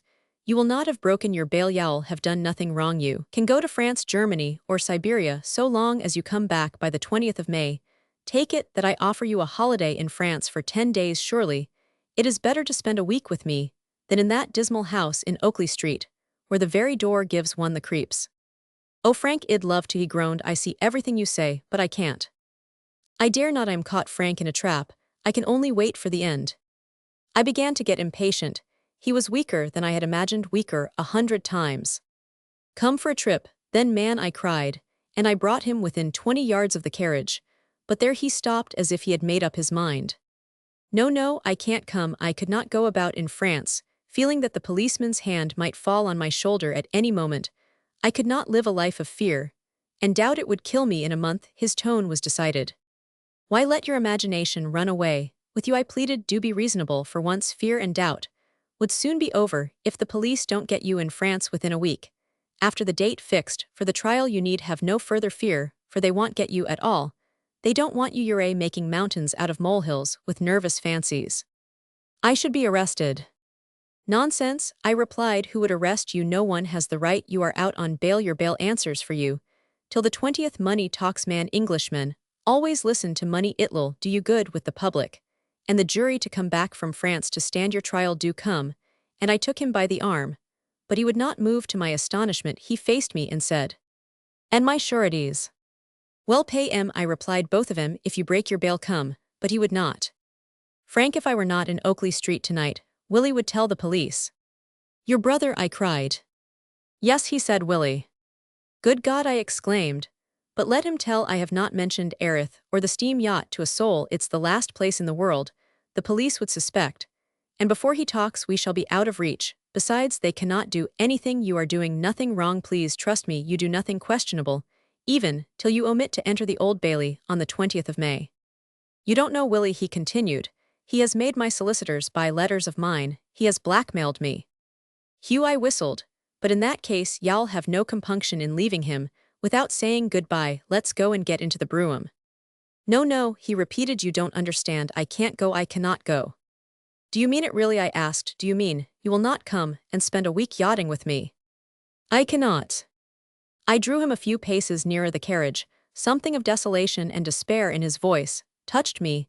I looked at him. Tears were pouring down his face. He was the picture of misery, yet I could not move him. "Come into the carriage," I said, hoping that the swift wind in his face would freshen him up, give him a moment's taste of the joy of living, and sharpen the desire of freedom. "Yes, Frank," he said, "if you will take me to Oakley Street." "I would as soon take you to prison," I replied, "but as you wish." The next moment we had got in and were swinging down Queen's Gate. The mist seemed to lend keenness to the air at the bottom of Queen's Gate. The coachman swept of himself to the left into the Cromwell Road. Oscar seemed to wake out of his stupor. "No, Frank," he cried, "no, no." And he fumbled at the handle of the door. "I must get out. I will not go. I will not go." "Sit still," I said in despair. "I'll tell the coachman." And I put my head out of the window and cried, Oakley Street, Chelsea, Robert." I do not think I spoke again till we got to Oakley Street. I was consumed with rage and contemptuous impatience. I had done the best I knew, and had failed. Why, I had no idea. I have never known why he refused to come. I don't think he knew himself. Such resignation, I had never dreamt of it, was utterly new to me. I used to think of resignation in a vague way as of something rather beautiful. Ever since I have thought of it with impatience. Resignation is the courage of the irresolute. Oscar's obstinacy was the obverse of his weakness. It is astonishing how inertia rules some natures. The attraction of waiting and doing nothing is intense for those who live in thought and detest action. As we turned into Oakley Street, Oscar said to me, "You are not angry with me, Frank?" And he put out his hand. "No, no," I said. "Why should I be angry? You are the master of your fate. I can only offer advice." "Do come and see me soon," he pleaded. "My bolt is shot," I replied. "But I'll come in 2 or 3 days' time, as soon as I have anything of importance to say. Don't forget, Oscar, the yacht is there, and will be there waiting until the 20th. The yacht will always be ready, and the brougham." "Good night, Frank," he said. "Good night, and thank you."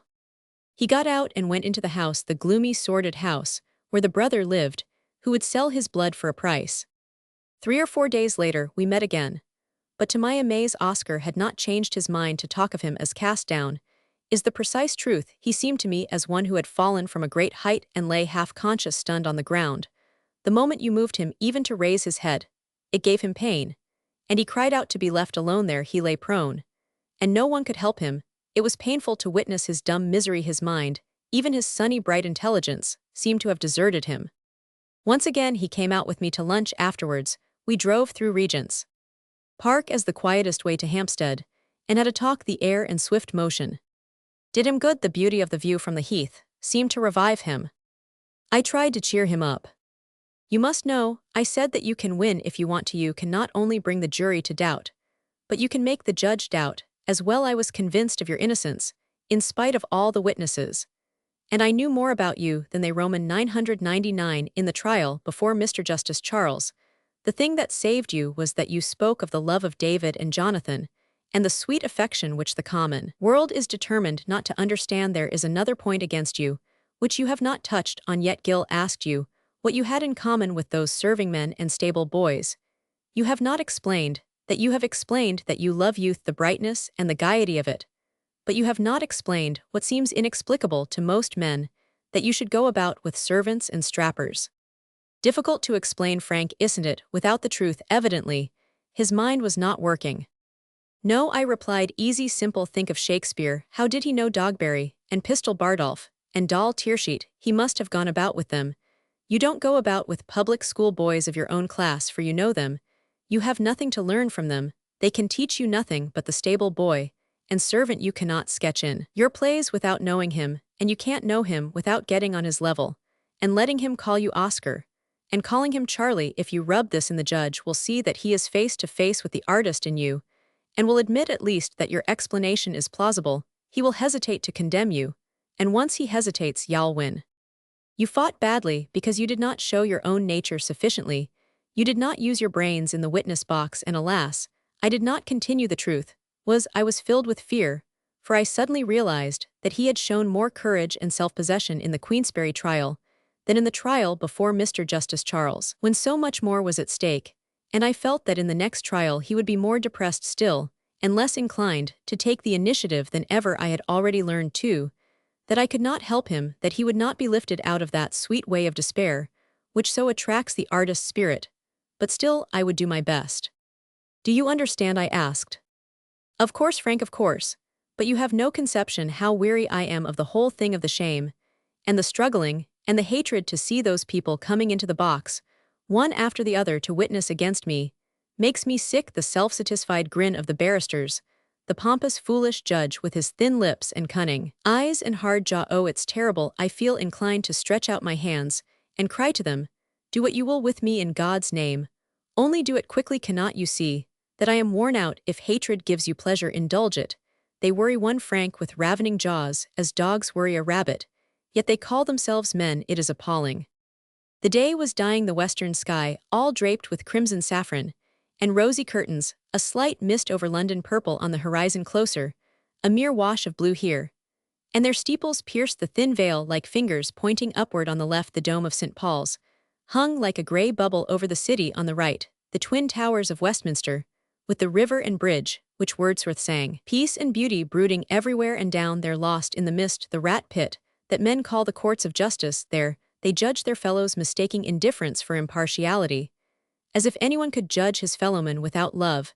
And even with love, how far short we all come of that perfect sympathy which is above forgiveness, and takes delight in succoring the weak, comforting the broken-hearted.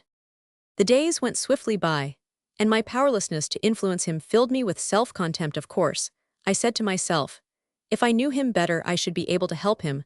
Would vanity do anything? It was his mainspring. I could but try. He might be led by the hope of making Englishmen talk of him again, talk of him as one who had dared to escape. Wonder what he would do next. I would try. And I did try. But his dejection foiled me. His dislike of the struggle seemed to grow from day to day. He would scarcely listen to me. He was counting the days to the trial, willing to accept an adverse decision, even punishment, and misery and shame seemed better than doubt and waiting. He surprised me by saying, A year franc they may give me a year half the possible sentence, the middle course, that English judges always take the sort of compromise they think safe, and his eyes searched my face for agreement. I felt no such confidence in English judges.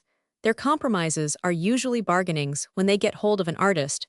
They give rein to their intuitive fear and hate. But I would not discourage him, I repeated. You can win Oscar if you like my litany to him. His wan dejected smile brought tears to my eyes. Don't you want to make them all speak of you, and wonder at you again? If you were in France, everyone would be asking, will he come back or disappear altogether? Or will he manifest himself henceforth in some new comedies, more joyous and pagan than ever? I might as well have talked to the dead. He seemed numbed, hypnotized with despair. The punishment had already been greater than he could bear. I began to fear that prison, if he were condemned to it, would rob him of his reason. I sometimes feared that his mind was already giving way. So profound was his depression, so hopeless his despair. The trial opened before Mr. Justice Wills on the 21st of May 1895. The Treasury had sent Sir Frank Lockwood Curoman, 100 Roman 1000 p, to lead Mr. Roman 100 F. Gill. Mr. Horace Avery and Mr. Sutton Oscar was represented by the same counsel.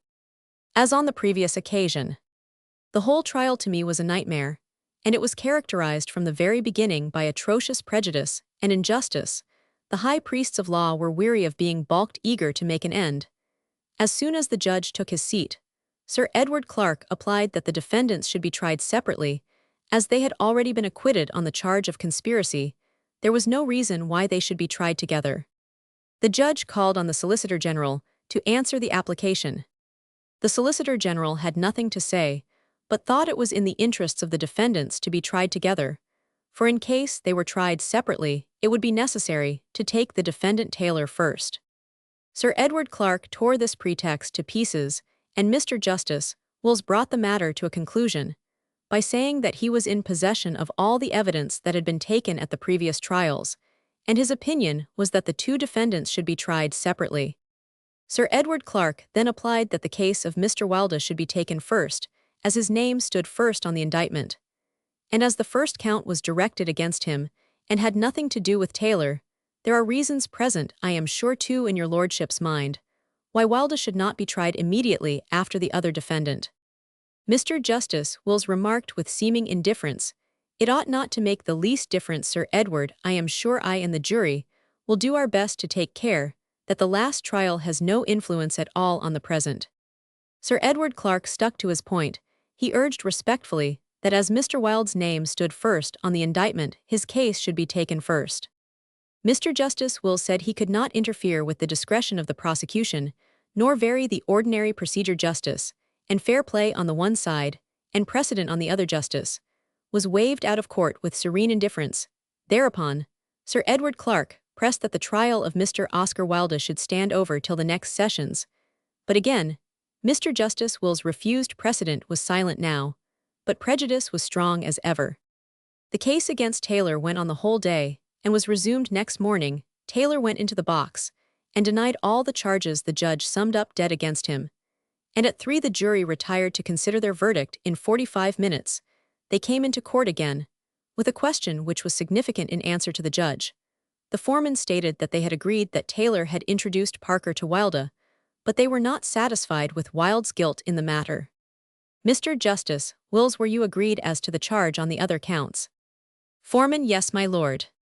Mr. Justice Wills: well, possibly it would be as well to take your verdict upon the other counts. Through the foreman, the jury accordingly intimated that they found Taylor guilty with regard to Charles and William Parker. In answer to his lordship, Sir F. Lockwood said he would take the verdict given by the jury of guilty upon the 2 counts. A formal verdict having been entered, the judge ordered the prisoner to stand down, postponing sentence.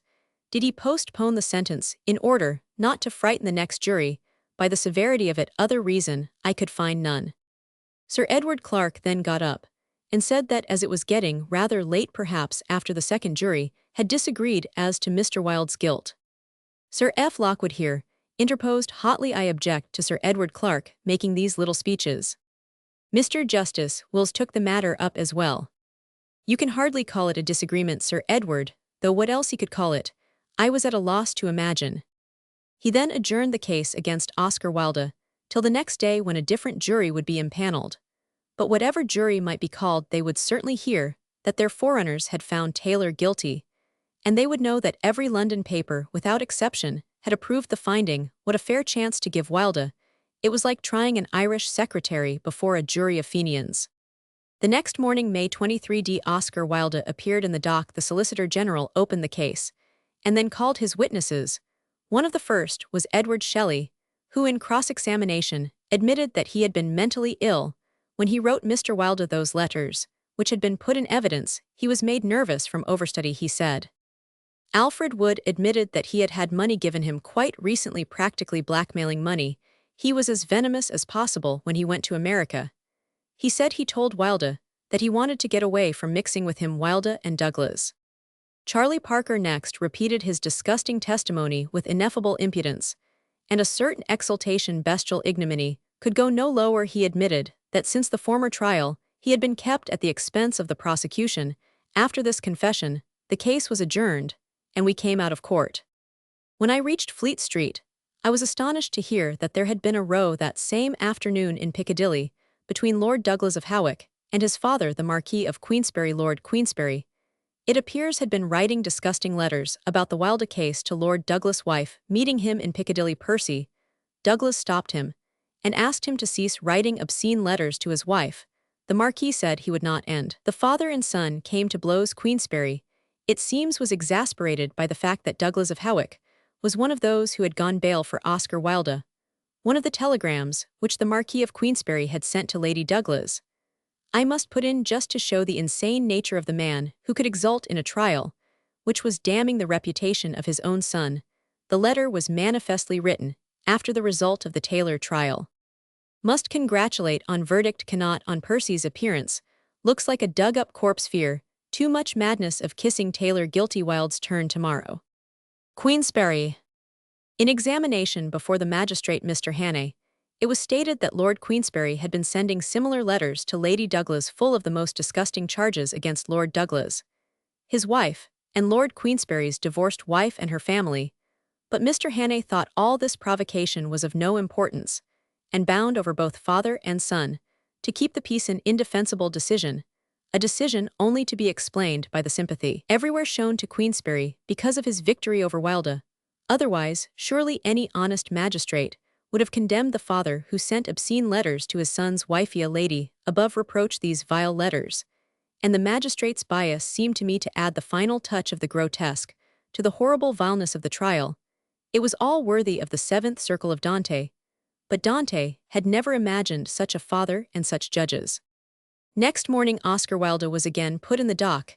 The evidence of the Queensberry trial was read, and therewith the case was closed for the Crown. Sir Edward Clarke rose and submitted that there was no case to go to the jury on the general counts. After a long legal argument for and against, Mr. Justice Wills said that he would reserve the question for the Court of Appeal. The view he took was that the evidence was of the slenderest kind, but he thought the responsibility must be left with the jury to this judge. The slenderest kind of evidence was worthful so long as it told against the accused. Sir Edward Clarke then argued that the cases of Shelley, Parker, and Wood failed on the ground of the absence of corroboration. Mr. Justice Wills admitted that Shelley showed a peculiar exaltation of mind. There was too mental derangement in his family, and worst of all, there was no corroboration of his statements. Accordingly, in spite of the arguments of the Solicitor General, Shelley's evidence was cut out, but Shelley's evidence had already been taken, had already prejudiced the jury. Indeed, it had been the evidence which had influenced Mr. Justice Charles in the previous trial to sum up dead against the defendant. Mr. Justice Charles called Shelley the only serious witness. Now it appeared that Shelley's evidence should never have been taken at all, that the jury ought never to have heard Shelley's testimony or the judge's acceptance of it. When the court opened next morning, I knew that the whole case depended on Oscar Wilde and the showing he would make in the box, but alas, he was broken and numbed. He was not a fighter, and the length of this contest might have wearied a combative nature. The Solicitor General began by examining him on his letters to Lord Alfred Douglas, and we had the prose poem again, and the rest of the ineffable nonsensical prejudice of the middle-class mind against passionate sentiment. It came out in evidence that Lord Alfred Douglas was now in Calais. His hatred of his father was the causa of the whole case. He had pushed Oscar into the fight, and Oscar, still intent on shielding him, declared that he had asked him to go abroad. Sir Edward Clarke again did his poor best. He pointed out that the trial rested on the evidence of mere blackmailers. He would not quarrel with that and discuss it, but it was impossible not to see that if blackmailers were to be listened to and believed, their profession might speedily become a more deadly mischief and danger to society than it had ever been. The speech was a weak one, but the people in court cheered Sir Edward Clarke. The cheers were immediately suppressed by the judge. The Solicitor General took up the rest of the day with a rancorous reply. Sir Edward Clarke even had to remind him that law officers of the Crown should try to be impartial. One instance of his prejudice may be given examining Oscar as to his letters to Lord Alfred Douglas. Sir Frank Lockwood wanted to know whether he thought them decent. The witness replied yes. "Do you know the meaning of the word, sir?" was this gentleman's retort. "I went out of the court feeling certain that the case was lost." Oscar had not shown himself at all. He had not even spoken with the vigor he had used at the Queensberry trial. He seemed too despairing to strike a blow. The summing up of the judge on May 25th was perversely stupid and malevolent. He began by declaring that he was absolutely impartial, though his view of the facts had to be corrected again and again by Sir Edward Clarke. He went on to regret that the charge of conspiracy should have been introduced, as it had to be abandoned. He then pointed out that he could not give a colorless summing up, which was of no use to anybody. His intelligence can be judged from one crucial point. He fastened on the fact that Oscar had burnt the letters which he bought from Wood, which he said were of no importance, except that they concerned third parties. The judge had persuaded himself that the letters were indescribably bad, forgetting, apparently, that Wood or his associates had selected and retained the very worst of them for purposes of blackmail, and that this judge himself, after reading it, couldn't attribute any weight to it. Still, he insisted that burning the letters was an act of madness, whereas it seemed to everyone of the slightest imagination the most natural thing in the world for an innocent man to do. At the time Oscar burnt the letters, he had no idea that he would ever be on trial. His letters had been misunderstood, and the worst of them was being used against him. And when he got the others, he naturally threw them into the fire. The judge held that it was madness, and built upon this inference a pyramid of guilt. Nothing said by Wood should be believed, as he belongs to the vilest class of criminals. The strength of the accusation depends solely upon the character of the original introduction of Wood to Wilde, as illustrated and fortified by the story with regard to the letters and their burning. A pyramid of guilt carefully balanced on its apex. If the foolish judge had only read his Shakespeare, what does Henry Roman VI say? "Proceed no straighter 'gainst our uncle Gloucester than from true evidence of good esteem.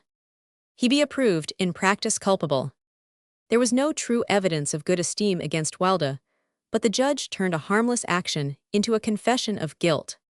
Then came an interruption, which threw light on the English conception of justice. The foreman of the jury wanted to know, in view of the intimate relations between Lord Alfred Douglas and the defendant, whether a warrant against Lord Alfred Douglas was ever issued. "Mr. Justice Wills, I should say, not. We have never heard of it. Foreman, or ever contemplated." "Mr. Justice Wills, that I cannot say, nor can we discuss it. The issue of such a warrant would not depend upon the testimony of the parties, but whether there was evidence of such act. Letters pointing to such relations would not be sufficient. Lord Alfred Douglas was not called, and you can give what weight you like to that. Foreman, if we are to deduce any guilt from these letters, it would apply equally to Lord Alfred Douglas." Mr. Justice Wills concurred in that view, but after all he thought it had nothing to do with the present trial, which was the guilt of the accused. The jury retired to consider their verdict at 3:30. After being absent 2 hours, they returned to know whether there was any evidence of Charles Parker having slept at St. James's Place. His lordship replied no. The jury shortly afterwards returned again, with the verdict of guilty on all the counts. It may be worthwhile to note again that the judge himself admitted that the evidence on some of the counts was of the slenderest kind, but when backed by his prejudiced summing up, it was more than sufficient for the jury. Sir Edward Clarke pleaded that sentence should be postponed till the next sessions, when the legal argument would be heard. Mr. Justice Wills would not be balked. Sentence, he thought, should be given immediately. Then addressing the prisoners he said, and again, I give his exact words lest I should do him wrong. Oscar Wilde and Alfred, Taylor, the crime of which you have been convicted, is so bad that one has to put stern restraint upon oneself to prevent oneself from describing in language, which I would rather not use the sentiments, which must rise to the breast of every man of honor who has heard the details of these two terrible trials. That the jury have arrived at a correct verdict in this case, I cannot persuade myself to entertain the shadow of a doubt, and I hope at all events that those who sometimes imagine that a judge is half-hearted in the cause of decency and morality, because he takes care no prejudice shall enter into the case, may see that that is consistent at least with the utmost sense of indignation at the horrible charges brought home to both of you. It is no use for me to address you people who can do these things must be dead to all sense of shame, and one cannot hope to produce any effect upon them. It is the worst case I have ever tried that you Wilde have been the center of a circle of extensive corruption, of the most hideous kind among young men, it is impossible to doubt. I shall under such circumstances be expected to pass the severest sentence that the law allows in my judgment. It is totally inadequate for such a case as this. The sentence of the court is that each of you be imprisoned and kept to hard labor for 2 years. The sentence hushed the court in shocked surprise. Wilde rose and cried, "Can I say anything, my lord?" Mr. Justice Wills waved his hand deprecatingly amid cries of shame and hisses from the public gallery. Some of the cries and hisses were certainly addressed to the judge, and well deserved. What did he mean by saying that Oscar was a center of extensive corruption of the most hideous kind? No evidence of this had been brought forward by the prosecution. It was not even alleged that a single innocent person had been corrupted. The accusation was invented by this absolutely impartial judge to justify his atrocious cruelty. The unmerited insults and appalling sentence would have disgraced the worst judge of the Inquisition. Mr. Justice Wills evidently suffered from the peculiar exaltation of mind which he had recognized in Shelley. This peculiarity is shared in a lesser degree by several other judges on the English bench. In all matters of sexual morality, what distinguished Mr. Justice Wills was that he was proud of his prejudice, and eager to act on it. He evidently did not know or did not care that the sentence which he had given declaring it was totally inadequate had been condemned by a royal commission. As inhuman, he would willingly have pushed inhumanity to savagery out of sheer bewigged stupidity, and that he was probably well-meaning only intensified the revolt one felt at such brainless malevolence. The bitterest words in Dante are not bitter enough to render my feeling. Non ragionem di lor magarda e passa. The whole scene had sickened me, hatred masquerading as justice striking vindictively, and adding insult to injury. The vile picture had its fit setting outside. We had not left the court when the cheering broke out in the streets, and when we came outside, there were troops of the lowest women of the town dancing together and kicking up their legs in hideous abandonment, while the surrounding crowd of policemen and spectators guffawed with delight. As I turned away from the exhibition, as obscene and soul-defiling as anything witnessed in the madness of the French Revolution, I caught a glimpse of Wood and the Parkers getting into a cab laughing and leering. These were the venal creatures Oscar Wilde was punished for having corrupted.